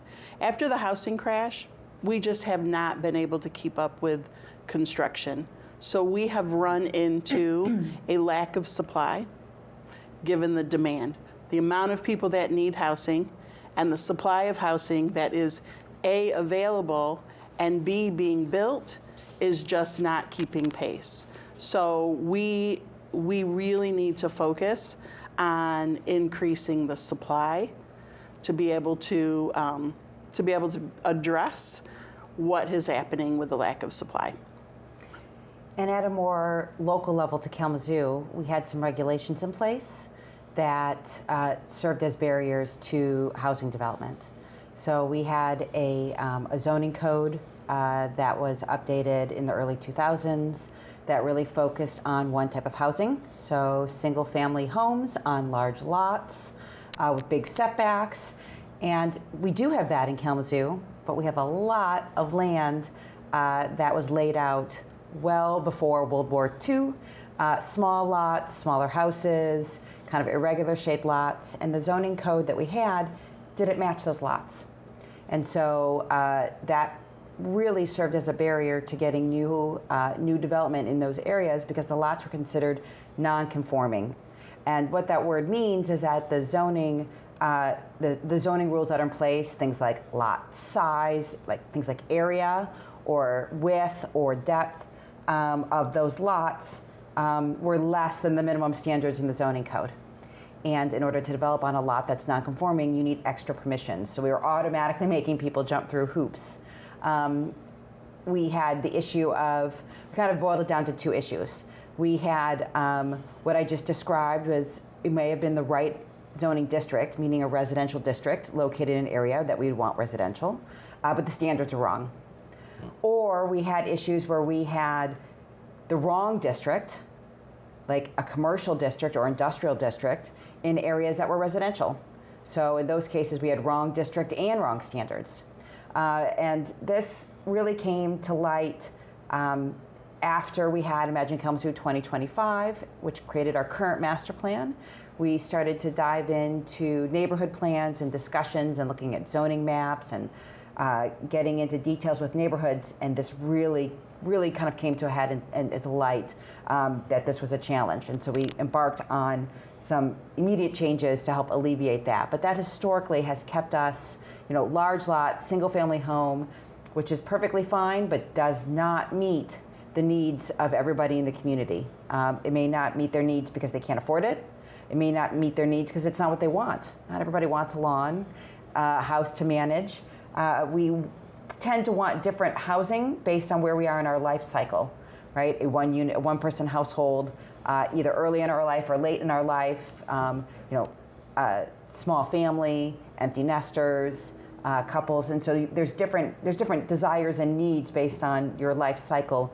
And when we have only permitted or promoted one type of housing, then we're kind of missing a big segment of our population. So the population is aging. At one time we had large families. Now we have smaller families, maybe no families or kids at all in the household. So the need for that kind of housing has changed over the years, basically. Is that what you're saying? Absolutely. Yeah. And the zoning code was not taking that into account. Now, the zoning code is not the end-all and be-all, and I think through this conversation we'll talk about some of the other things that are out there, and Chair Lynn mentioned just basic supply-demand challenges. But the zoning is in our control meaning city control. And so, when we see that it's a barrier, it's then our job to make the change to make sure that that is not the issue that's keeping us from realizing, the supply that we need. Talk about the updates to the code. that's taking place? Sure. So this is back in we approved our master plan in 2017 in October. The following year, we started the neighborhood plans. The North Side Plan was one, and Edison that particularly brought these challenges to light. And we brought forth the first round of edits to the zoning code in winter of 2019.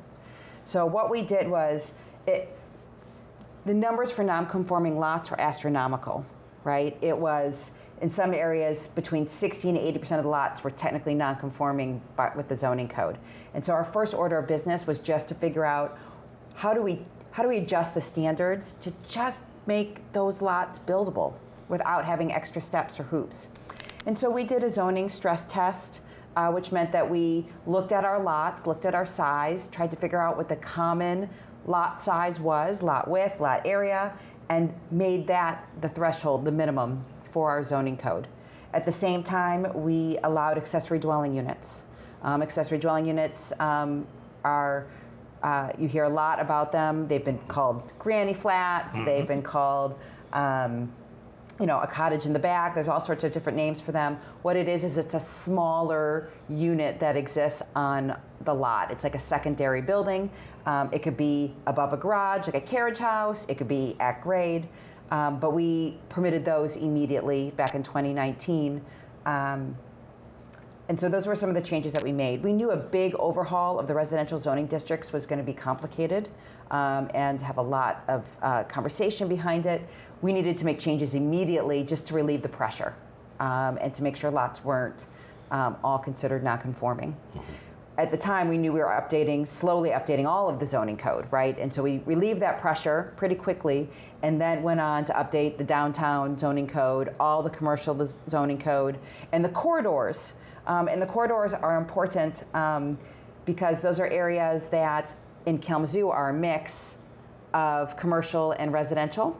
And so making sure that we were really supporting residential in those areas and for, slightly higher intensity residential, so not just single family on some of those major streets, things like Portage and Burdick and Rose.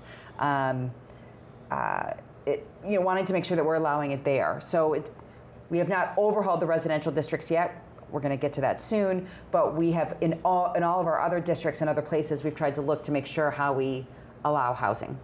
So how will zoning have an impact on our housing challenges and needs, and how can zoning help with a housing crisis?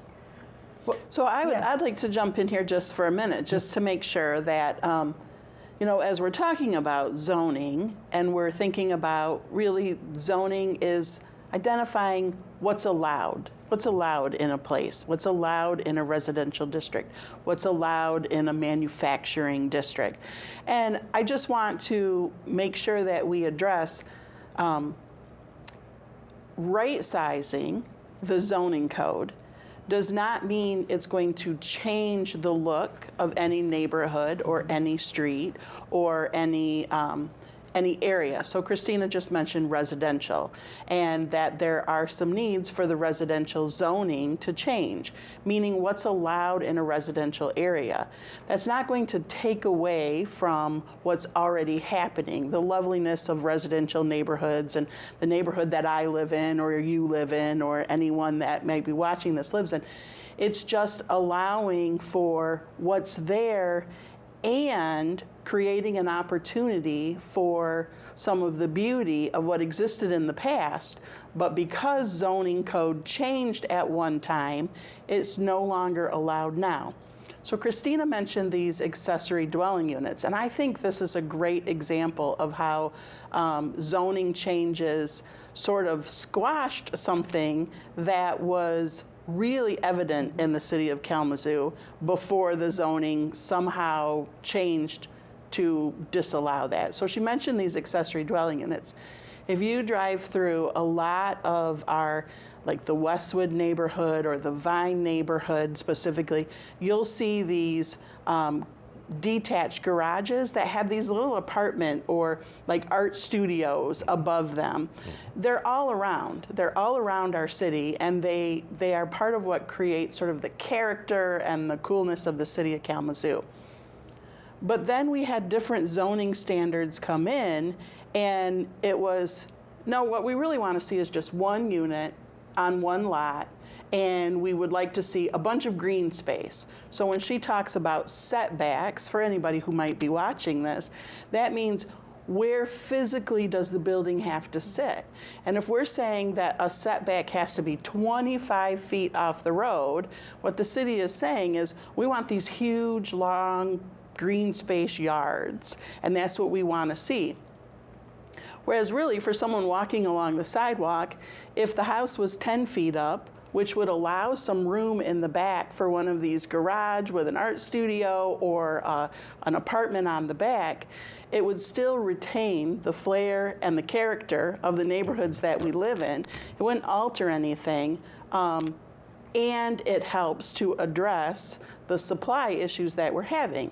City of Kalamazoo is a pretty built-out community, and so we really need to maximize the land use. So I just wanted to jump in there because sometimes I think when we talk about changes, it can make people nervous. Like, oh, you're gonna change the look and the feel of my neighborhood. Absolutely not. These are changes that actually will allow some opportunities for additional housing to come in to areas where there's already room for it. It's already happening, and it also allows for those who are homeowners already to be part of the solution. And so it would give those who are like, oh, well, I do have this yard, this large backyard, and if zoning was allowing me to put a granny flat, I would love to have a mother-in-law suite in my back area. But if the zoning currently doesn't allow it, just because you happen to be in a geographical area that says, no, no, you can't do that, then we as a city are actually having a part in why the supply continues to be less than what it should be. Just wanted to jump in there, Yeah, no, I Christina. appreciate that. Yep. There's two things that makes me think about.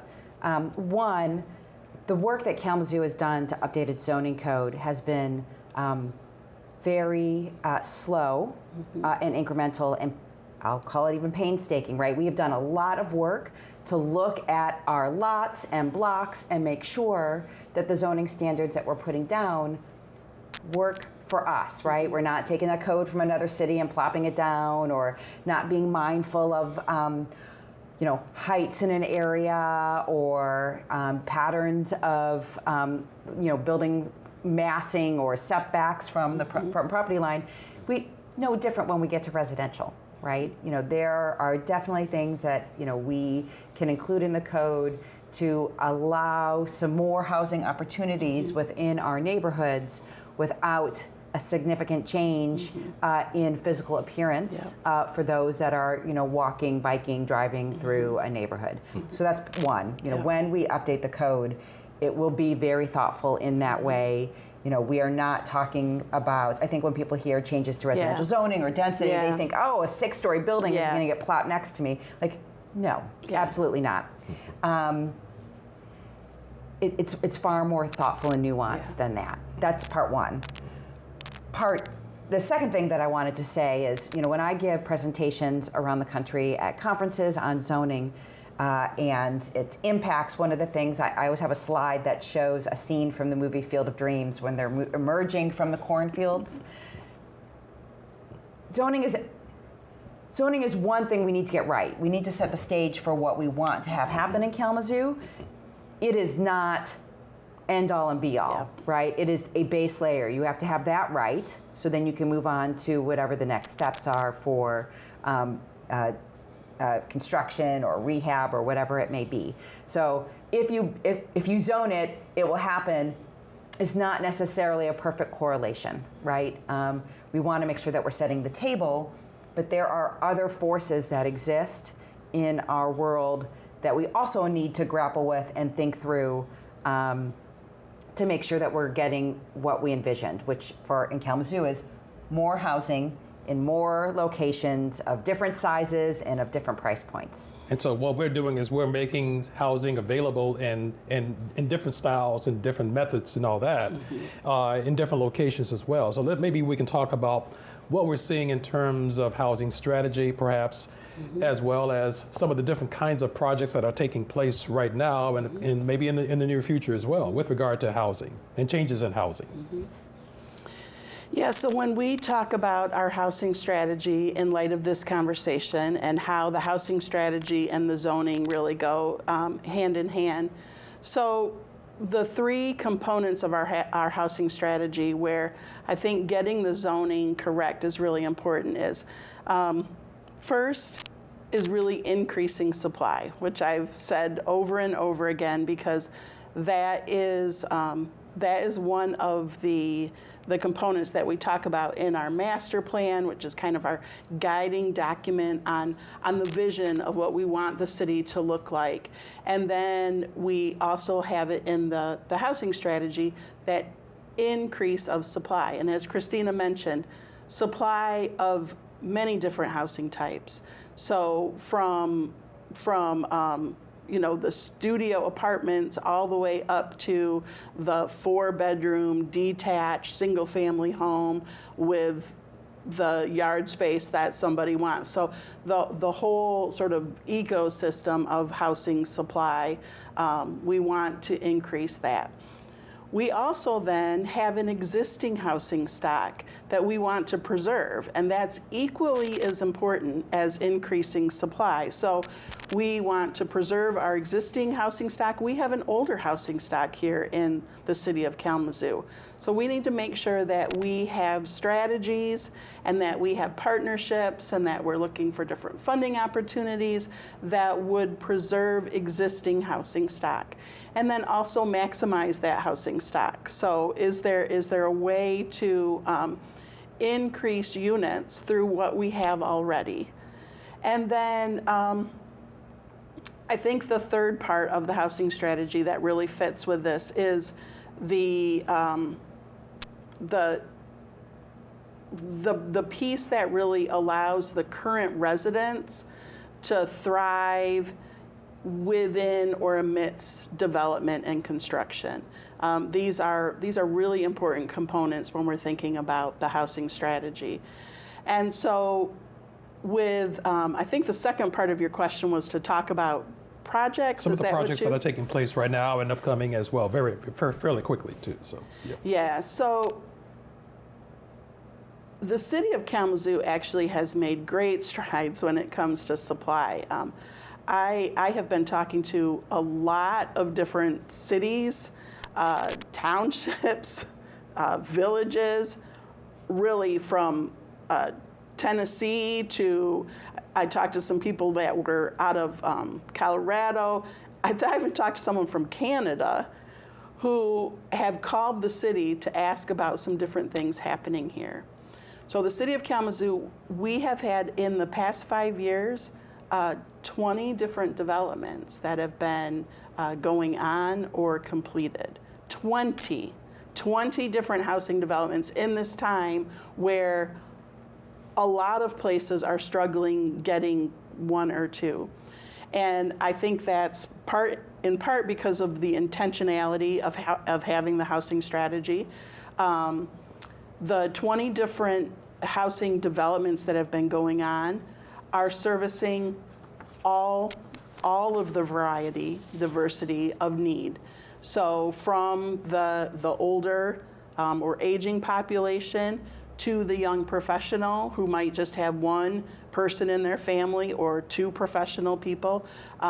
We have affordable projects going on. We have transitional housing projects going on. We have shelters that have been expanding. We have new long-term shelter that is going on. So we really are seeing the development happening. I say 20, and people are gonna be like, well, where are they happening? Some are completed, some are taking existing buildings. So we have a development happening downtown Kalamazoo that's taking an existing office building and converting it. So if people are thinking the traditional, well, I want to see a new building being erected, not all of these are that. They're maximizing what's already there and utilizing it for more units. But we do have new construction. If you drive into like the North Side neighborhood, you're going to see the Legacy, which is a senior housing project. You're going to see River's Edge going on, which is on Harrison and Gull, and that's a mixed use and mixed use multi-unit. So there's some commercial in it, there's some live work units, there's affordable units, there's market rate units. So we're being really deliberate as far as serving the need. We then also have all the time happening opportunities for preservation. So we partner with our nonprofits who have housing as their mission and goal. And so we have preservation strategies that are going on, critical care, critical code repair, critical housing repair. We have roof programs that are going on. So we are seeing those preservation and those new constructions and those renovation projects happening even today as we speak. So a lot of great things happening in the city of Kalamazoo. So we appreciate you giving us that information as well. So too. I just want to add to that. So we said at the beginning, oh, you know, we need all this housing, right? We do need all this housing. We have a supply and demand issue. We've had we've been very fortunate to get some projects off the ground in the last 5 to 7 years.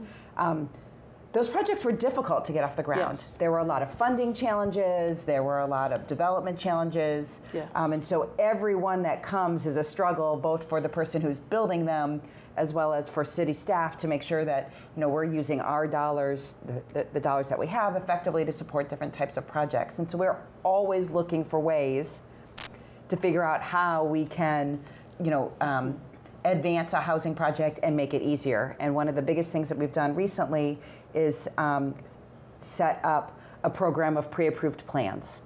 And so what this means is that we have worked with an architect to create a set of plans from a small single-family home to a big single-family home, duplex in a variety of configurations. We're working right now on a quadplex, which is a 4-unit, and a 12-plex, which is a 12-unit building. These plans are ready to go. They're stamped. They've been reviewed by our building department. They're ready for someone to grab them and build on a lot. The only charge that one has for accessing those plans is the cost of building permits. So what we've done is kind of push aside some of the soft costs, those design costs, architectural costs that one would have to have these set of plans ready to go. You know, that is another part of our strategy, that we're always trying to come up with new ideas to help fill in those gaps. I think that's an excellent point, Christina, because you know, with part of the housing strategy that I sort of was remiss to not mention was the reduction of barriers.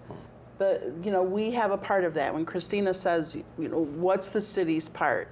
I say this all the time. You're never going to find me out swinging a hammer, building, you know, a new construction. So even though I work on the housing strategy, I don't build anything. But what I do is I look for opportunities so that it becomes easier for those who do. And so the zoning strategy is one of those ways we can reduce a potential barrier. Make it easier for people to be able to build. Make it make sense for what we're already seeing needs to be built and what people are bringing to want to build. And then what else could we do? And these pre-approved plans, one slight correction is they're not fully stamped.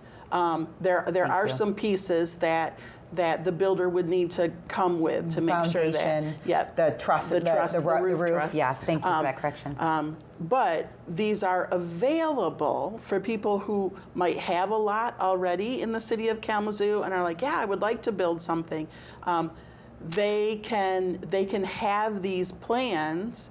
And what they're paying for, there's a cost to them, but all they're paying for is the permits that they need. Right. So the plans themselves, the city, we took the onus to work with the architect to design these plans according to Michigan Building Code standards. So they're designed to standards, they're designed to our zoning codes. So they are meant to be a plug and play. So that's one thing we could do. What does that do? Well, that reduces cost. Someone doesn't have to pay for the plans and working with an architect themselves. Right. So that can be anywhere from, depending on the what you're building, a $5,000 to a $17,000 cost. That's real money. It also reduces the time. So one of the things when I started talking to developers who did infill, meaning 1 or 2 units on a parcel rather than apartment building, is they said, time is money in this world. Things are changing. Interest rates change really quickly. Funding opportunities come and go really quickly. And so they're like, if you could reduce time, that helps. So when we talk about the city's responsibility of reducing barrier, we're listening to what are the barriers. So these pre-approved plans, that's money barrier. It's a time barrier. It's a maybe not understanding, how do I work with an architect, or how would I actually know what the code is? Well, you don't have to. We'll do all of that front work for you and provide these, and that way you can do what you do, which is build. So, thinking about how these different strategies play together, and how does zoning and the housing strategy and the pre-approved plan and our partnerships with preservation, how do those all go together? It's in that it's in that bucket of reducing barriers so that housing can happen. And it can happen in such a way that you feel invited to do it. So not only are we setting the table, but we're also letting you know anytime you want to come, you're invited. And at the end of the day, we're making housing more available for everybody in the community as well. Yes. Okay, yes. Great. Thank you very much, both of you, Christina and Sherilyn, for having this conversation. And thank you for joining us.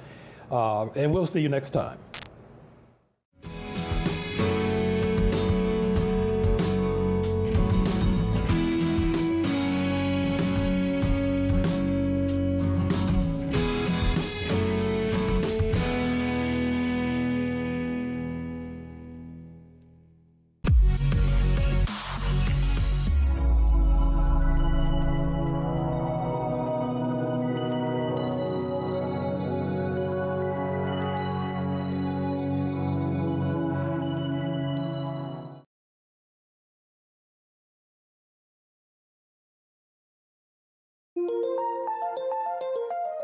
Hi, I'm Mike Richmond of the U.S. Department of Veterans Affairs with this message for veterans.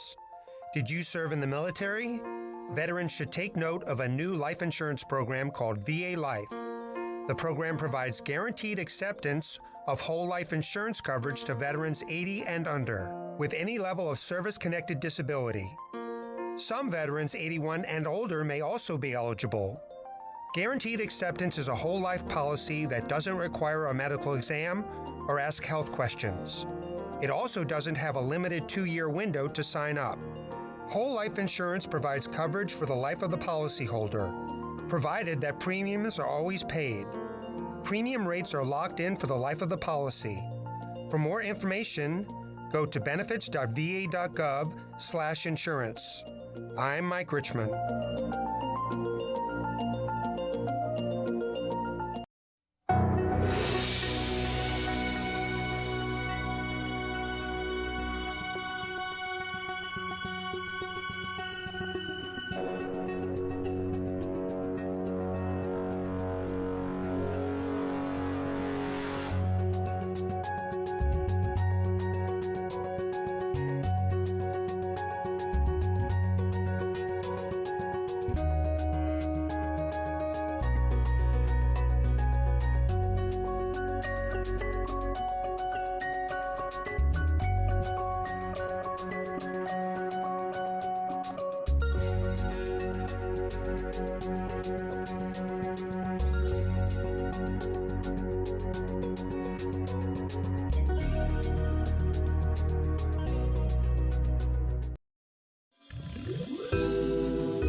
Kalamazoo's water reclamation plant serves the city of Kalamazoo and 22 surrounding communities, treating wastewater around the clock 365 days a year.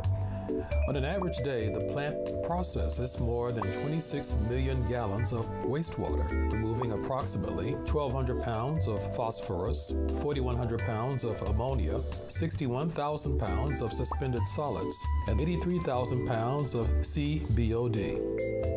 The wastewater collection system relies primarily on gravity, which carries water from across the region to the plant.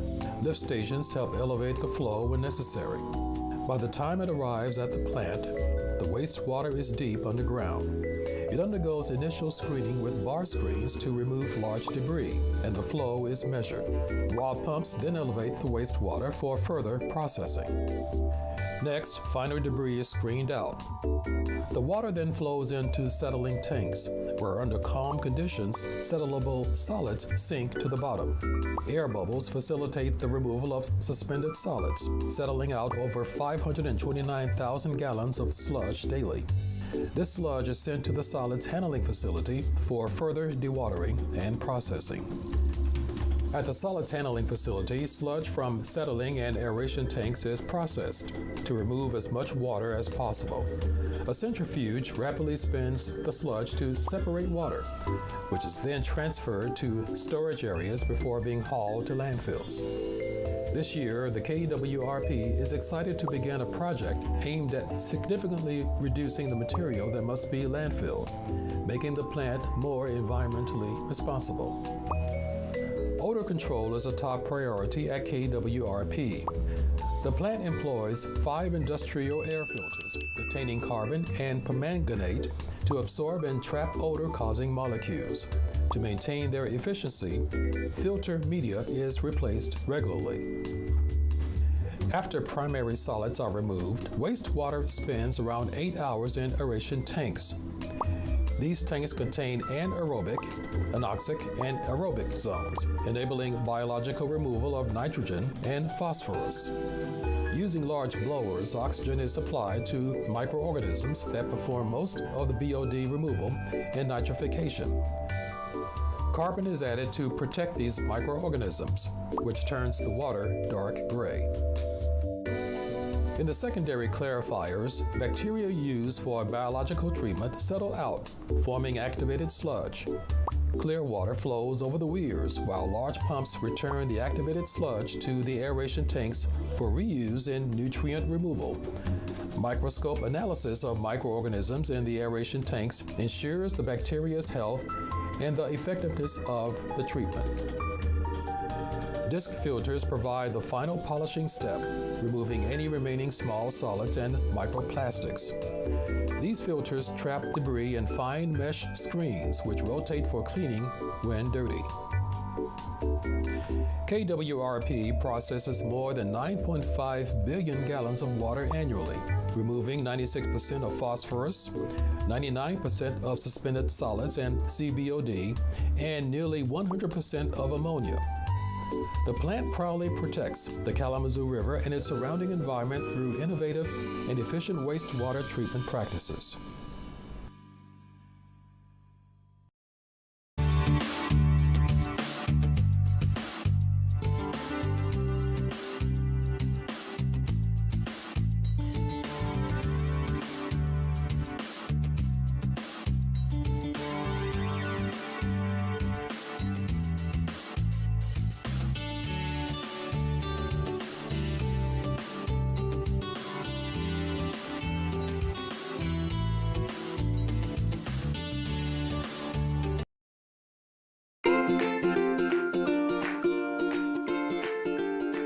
Pollinators are lots of things, but mainly insects, and we're primarily talking about bees and butterflies, although there's lots of other things that can pollinate flowers. Pollinators are important because almost all plants need to be pollinated to reproduce, and they are especially important to us because so many of the foods we eat, especially fruits and vegetables, are dependent on pollinators.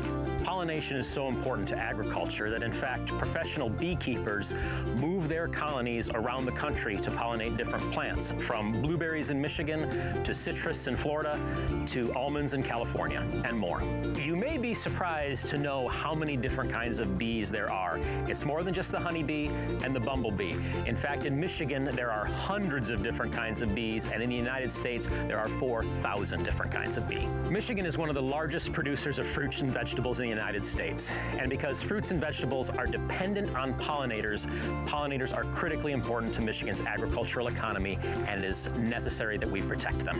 When commercial beekeepers need to move their colonies to other states to provide pollination services, our inspectors are there to inspect those colonies for diseases and invasive species to make sure they can be moved safely.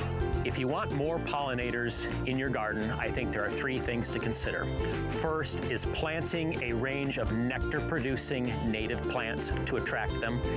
2, it's providing habitat for them to live, like artificial pollinator boxes that you can find on the internet. And 3, if you want to attract butterfly pollinators, you have to have more than just the nectar plant. You have to have the plant that the caterpillar eats as it's developing. For example, for a monarch butterfly, it's a milkweed plant. Another step people can take to protect pollinators is the careful use of pesticides. If you need to use pesticides to control insects in your lawn or garden, just be sure you're using pesticides that are the safest possible for pollinators. If you need to use pesticides to ensure that you're using them as safely as possible for pollinators, first, contact Michigan State University Extension for a recommendation, and second, follow the label directions. For more information on pollinators, contact Michigan State University Extension. Thank you for watching.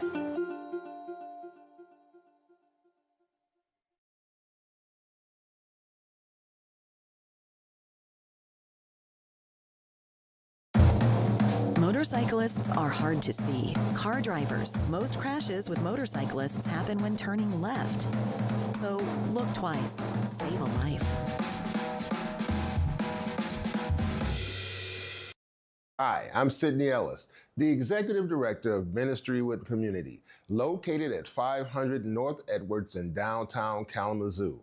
Our mission is to empower people to make positive life changes, and we do that from 6:30 a.m.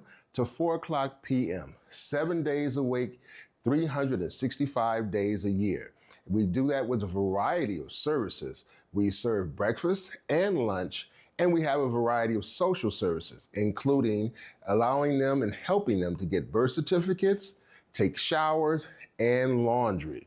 Again, we're located at 500 North Edwards, and we need you to help empower the people of Kalamazoo, Michigan.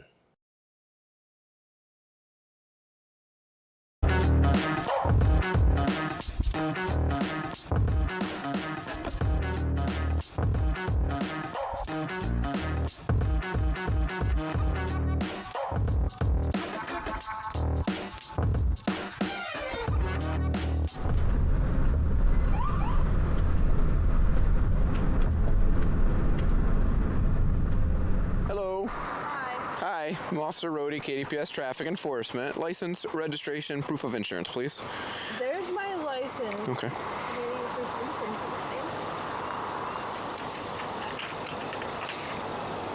It looks like the insurance. Yes. Okay. It does say it expired last year, but I have my insurance on my phone as well. Okay, perfect. Yeah, if you want to look that up while I'm here, and then your registration is why I'm stopping you. It expired last year, July of 2024.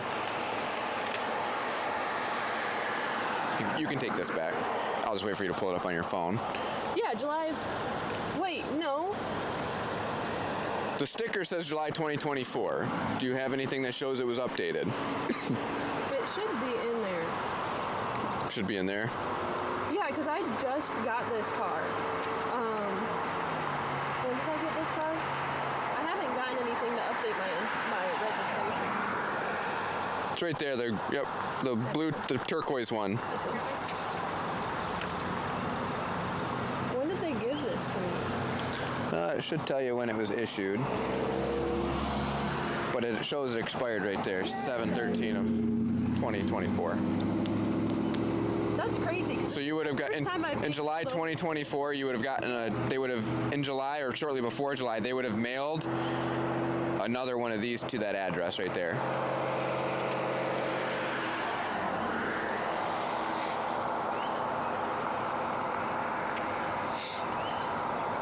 I don't know if I can log on to it, but I promise I do. I have insurance. Okay. It gets mailed to my mom's house, and my mom. The insurance does? Yeah. Okay. All right. Well, I'll confirm the insurance, and I'll confirm with Secretary of State if that was renewed. If not, you'll just receive a citation for that. Okay. That's fine. Just hang tight. All right. So, while in the area of Mount Olivet, Riverview, I observed this white Ford in front of me with a green 2024 sticker. Made contact with a driver who was only able to provide me registration paperwork for July 2024, so that's when it expired. Also stated she had insurance but was not able to provide me any proof of that, so she will receive a citation for the expired plate since it's, almost a year expired, and then she'll receive a citation for no insurance. That as long as she takes care of it within 10 days, or can prove that she had insurance at the time of stop within 10 days, they can waive that citation. So she'll receive ultimately 2 citations today. All right, so I was able to confirm it did expire July of 24, so you are getting a ticket for that. If you do have insurance and you're able to get proof of that within 10 days, okay, all you have to do is find any police officer in the state of Michigan. It does not have to be myself. It could be a deputy, it could be one right down here at the Township Police Department. Flag them down, show them that at the time of the stop you had valid insurance on it, and they can sign off on that. Can I text my best friend? Huh? Can I text my friend? For what? The insurance. To send it to her. To send it to her? She's a cop. Oh, absolutely. Yeah, you can absolutely do that. Yeah. Are you? Is that a military ID? Yeah. Okay. Are you active right now or reserve? National Guard. National Guard. Okay. All right. So just within 10 days, reach out to the court, call the phone number, or go on the website there. Okay. Thank you. All righty. Please drive safe. Thank you. Thanks, you too.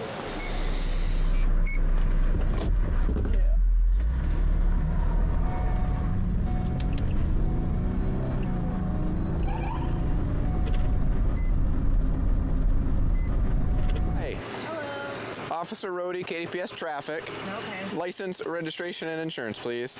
The reason for the stop is your speed. Okay. You were at 39. Do you know the speed limit right here on Glendale? 30. 25. So you're 14 over. License, registration. Okay. Can I show you digital? That's fine. Yep. Yep. And I can confirm it in the car. So just hang tight for me. Okay. Oh, you got it right here? I can pull up the app. Oh, okay. See if that matters. I don't know if... yeah, insurance card. Yep. Perfect. Alrighty. Just hang tight. Right. Doing speed enforcement on Glendale up on the east side. I got the silver Subaru at 39 and 25. We get a lot of complaints for speed in the area. So based on history, I'll just write a 1 to 5 over ticket and hopefully slow it down here in the future. All right. So I did not write you for the full 14 over. That's a pretty high ticket. Okay. So I broke it down to the lowest thing I could, which is 1 to 5 over. Okay. Thank you. All right. 10 days, get it taken care of. You can go in person to the address downtown. Okay. Call the phone number there, or go on the website, type that ticket number in the top, and you can take care of it that way. Just do all that within 10 days. Okay. All right. All right. Please drive safe. Thank you.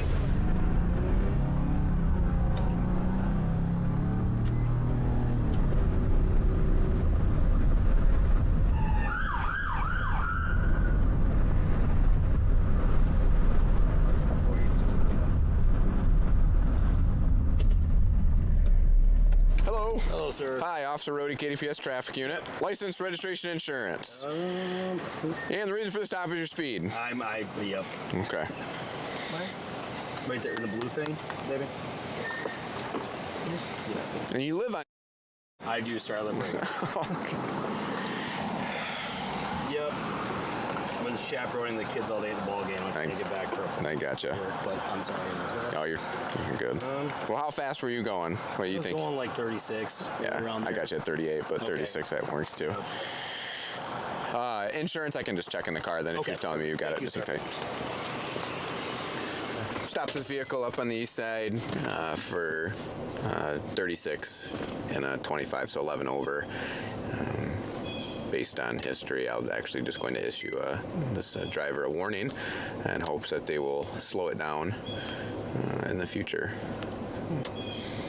I just put a written warning in there. Okay. Okay. No actual ticket. Just slow it down on Glendale for me. I have like a ton of emails and requests for speed enforcement on here. That's why I originally had the trailer down there, but Mother Nature and solar charging quit. So yeah, just pay attention. Thank you. Thank you very much. Bye. Drive safe. Thank you.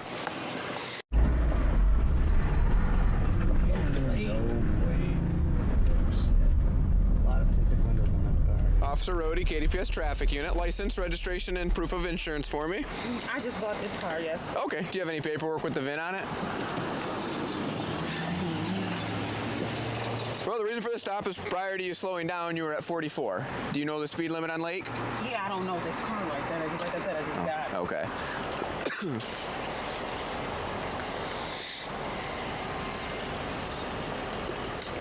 Then when did you buy it, you said? Yesterday. Oh, yesterday? Okay. Let's see. Do you have insurance on it? I just got it yesterday, no. No? I haven't got a chance to do anything. I literally just got out of work. You just got out of work? Okay, Yeah. just hang tight for me. There's no date on here. Everything else is filled out, just not the date. Oh. So you bought it yesterday? Yeah. Okay, all right. While conducting speed measurement on Lake Street near Fulford, I measured this black Mercedes at 44 in a 25, so 19 over. Made contact with the driver, stated she had purchased the vehicle a day prior. That's why she doesn't have a plate on it, but was able to provide me the title that was properly filled out. However, the driver provided me an identification card and not a driver's license.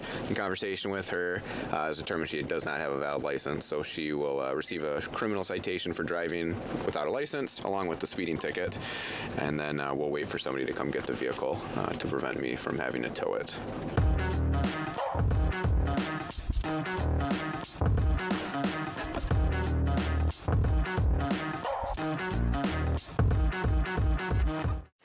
All right, conducting speed enforcement on Glendale up on the east side. Got this. Are you trying to fight me right now with your computer? You kept moving. Oh, I'm sorry. Some of us have things to do. I am Joseph Patrick Fair, and I'm here with an important message for you. I am here to change how you see community involvement in public broadcasting. If a bald guy with a face made for radio can make it on TV, so can you. Public Media Network isn't just a place, it's a living, breathing community, a vibrant network of neighbors, dreamers, and doers. And guess what? This community needs you. Yes, I mean all you watching right now. Let me ask you something. When was the last time you felt like part of something bigger than yourself? Something that made you step back and say, wow, I made a difference today. At the Public Media Network, we believe in the power of community storytelling, the power of voices coming together to inform, inspire, and ignite change. But none of this works without you. Public Media Network is your platform, your opportunity to tell the stories that matter. I can't wait to see your story. This is Joseph Patrick Fair for Public Media Network in Kalamazoo.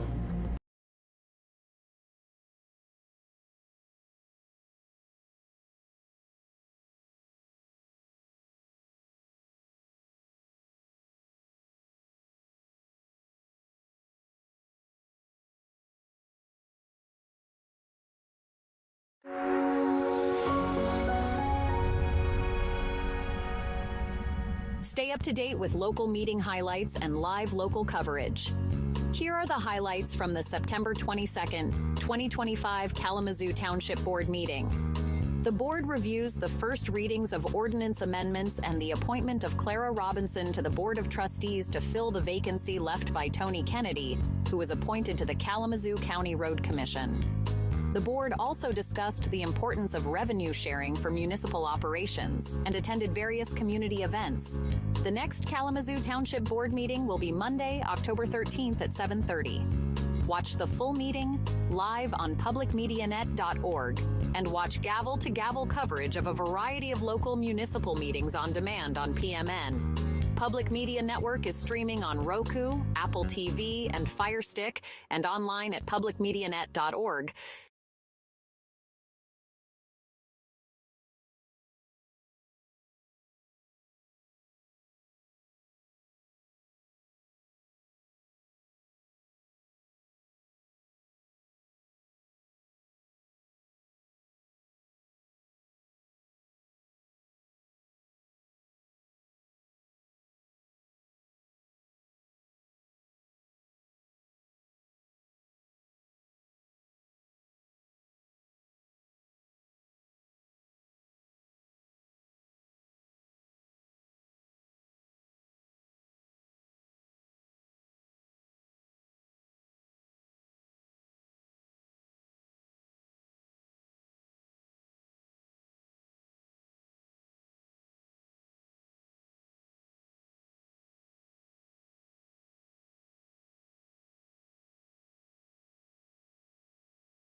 Keeping you connected in and around Kalamazoo, here are the highlights from the September 4th, 2025 Kalamazoo Public Schools Board of Education meeting.